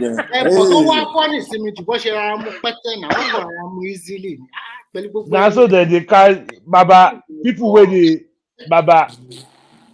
they do am, they know they talk. Fidel Castro, then they beg am for interview. They tell them say no, revolutionary no get time for talk. We dey fight. Okay, guys. Anyone that's serious about all these things, you don't talking, it's strategy. You strategize, you plan, and then you make moves. You do. It's not my Talk talking is cheap now. now. It's too cheap now. If I'm really say I want to, let's say I'm serious about helping Yoruba people to get their nation now. The first thing I would do is just go to a drawing board. Draw how possible it can happen, the possibility, the process. I will lay it out and people can see that it's clear that okay, this is a path to achieving this thing. I won't even talk. Most of it gonna be it's not something I'll talk about. Just go and do it. Just make it happen. Oh God, I don't be running my mouth all day. You just sit down there. I mean, you just sit down for hours and rant. All you do is insult. Fulani this, Fulani that, come on. So anybody now we get car, we they push car go. Biggie, the thing they were doing is so embarrassing to Nigeria because the whole world were watching it. And you know what was so funny? What I even hated most was that a lot of these black people that were taken from Africa as slaves, the Caribbean, the Black Americans, and this was like the era where they were all looking to Africa, like okay, they want to know Africa, they want to learn about Africa. And Nigeria being a popular country now, they were trying to learn about Nigeria. And when they go online to go look for information about Nigeria, they will just run into this IPOP, and all they are hearing all this bigotry. It got to the point now where they were now saying the Igbos that the Southeastern are being marginalized. They are being because that's the only narrative they were hearing. Yeah, it was many of them. I have many friends from Caribbean, Black American. They would just come to me, they ask me questions about these things. I'm like, oh my God, man. So embarrassing to the point some of them were like, you Africans so tribal, you guys are too tribal. I'm like, what do you mean? They say, I hear these Igbos in Yoruba. I'm like, oh God, fuck, man.